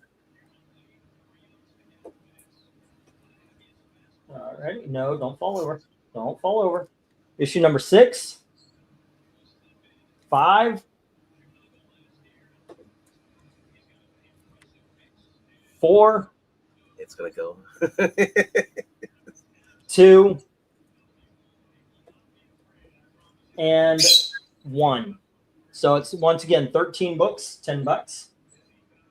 All righty. And then we've got Batman Punisher. All righty, here we go. Whoops. I missed this one. Comic Annual number 1, or Comic Annual number 1. So that goes there. So it's 14 books, or is it 13? And I included that. Anyway, the facsimile of issue number 400 of Detective Comics. And then we have Batman and Elmer Fudd by Tom King. And we've got Deathstroke Inc. number 1 featuring the Adam Hughes Black Canary cover. And DC presents Elseworlds 100-page spectacular. All righty, bidding begins. Price is marked. Lot 22, last lot of the night, kids. All right. When he says go, then put your bids in. Go for lot 22. And I'll ask RDV and Dom, since you guys are still collecting comics, where would you go? And Eric, of course, also, because he's got opinions. And I'll tell you, I'll answer that first, where I'm going to go to bed. Okay. Got to work in the morning. So see you guys tomorrow. Later. Have a good night, Eric. Have a great time, man. Be safe. He was saying goodbye as I was taking a swig of tea. All right. Yeah, where do you guys go? What looks interesting to you? I gave you my answer last time. I said the Batman Robin facsimile, the Man Bat. It's awesome. Black Canary cover because that's that Deathstroke Inc. Good book. Mm-hmm. Don't know anything about Comet, but it's a good deal for 13 books. 13 books, $10. Yeah, it's a great, and it's a lot of fun. I recommend the entire Impact line. My favorite being the Fly, but Comet is a lot of fun. Yep. How about you, Dom? Shadow the Bat is also the one I go for. I go with the Comet, and on top of that, Batman and Punisher. All right. Jim is saying I'll throw in Evangeline as well from First Comics. Okay. I actually don't know anything about that one except for there's dinosaurs. Well, we got a bid on Jim is A. saying 10 on C, but whoever wants issue number 1 can have it. All right, that's not a bad deal though. Anybody who speaks up first there, because that's a Shadow of the Bat number 1, first appearance of Zaz, Victor Zaz. All right. Yeah. Also with the Batman Punisher crossover, it's a fun read because it does take place during the Nightfall storyline. Because the Batman featured in this particular crossover story is not Bruce, but Jean-Paul Valley. Unless somebody pays $2 and he just takes $8 for the other books. What do you mean? No, Shadow of the Bat. Shadow of the Bat is carrying the weight. Shadow of the Bat number 1 is carrying the weight. So what I would do is I'll tell you what, Jim. What if I say I will take number 1 of C from Jim? Okay, there you go. Yeah. All right, it's done. It's done. Let me write that down before I forget. Shadow of the Bat. Number 1, 0. Okay, because it's a gift from Jim. Okay, there we go. And let's see, 10 on the Comet from Clint. Okay, Tony. Yeah, I got it. I read it off that Tony's taken the number 1. Okay, Comet Lot, and that is Clint at 10. And then Tony Hayes has the Dracula set. No.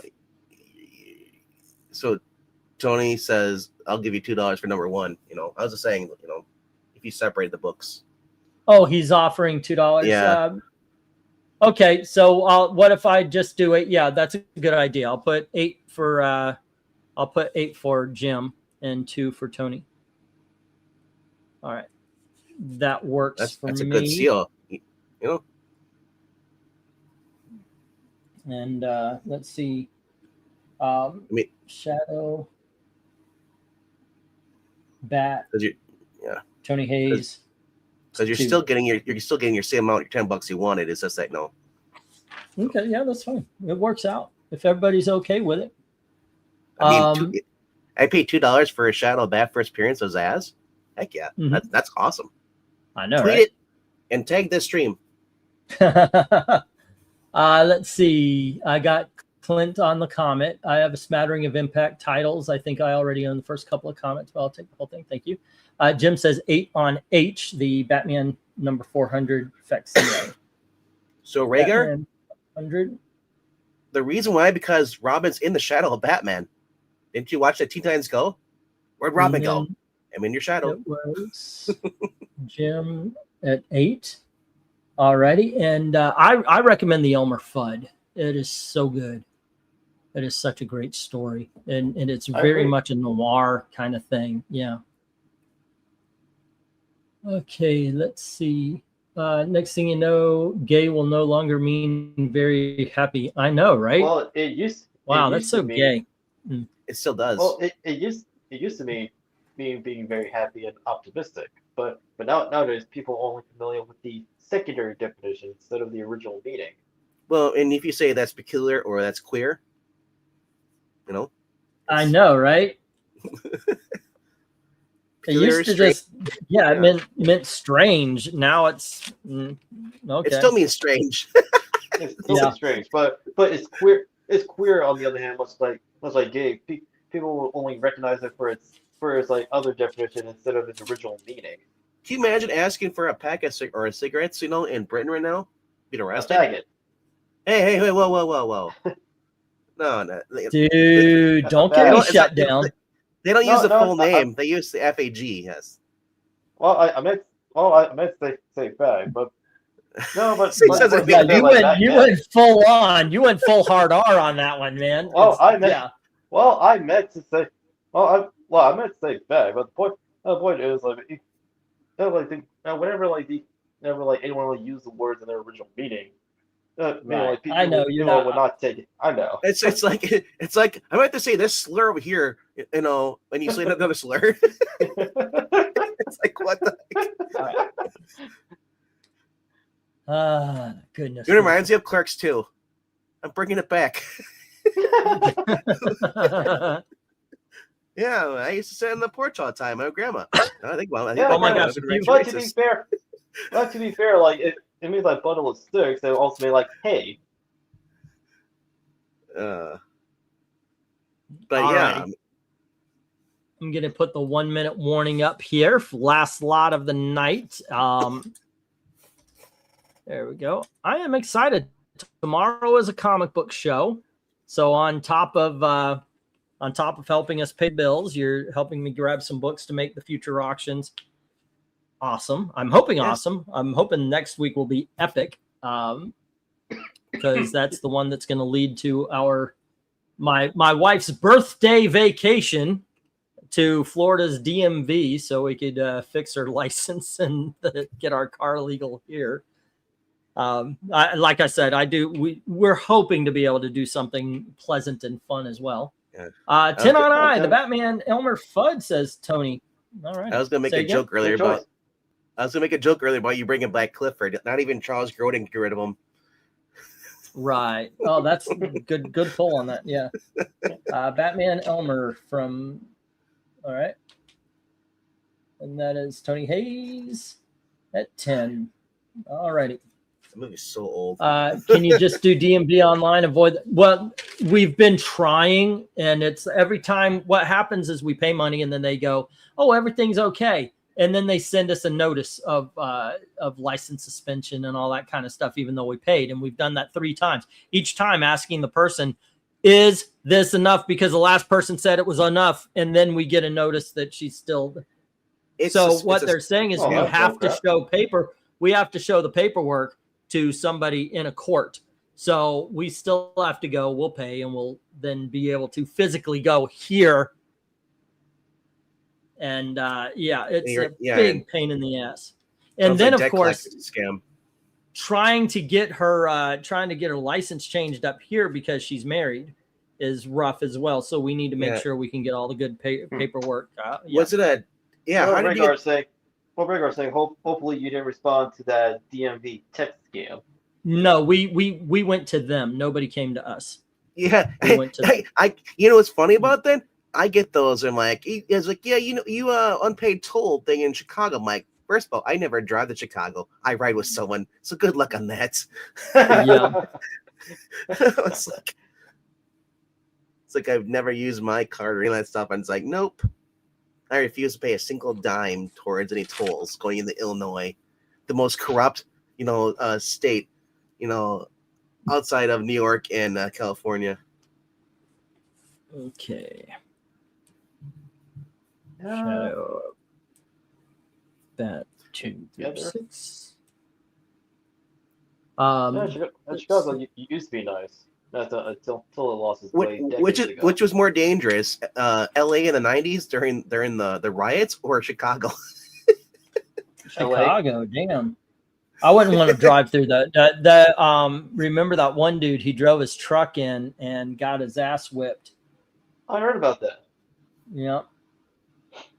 So I remember that. You're not allowed to own a gun in Chicago.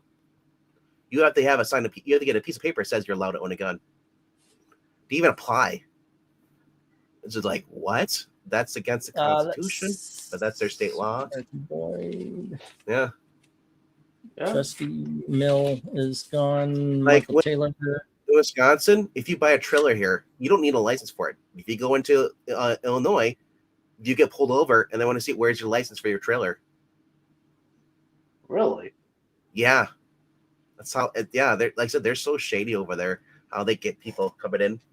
Jeez. We don't know the state laws. And let's see what else. As it is, I watch those people do metal, they do the metal scrap, or magnet fishing. How many guns they find in the river and stuff they pull out, and the cops don't even care. They call the cops, just like you go report it. If you find a gun, you have to report it. I see. And that's not just Chicago and over there. These guys run across the world, all the United States, and there's a lot of the cops just don't even want to deal with it. It's like more paperwork for them. England team, remember the one guy that went to Subway in the middle of the night on a snowy night in Chicago? He got beat up by two dudes yelling MAGA country. Did you see Did you see Am I Racist? Where not Michael Knowles, the other guy, Matt Walsh. Matt Walsh. Yeah, he did a whole scene about him being attacked by MAGA. It was funny as I remember that. I said watch that on a local movie theater, and it was both hilarious and insightful because he was highlighting, him and others were highlighting like the nonsense of the whole thing. He even infiltrated the whole dinner party where it was. Wait, that cannot be a real thing. But when he went in undercover, my jaw dropped to learning that dinner was a real thing. Yeah, it's amazing, right? That people would pay to have people talk to him like that. All right, Tony Hayes had Dracula 1, 2, 3, as well as Shadow of the Bat number 1. Clint has the Comet lot at 10. Jim has 2 through 6 of Shadow of the Bat at 8. And then Jim also has the Batman 400 facsimile, and Tony Hayes has Batman Elmer Fudd at 10. And everything else hits the reject box. Oh man, Rhaegar, I was laughing my butt off as well. Well, when Robert D'Angelo did not recognize Matt Walsh. The fact that he got her to give a black guy money as reparations. Oh my! I laughed my ass off of that. At first I was like, I don't know about the morality of this, and I thought, you know what, Kurt, and everybody who thinks like that. I mean, honestly, if I came up with Matt Walsh in public and he's not trashing anime, I have no idea who he is. Right. Right. Well, I was okay. Say that at least. Okay, so there we go, gang. Great freaking night. Great night. All right.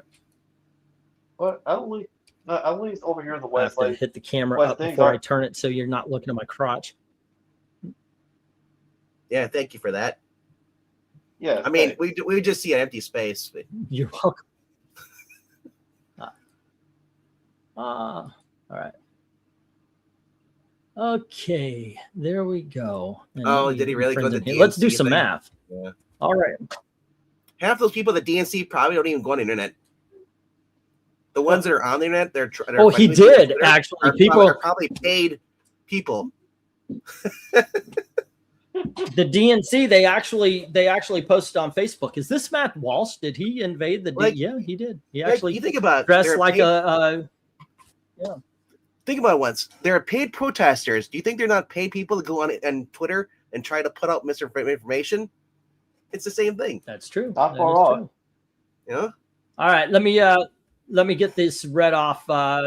Tony Hayes had the Star Trek Next Generation Annual number 1 at $1, as well as Detective Comics 562 at $1.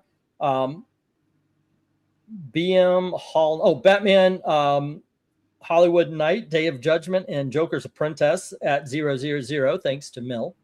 Let's see. Supervillains number 3 at 3. Longshot number 4 at 3. These are $3 books. Dragon Slayer number 1 and Sheena 0. Fright Night 3D. Moon Knight Special. All those were $3 books. Then you had Machine Man number 19 at 10. Giant Size Master of Kung Fu 3 and 4 at 5 each. Terminator 2 number 1 at 5. The Star Wars lot at $30. 30. Those are 10 books in the Star Wars lot at $3 each. Space 1999, number 7 for 2. Dark Hawk, number 25 for 2. King Conan, number 6 at 2. Shadow of the Bat, number 1 at 2. Dracula 1 through 3 at 5. And Batman Elmer Fudd at 10.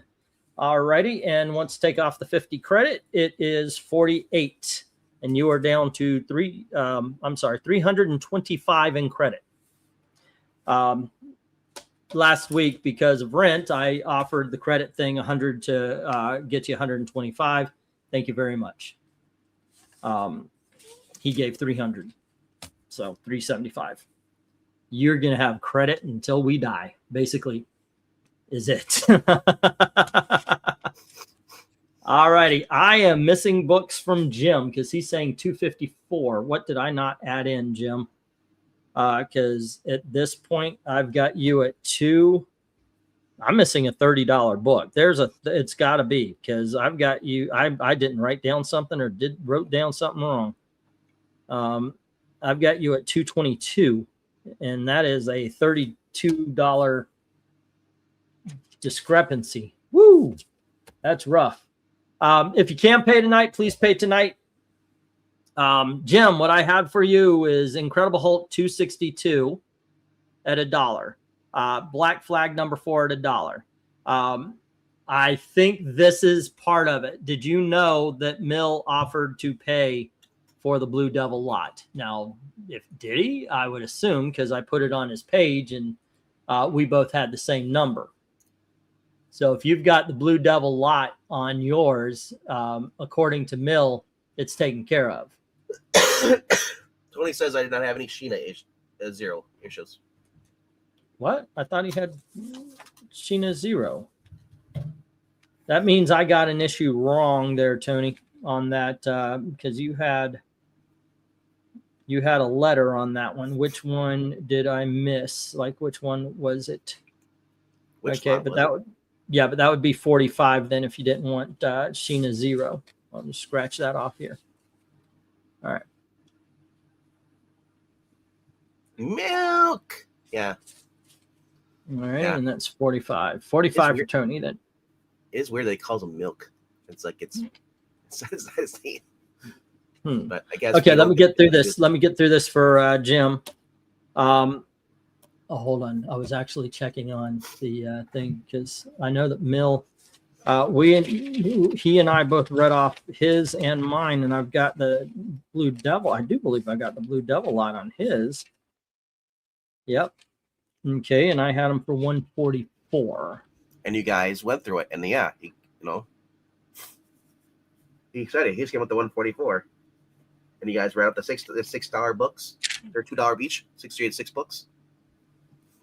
Yep. Yep. He definitely paid this. Okay. Alrighty. Let's see. My math tonight says I did not have Sheena 0, or as Pixel would say in a milk. Yeah. Hey, if it's a nickname, it's a nickname. Okay. Just to continue though. Batman Son of Bitch, number 75, 76, 77, 79. 86, 87, and 88, all at $2. JLA Legion Annual at $2. Thor lot at 20. Defenders number 77 and 108 at $3 each. These are all $3 books. Astonishing Tales 28. And then Sheena 3782. And then Sheena number 1 at 5. Batman 408 at 10. Detective Comics 456, 460 at 8 each. 351 at 10.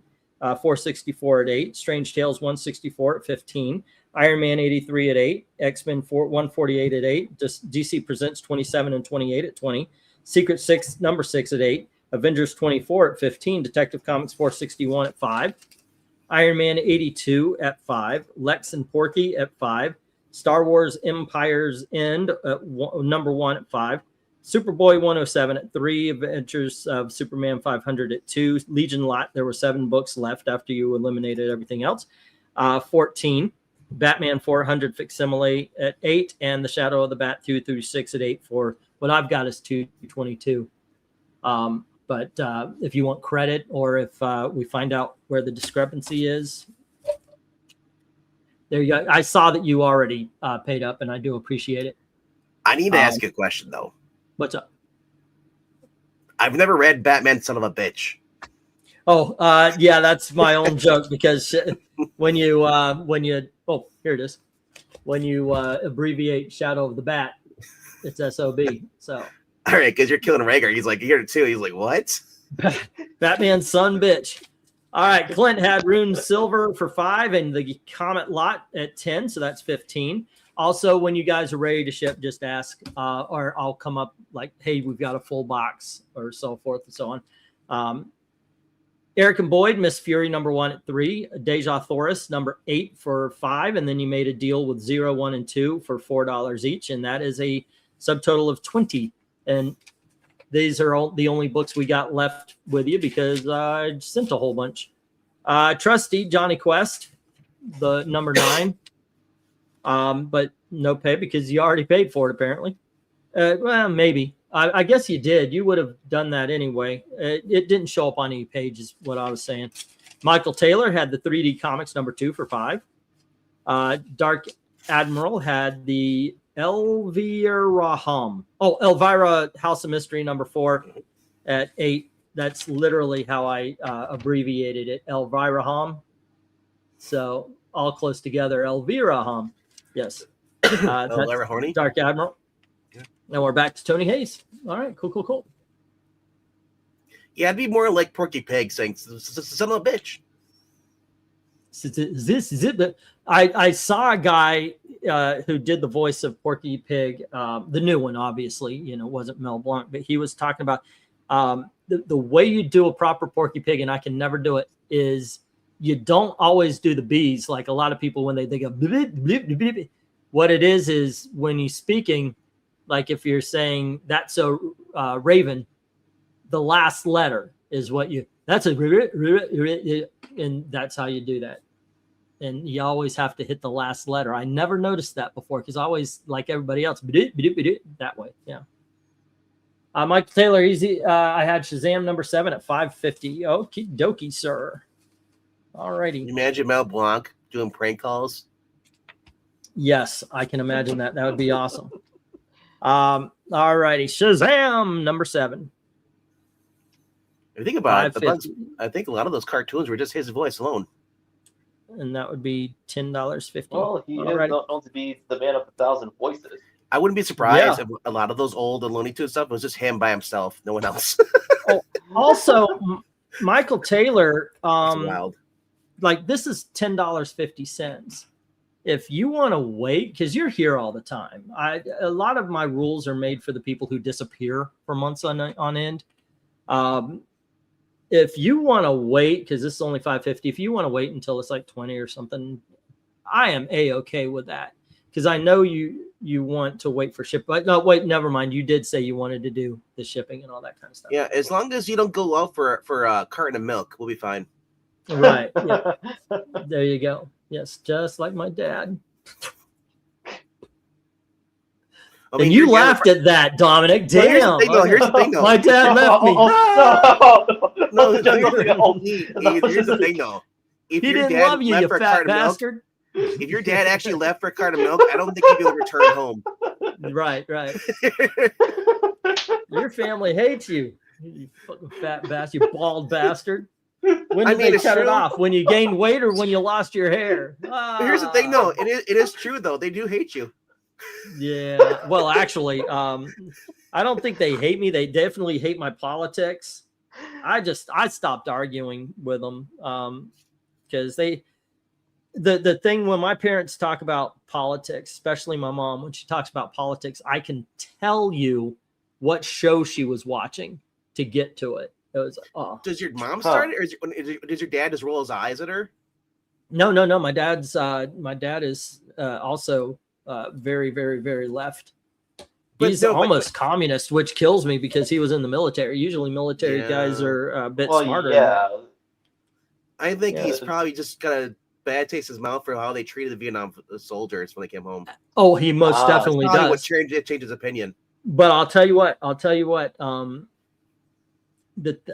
Flat out, my dad before he was sunsetting, like he has no memory right now. Yeah. He'll say like, so where are you guys living? And I'll tell him we're in Indiana, and we'll have a conversation. You know, we'll keep talking, and then he goes, so where are you guys living? And he's not doing the Ben Stiller thing in Zoolander. He straight up doesn't know. He doesn't even know he asked me that question. I'm the only person in the family that will act like that's the first time he's asked the question. I noticed a lot of, and I don't know if I'm doing the right thing or they are, but my family goes, you already asked that. You already asked that. But I'm like, yeah, Indiana. I don't care how many times he says something to me or asks me whatever. I'm going to answer it like it's the very first time. The thing that would concern me is the fact that he is a former sniper, former military thing. He might have flashbacks, PTSD. No, my dad. I would be afraid of him getting violent without needing to. My dad was a former Army Ranger. My dad is for the longest time, my dad was in the room of people not to be fucked with. And I have seen him people up. And you know what? A lot of times he did it and he didn't even have to do anything. He just said. Because he gets frustrated because you can't remember who people are and you forget people. No. Get violent. He's very good at controlling everything. But my favorite thing as a kid, and by the way, my dad is 5'8" at his best. Right now, he's probably 5'6", because he's 77 years old. People shrink. But he had never gone beyond 5'8", and he was always the biggest man in the room. I always thought that was something. My entire life, all I've ever wanted to be is my dad, because I would see him own everybody just by talking. Yeah, my grandfather got violent towards the end. Oh, really? Yeah. My father. So thank God, my father does not. Yeah. He is frustrated because now he won't admit it, but I think he's frustrated because he's 77 years old and he used to be an Army Ranger. My friends, I think I told this before, but my friends had moments where they realized they were stronger than their dads. I was like, nope. Now when he's 77 and he's sunsetting, I can kick his ass, But what fucking that's not a big brag right there, kids. Yeah. I don't think this will be ever your dad, but I did watch a cop thing where the cops respond to a murder where a guy who had severe Alzheimer's, and he murdered his wife.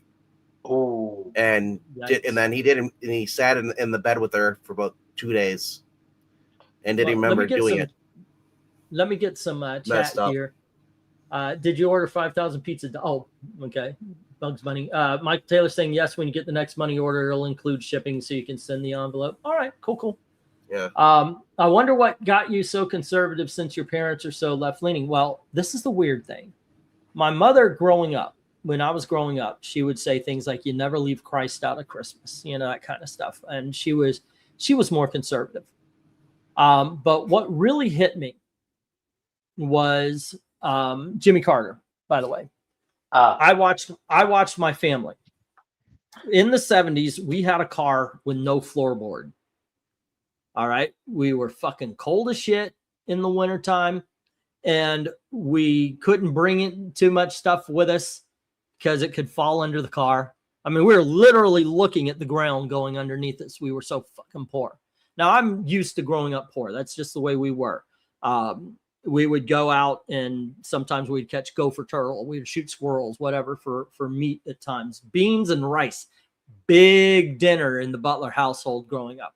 It got better. In the 80s, it got better. Okay. But the 70s growing up, we were really poor. And the 80s got better. I think we went to lower middle class. Okay. But Jimmy Carter had us in a fucking car we couldn't afford that had no floorboard, gas fucking prices. I remember waiting hours and hours and hours, and I'm under 10 at this point. And the hostage crisis, and nobody liked being an American. We had Vietnam, we had the gas crisis, we had the hostage crisis, and I watched my mom and dad, and they were just hating life. We lived in a one bedroom shack by Tampa Bay, which, by the way, to a kid, we lived by the beach. That my mom and dad were really good at making it so we didn't know we were poor. All of this, by the way, this anger came later. All right. I recognized as growing up, we have a hostage crisis. I recognized my family didn't have a lot of money because I didn't have all the stuff that the other kids had, but we still had stuff. My mother would go, like Christmas, we didn't have money. So she went to a dollar store of some sorts. I mean, it's been 50 years. So excuse me if I don't remember everything, but she got shit like balsa wood planes. You would build the plane up with balsa wood and you could fly them around, jacks, yo-yos, shit like that. And I mentioned the lemon twist shit you got me for. That's a girl's toy, but homie rocked that shit. I would run everywhere. And when people made fun, I said, here you go, you try it. Reagan came along. And all of a sudden, people were proud to be American again. My dad started making money again. My mom went back to school and she started making money again. I was able, at about 12 and 13, I started going around to businesses. Can I clean up for you? Can I change the garbage? Can I do whatever for, $2, $3? It was big money at the time. And I would do that. And it just got better and better through the 80s. And Reagan did it. Reagan made people proud to be American again. And he was on one side. He was a Republican.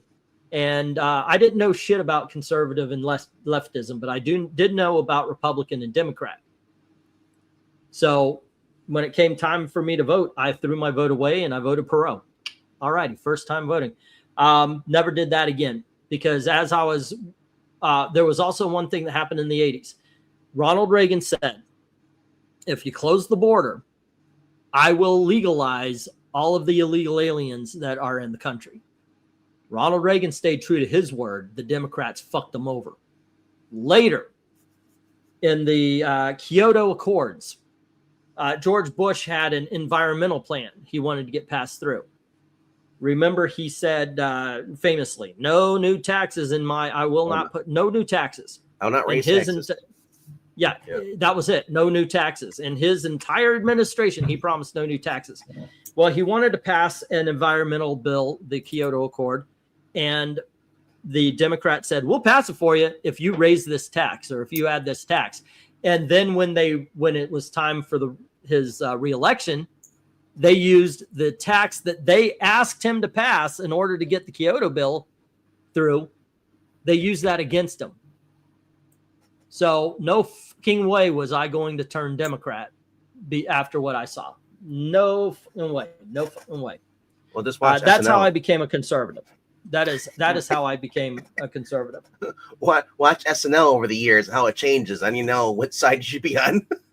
Yeah, well, I told my mom one time. She asked me, "Who are you going to vote for?" And I said, "I don't know. Who's funniest on SNL is the president." And she goes, "You don't vote ever." Okay, that's the way I'm going to choose a president. I'm going to watch SNL, and whoever makes me laugh, I know I'm going to be watching him for the next 4 years. So that's who I want to vote for. Well, of course, this was but back that's then, actually SNL that's actually used why. to be funny. Well, watching that thing, I think I shared in Sports Ball. It was a clip of Bill Murray doing SNL, and he was talking to the Iran leader. You know, the one that just killed. Or the one before him. The one before him, yeah. And he's like, he's like, you can use a new hat game. Let's try this hat here and here and this. And he's like, nah, it didn't work out, And I was like, man, they're ballsy back then with Bill Murray on there on the updates. Oh, very much. Oh my gosh, I can see why why they were in hot water a little bit.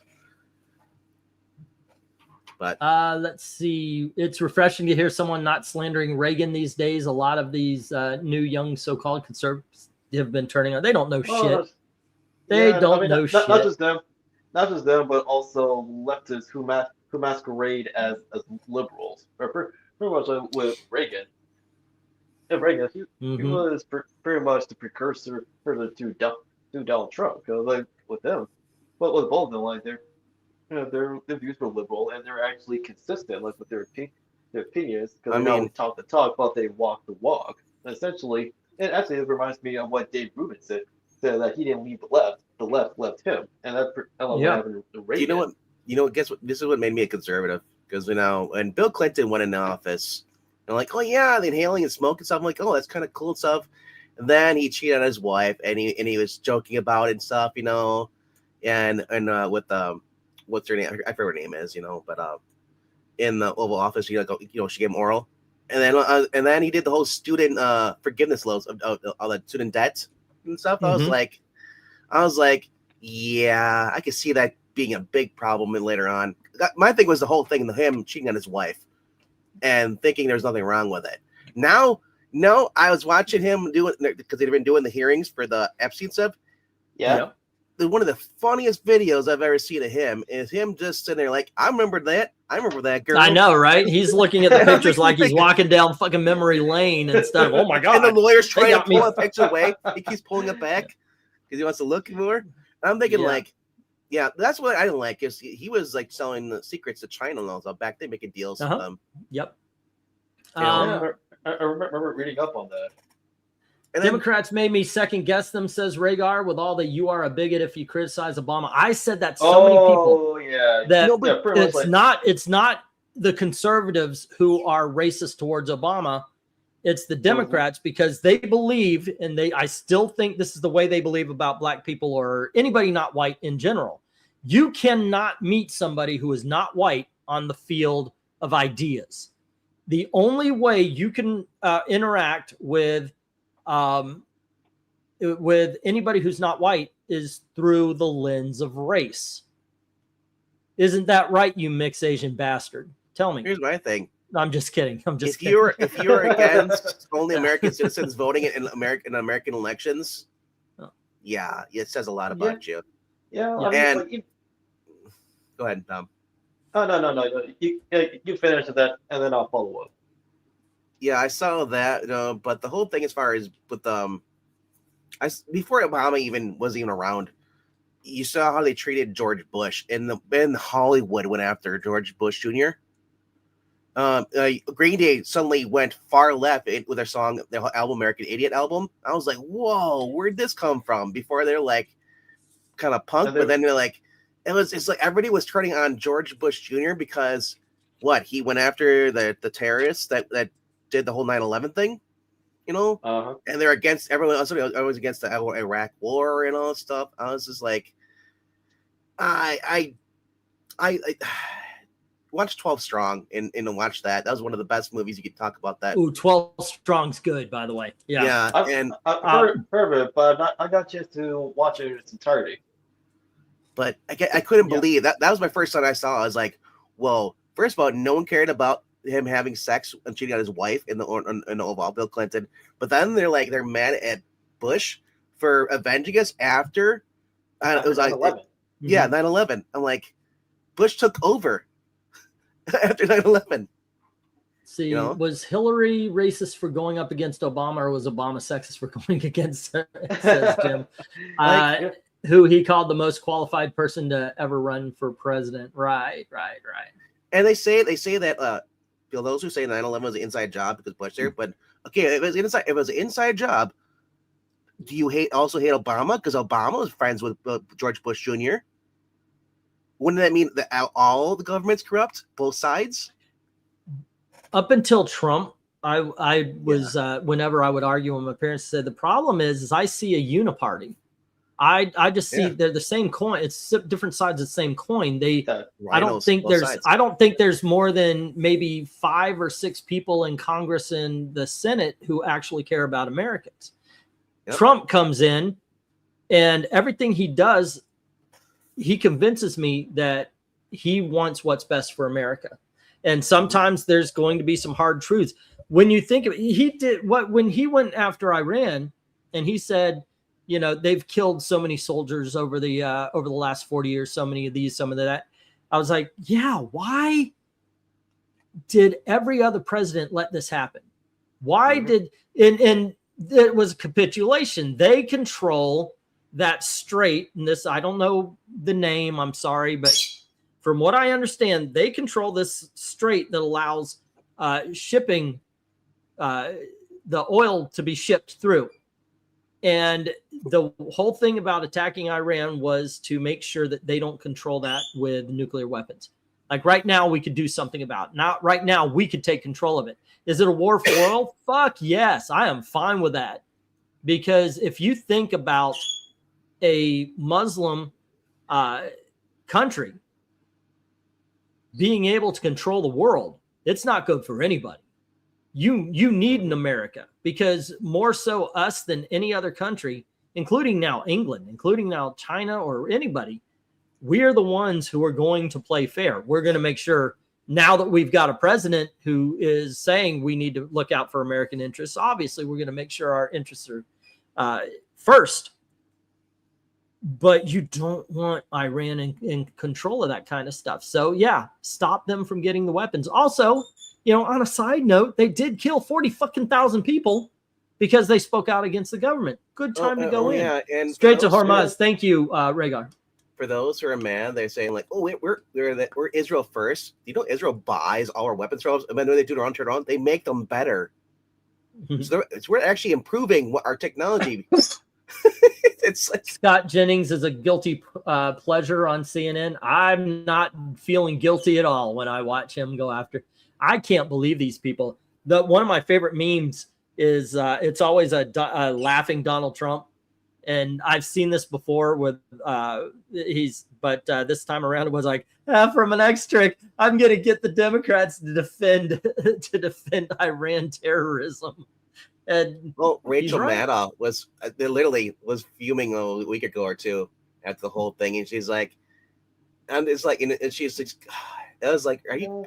It's it's like, I don't watch any of those channels, and actually get my news from this website called Ground Down News, where actually showcase like different news sources that cover the same story, but like you actually see like where those organizations like link politically, and they actually have a feature called like a blind spot where it showcases like a story that is covered by one side of the aisle and not on the other, and so on. So that way you're actually receiving an honest, objective, balanced story as you're going through them.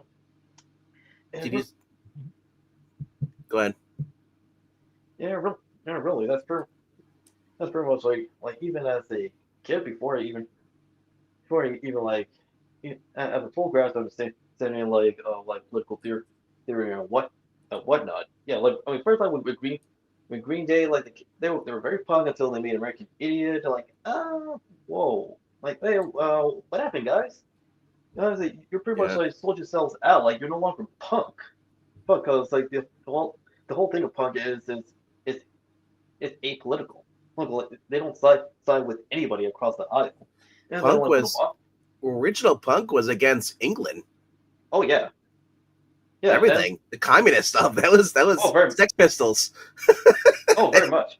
Yeah. And then when Obama came to office, I don't know what the American Dolls were rebelling against.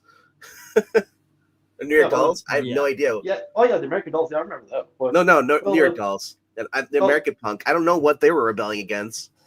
Well, I mean, they were essentially like they were rebelling against like just communism, postmodernism. Essentially, they're pretty much like must have like similar sentiments like with the punks back in the UK.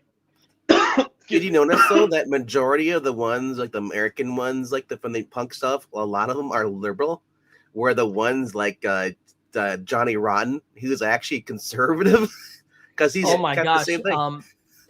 I had a friend who was into Rage Against the Machine, and during the Obama years, I was like, they're Rage.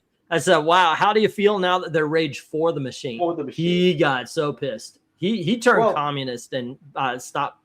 He broke off our friendship. I consider him a brother. I mean, this was a very close friendship. It would be more like hetero life mates. That I was ride or die with him, and he broke off because he met up with some communists and he was buying into it. But every time he brought something up, I had a counter argument, like ready, just boom. and I was making too much sense. And he's like, you just have an answer for everything. I was like, Yeah. Well, to be fair, Yes, I'm sure you said something, you'd have an answer just the same thing. These people just don't like being not everyone will agree with them. Right.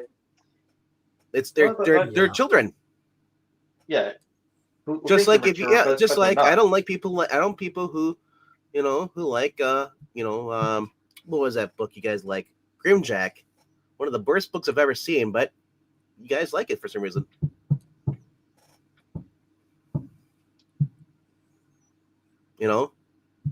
But yeah, it is what it is. That's fine. I mean, you like what you like. We like what we like. It's cool.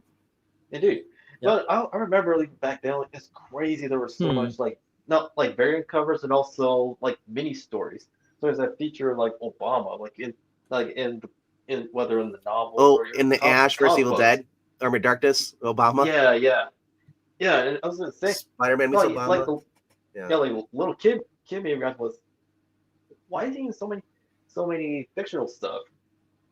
So and as later on, we can learn.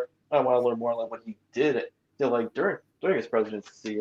Well, my question is, for you, why is Obama building a library with no windows, a concrete structure? Is he trying to hide from people? No, that's a good question.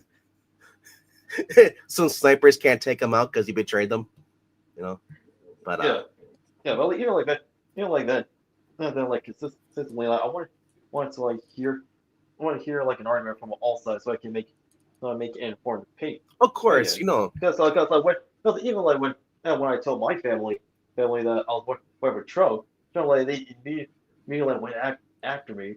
And I countered their arguments because they were just repeating the talking points from MSNBC and CNN. I told them no, I'm not conservative. I'm liberal as they come, a classical liberal, not a modern liberal, but I lean that way even though I'm a center libertarian. And when I actually counter their arguments with facts and evidence, I was like they either have not saying to back it up or they continue to like repeat like MSNBC and CNN's like talking points and where it's counter argument, but I didn't back down. And this actually reminded me of a conversation I had with one of my sisters who's currently attending college. That I tell her that Trump is not the boogeyman that mainstream news outlets and other people are trying to paint him as. And of course, so we had a conversation, but before he even answer counter her points, well, obviously I nature called, and when I came back in when we were having dinner, she didn't actually continue the conversation. Like on one hand, like I wanted to have the debate, but on the other hand, I'm glad that she became the bigger person and just like dropped it. Well, nonetheless, like I'm just, like it made me concerned. Sorry, because like I don't want to see her normal little brother become leftists. I want them to be free thinkers. That's why like as a Christmas gift, I actually gifted them like their own copies of Thomas Sowell's books. I was about to say, once you read Thomas Sowell, I don't see how you can possibly, unless you are 100%, my mind is locked. I don't see how you could be a leftist. Maybe a Democrat. My favorite thing is when you hear people says like, "Oh, you're on X. It's a vacuum," and it's like echo chamber. I'm like, no, I said for a little while it was, but then you assholes came back in blue sky. Yeah, and like thanks to Elon like buying Twitter and turning it to X. Oh my gosh! Like, it's no longer an echo chamber, and people like are free like to be able to express like their opinions. Isn't that funny so, though? Like, it can be diversity of thought and freedom of expression again. Isn't that funny when people are allowed to speak their mind? Majority of them go conservative. Almost like they all voted for Trump. Right. Right. I mean, heck, on where I live, like it as well as the town next to it, like they want to make it to people loud and clear that they are not and I emphasize this, they're not like Portland at all. So, the funniest thing I saw today on Twitter today, somebody put up something talking about two pastors or religious talking about how They believe that God chose Reagan to come into our lives, be a president, and stay with Trump. And the guy posted it, turned his comments off. So I was looking at the quote tweets, and this guy's like, "Oh, look at this bitch. You must be scared. You have your comments, your comment section turned off." And I was so tempted to reply. He was like, he probably turned him off because he doesn't deal with assholes like you. Yeah. Yeah. Heck, like, it's the entitled pricks that have to speak their mind and say, "You're wrong."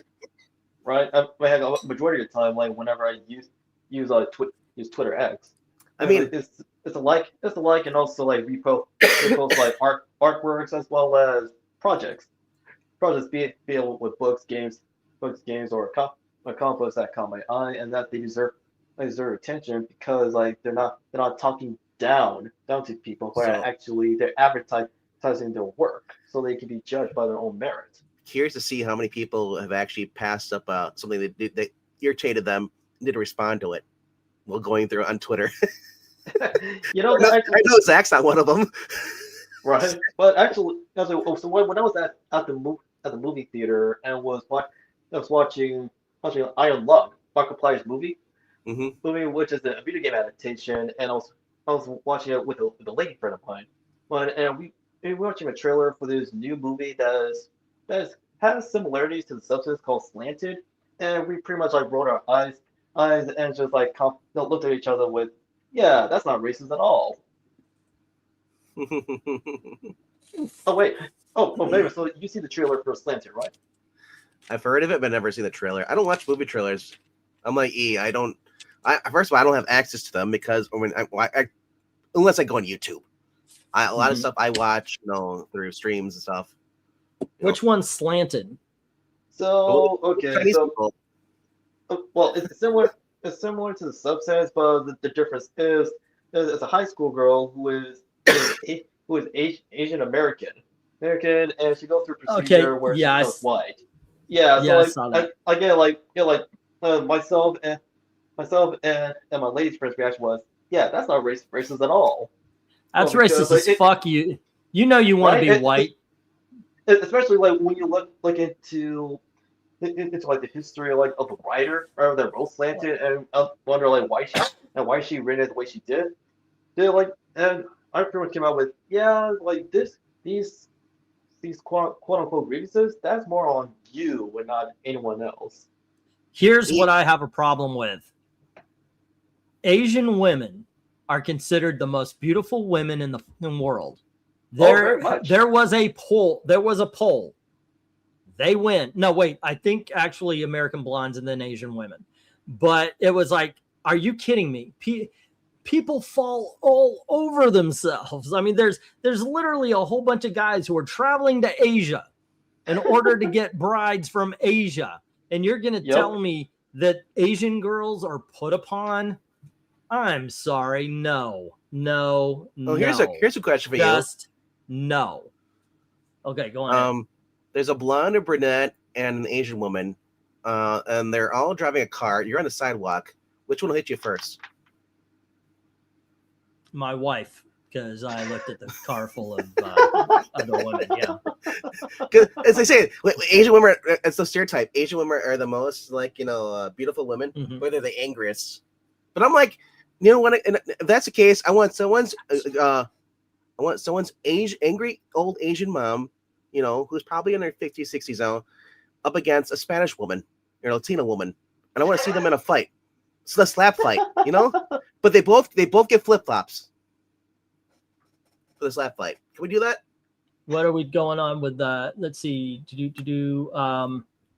Yeah, that was the theme in Sinners too. Like once the black people became vampires, the theme is supposed to show that you assimilate with everyone else is being used as a tool for the man. It's a bit tiring seeing films where minorities assimilating is used as a theme for this is bad and wrong. Yeah. Well, that's both. That's very not only bullcrap, but it's very narrow-minded and short-sighted. Because like those who think that way are the identitarians, like the identity politics, and the grifters.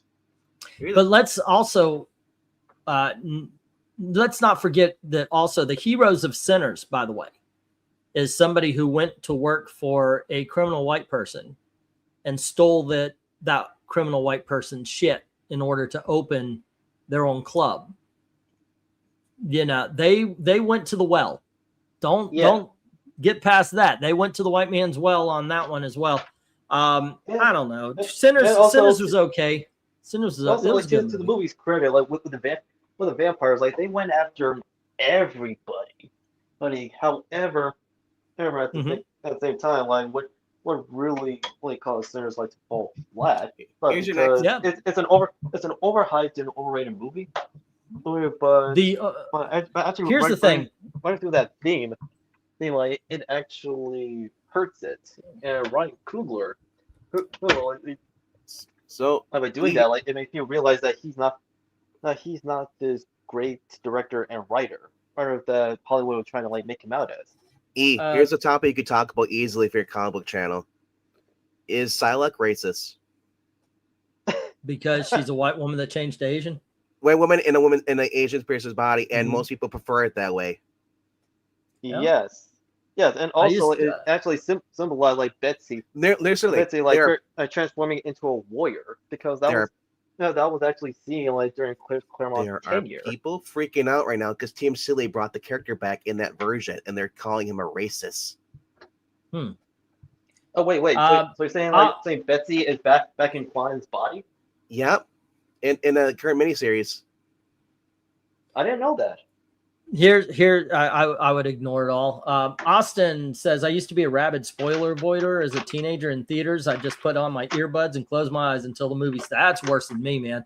I don't seek out spoilers, but I'm not afraid of movie trailers so much. But now I got my movie card back, so I'm back to watching films, except for now there's shit out there. I think I want to see Undertone, but Scream 7's out, and I don't have a great desire to see that. I was like, woo, okay, I could see movies again. And I looked at the list, and I was like, yeah. I wanted to see some sort of movie with the kid from plays Steve from Stranger Things about this plague that gets out of the cold storage, I think it was called. I wanted to see that. I wanted to see that movie with. I think I know which one you're talking about. Yeah, I wanted to see that movie with what's his name? God damn it, Chad Powers. He's people are trying to say he's a movie star, but he other than Twisters, he keeps failing. The guy plays Steve. But he says him on Stranger Things. He actually expressed interest to be in the Brand New Day movie with Tom Holland. He wants to be a villain. Cool, in Marvel. Awesome. But there's also he's in a movie where his family's worth a fortune and he wants to inherit, so he starts killing his family. I want to see that. That actually looks good. What I don't want to see is Scream 7 or Hoppers or a lot. I don't have what is that? Wuthering Heights? Why the Wuthering Heights is all about it's all anti-male. It's one of the worst adaptations of a book. I'm pretty sure. Isn't it pretty much isn't it just I don't know if I'm getting this right, isn't it just about a woman excusing her cheating and saying it's just? Yeah. Yep. Oh, by the way, Undertone, I'm looking forward to seeing that. I watched the what is the name? John Jones, Jimmy John, whatever his name is, the critic on YouTube. He gave good review to Undertone. Yeah, that's it. Jeremy Johns. Yeah. Yeah, Project Hail Mary, I'm looking forward to. However, I actually want to read the book first, as well as the previous book that Andy Weir made that also got turned into a movie. So, I gotta ask you, since you're the movie guy, have you seen We Bury the Dead with Daisy Ridley? Not yet. No. It's supposed to be a zombie movie. Okay. You said it's supposed to be. Yeah. Well, they describe it as. I don't know if it's going to be a pro-woman movie or not. That's what I'm asking. No, actually, is it on streaming yet? I don't know, but it came out in January though. Let me ask you two this: have any of you seen the trailer for the new Scary Movie? Yes. Yeah, it looks dumb. Yes, it does, and I can't wait to see it. I'm glad that they seem to want.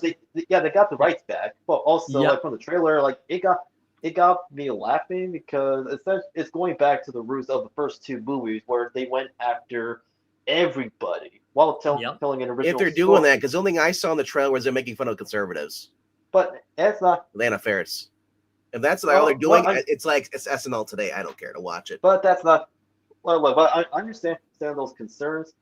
there's like I feel yeah, but like if watching the movie, like it's not gonna go after just conservatives. Like it's gonna go after the leftists and everybody because it really what made the first two scary movies work. Work is that no one Yeah. one was off the table. Yeah. The other movie that came out is called This Is Not a Test with Olivia Holt, another zombie movie. I want to make one more comment on Sinners. Tomorrow's the Oscars. I could give a shit. And which is, if you guys knew how big that is for me to say that. And I want to say 1994, might have been 1996. Gail's birthday. The Oscars fell on Gail's birthday, and I tried to convince her to let's do it the day before or day after so I could stay home and watch the Oscars. That's how big. I never missed a show. I couldn't give two shits about watching it. But let me finish up. I know Sinners is going to win because these fuckers are going to feel like some people are going to look at them like they're racists if Sinners doesn't win. It doesn't matter if Sinners is a good movie or a bad movie. Doesn't matter if it deserves to win or not. These fuckers are going to vote for that because that's the movie with the black people in it. And if they don't vote for the movie with the black people in it, they are racist. Doesn't matter if any of the other ones were better than others. I actually liked the One Battle After Another. I actually liked that because ultimately I could relate. It's a dad who wants to protect his daughter. Got it. Okay, I like that story. The politics are stupid, but look at the people they're following. You're following idiots. Right, everyone in that fucking movie is an idiot. Everyone. The politics are horrible, but the revolutionaries, every damn one of them is an idiot. So I like the fact that that's where the script take it. I don't know if what's his name, the director, he's actually a pretty good director, but I don't even know if he understood that when he made that movie, he made a movie where all of the people that have his politics were fucking morons. Sure, the people with our politics were evil racists, but the other side was also morons. So, okay, so take that how you will. One Battle After Another. If he say that's what he's talking about has more representing the theme of resisting ICE, that's gonna win all the awards. Oh yeah. I can't imagine enjoying the Oscars. Only Oscars I like is the frozen custard place I got over here. Yeah, 50s. I imagine like with some of today's movies and TV shows that actual liberals are given a disparaging appearance because like they feel like we refuse to toe the line. He said Jim says the last time I paid attention to Oscars was a year or two after Braveheart. Almost all the top awards went to foreign films practically that no one saw or ever heard of. I started watching the Oscars years ago because they stopped actually awarding movies based on merit. When did Billy Crystal stop hosting it? That's when I stopped. Titanic was the last one. Exactly. That's and that, by the way, that was fan-freaking-tastic. I love where he's singing the song and it shows he goes, and propeller guy, and then you see the dude fall from the thing and he hits the propeller and bounces off. I lost my shit when he did that, and he was funny as fuck on this thing. I did not see Hamnet. I don't know, is that good or not? I don't know. I think he's saying Hamlet or Harnett. Yeah. But it has become about most politics, not even best politics. I point to the Green Book thing. I thought Green Book was an okay film. It wasn't great. It wasn't bad. It was okay. You watch it for 2 hours, you're gonna be entertained. It's got some good acting in it. Let me finish. Up against that movie though was Black Klansman, directed by Spike Lee, and I gotta tell you, that movie was fucking awesome. That was a great film. And I'm thinking it was definitely a fun movie. And even though it was Spike Lee, like he pretty much like rubs everyone the wrong way across the demographics and political leanings. But with Black Klansman, it's actually an entertaining movie. I gotta say though, you have a movie about racism, and then you have a movie about homosexuality and racism. Therefore, the one with homosexuality and racism wins.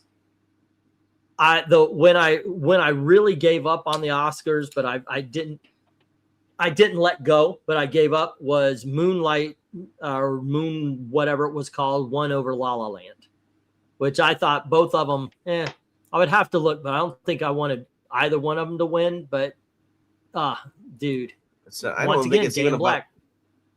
I don't think it said you could put any movie up there. Ever since 2016, all it is F ICE, F Trump now. You know, and like that's all it is. They'll have 10 seconds talking about a movie, and then they'll have a 30-minute speech to saying, I am pro, America. I'm a Christian. Fuck Trump. Fuck ICE. It's like, and that's all it is. That's every awards they do. It's all it is Trump and ICE now. It's like, okay, but what about the movie though? No, we're not here for the movie. You racist. It's like, yeah. I said I don't care. I don't want to do a drinking game. I'm just done. Don't even give them the time, or pay attention to them. Don't retweet them, that stuff. I've already said it's like watching most TV shows. They're better in clips than actually watching the whole sometimes. thing. But Moonlight, get this, Moonlight won against Arrival. It won against Hacksaw Ridge, Hell or High Water.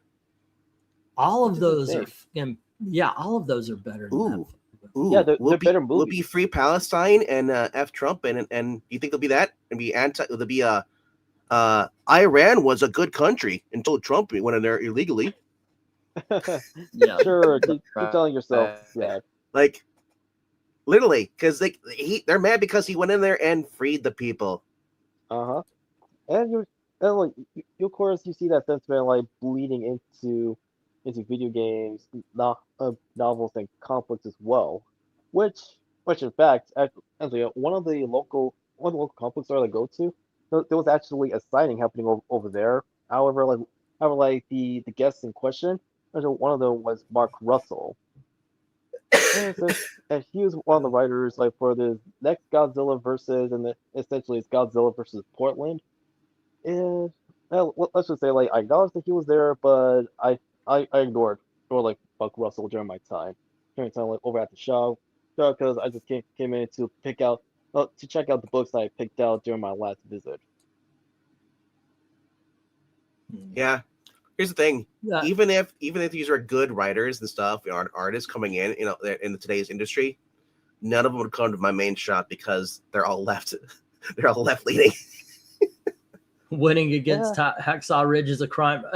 Winning against that one scene with Vince Vaughn as the sergeant when he comes in and sees that is worth the Oscar by itself. That is. Did you see that weird clip of interview with Josh Brolin complaining about he went to Trump's apartment, back around, this is around 2010 or 11. It was after 9/11, and. Yeah, he was there with another person. And he's like, "Hey, look, because he likes architect stuff. Hey, can I see the bedrooms upstairs? Can I see it?" And Trump's like, "Sure." And then he said he asked 3 times, and Trump wouldn't move. And people and he's all upset about that. He's like, "Weird, he wouldn't move." It's like, you want to see you want to see a man's bedroom upstairs? It's kind of weird, And plus, a little bit. This was back when Josh Brolin was kind of on drugs, He probably doesn't want them. This is right after I. Can you show me where your silver is? Your medicine cabinet is. Yeah, but it's surfaced on the internet now. It's just I'm just like, yeah, Josh, well, you're freaking weirdo. It's like, hey, bro, hey, I come over to your house. Hey, E, can I see your bedroom? What the hell? Let's see. I'm gonna get some comments here again. Let's see. It's I cannot stand Spike Lee, but I'm gonna have to see Black Klansman eventually. It was a good movie. It was actually well written. Moonlight was one of the most uncomfortable watching experiences ever. It wasn't even good. I agree. You want to see Black Klansman? Watch the Dave Chappelle show. They will virtue signal and Iran, but have nothing to say about the actual people of Iran. No, they don't want to talk about that. They fall apart when they do. Austin is saying the Oscars have always been an overrated elitist ass-kissing session for whoever paid the judges the most. That started happening mainly in the 90s with Harvey Weinstein. I know it was created to give movies more respect in its day, but all it's done is make them as obnoxious as the snobs in their day who said movies weren't proper art. already. They don't even know that the people don't like the IRGC and the Ayatollah. They don't give a fuck. They care about the Democrat Party, period. Guys, I have to call this because I am in need of waking up. We gained 2, we lost all of our people watching, and then we bounced up to 6 then. Okay. If you guys want to hang out, I don't care. I'm leaving. Okay, I gotta cool. take medicine, go to bed. If we do a cover ranking tomorrow, it's going to be something. It might be the Richie Rich, might be something else. But I know me. I get a night off. Yes. I know me. I'm going to get Gail up at. I'm going to get up with Gail at 4:30, take her to work, and I'm going to be afraid to fall asleep. So I will probably be up until 4:30 until I get home from the comic book show. Chances we're doing a comic book rating tomorrow, slim to none. I might do a this is what I got at the auction kind of thing, but not the auction, but the comic show. It'll work out well for Breen because Breen, is wrestling is a pay-per-view tomorrorow.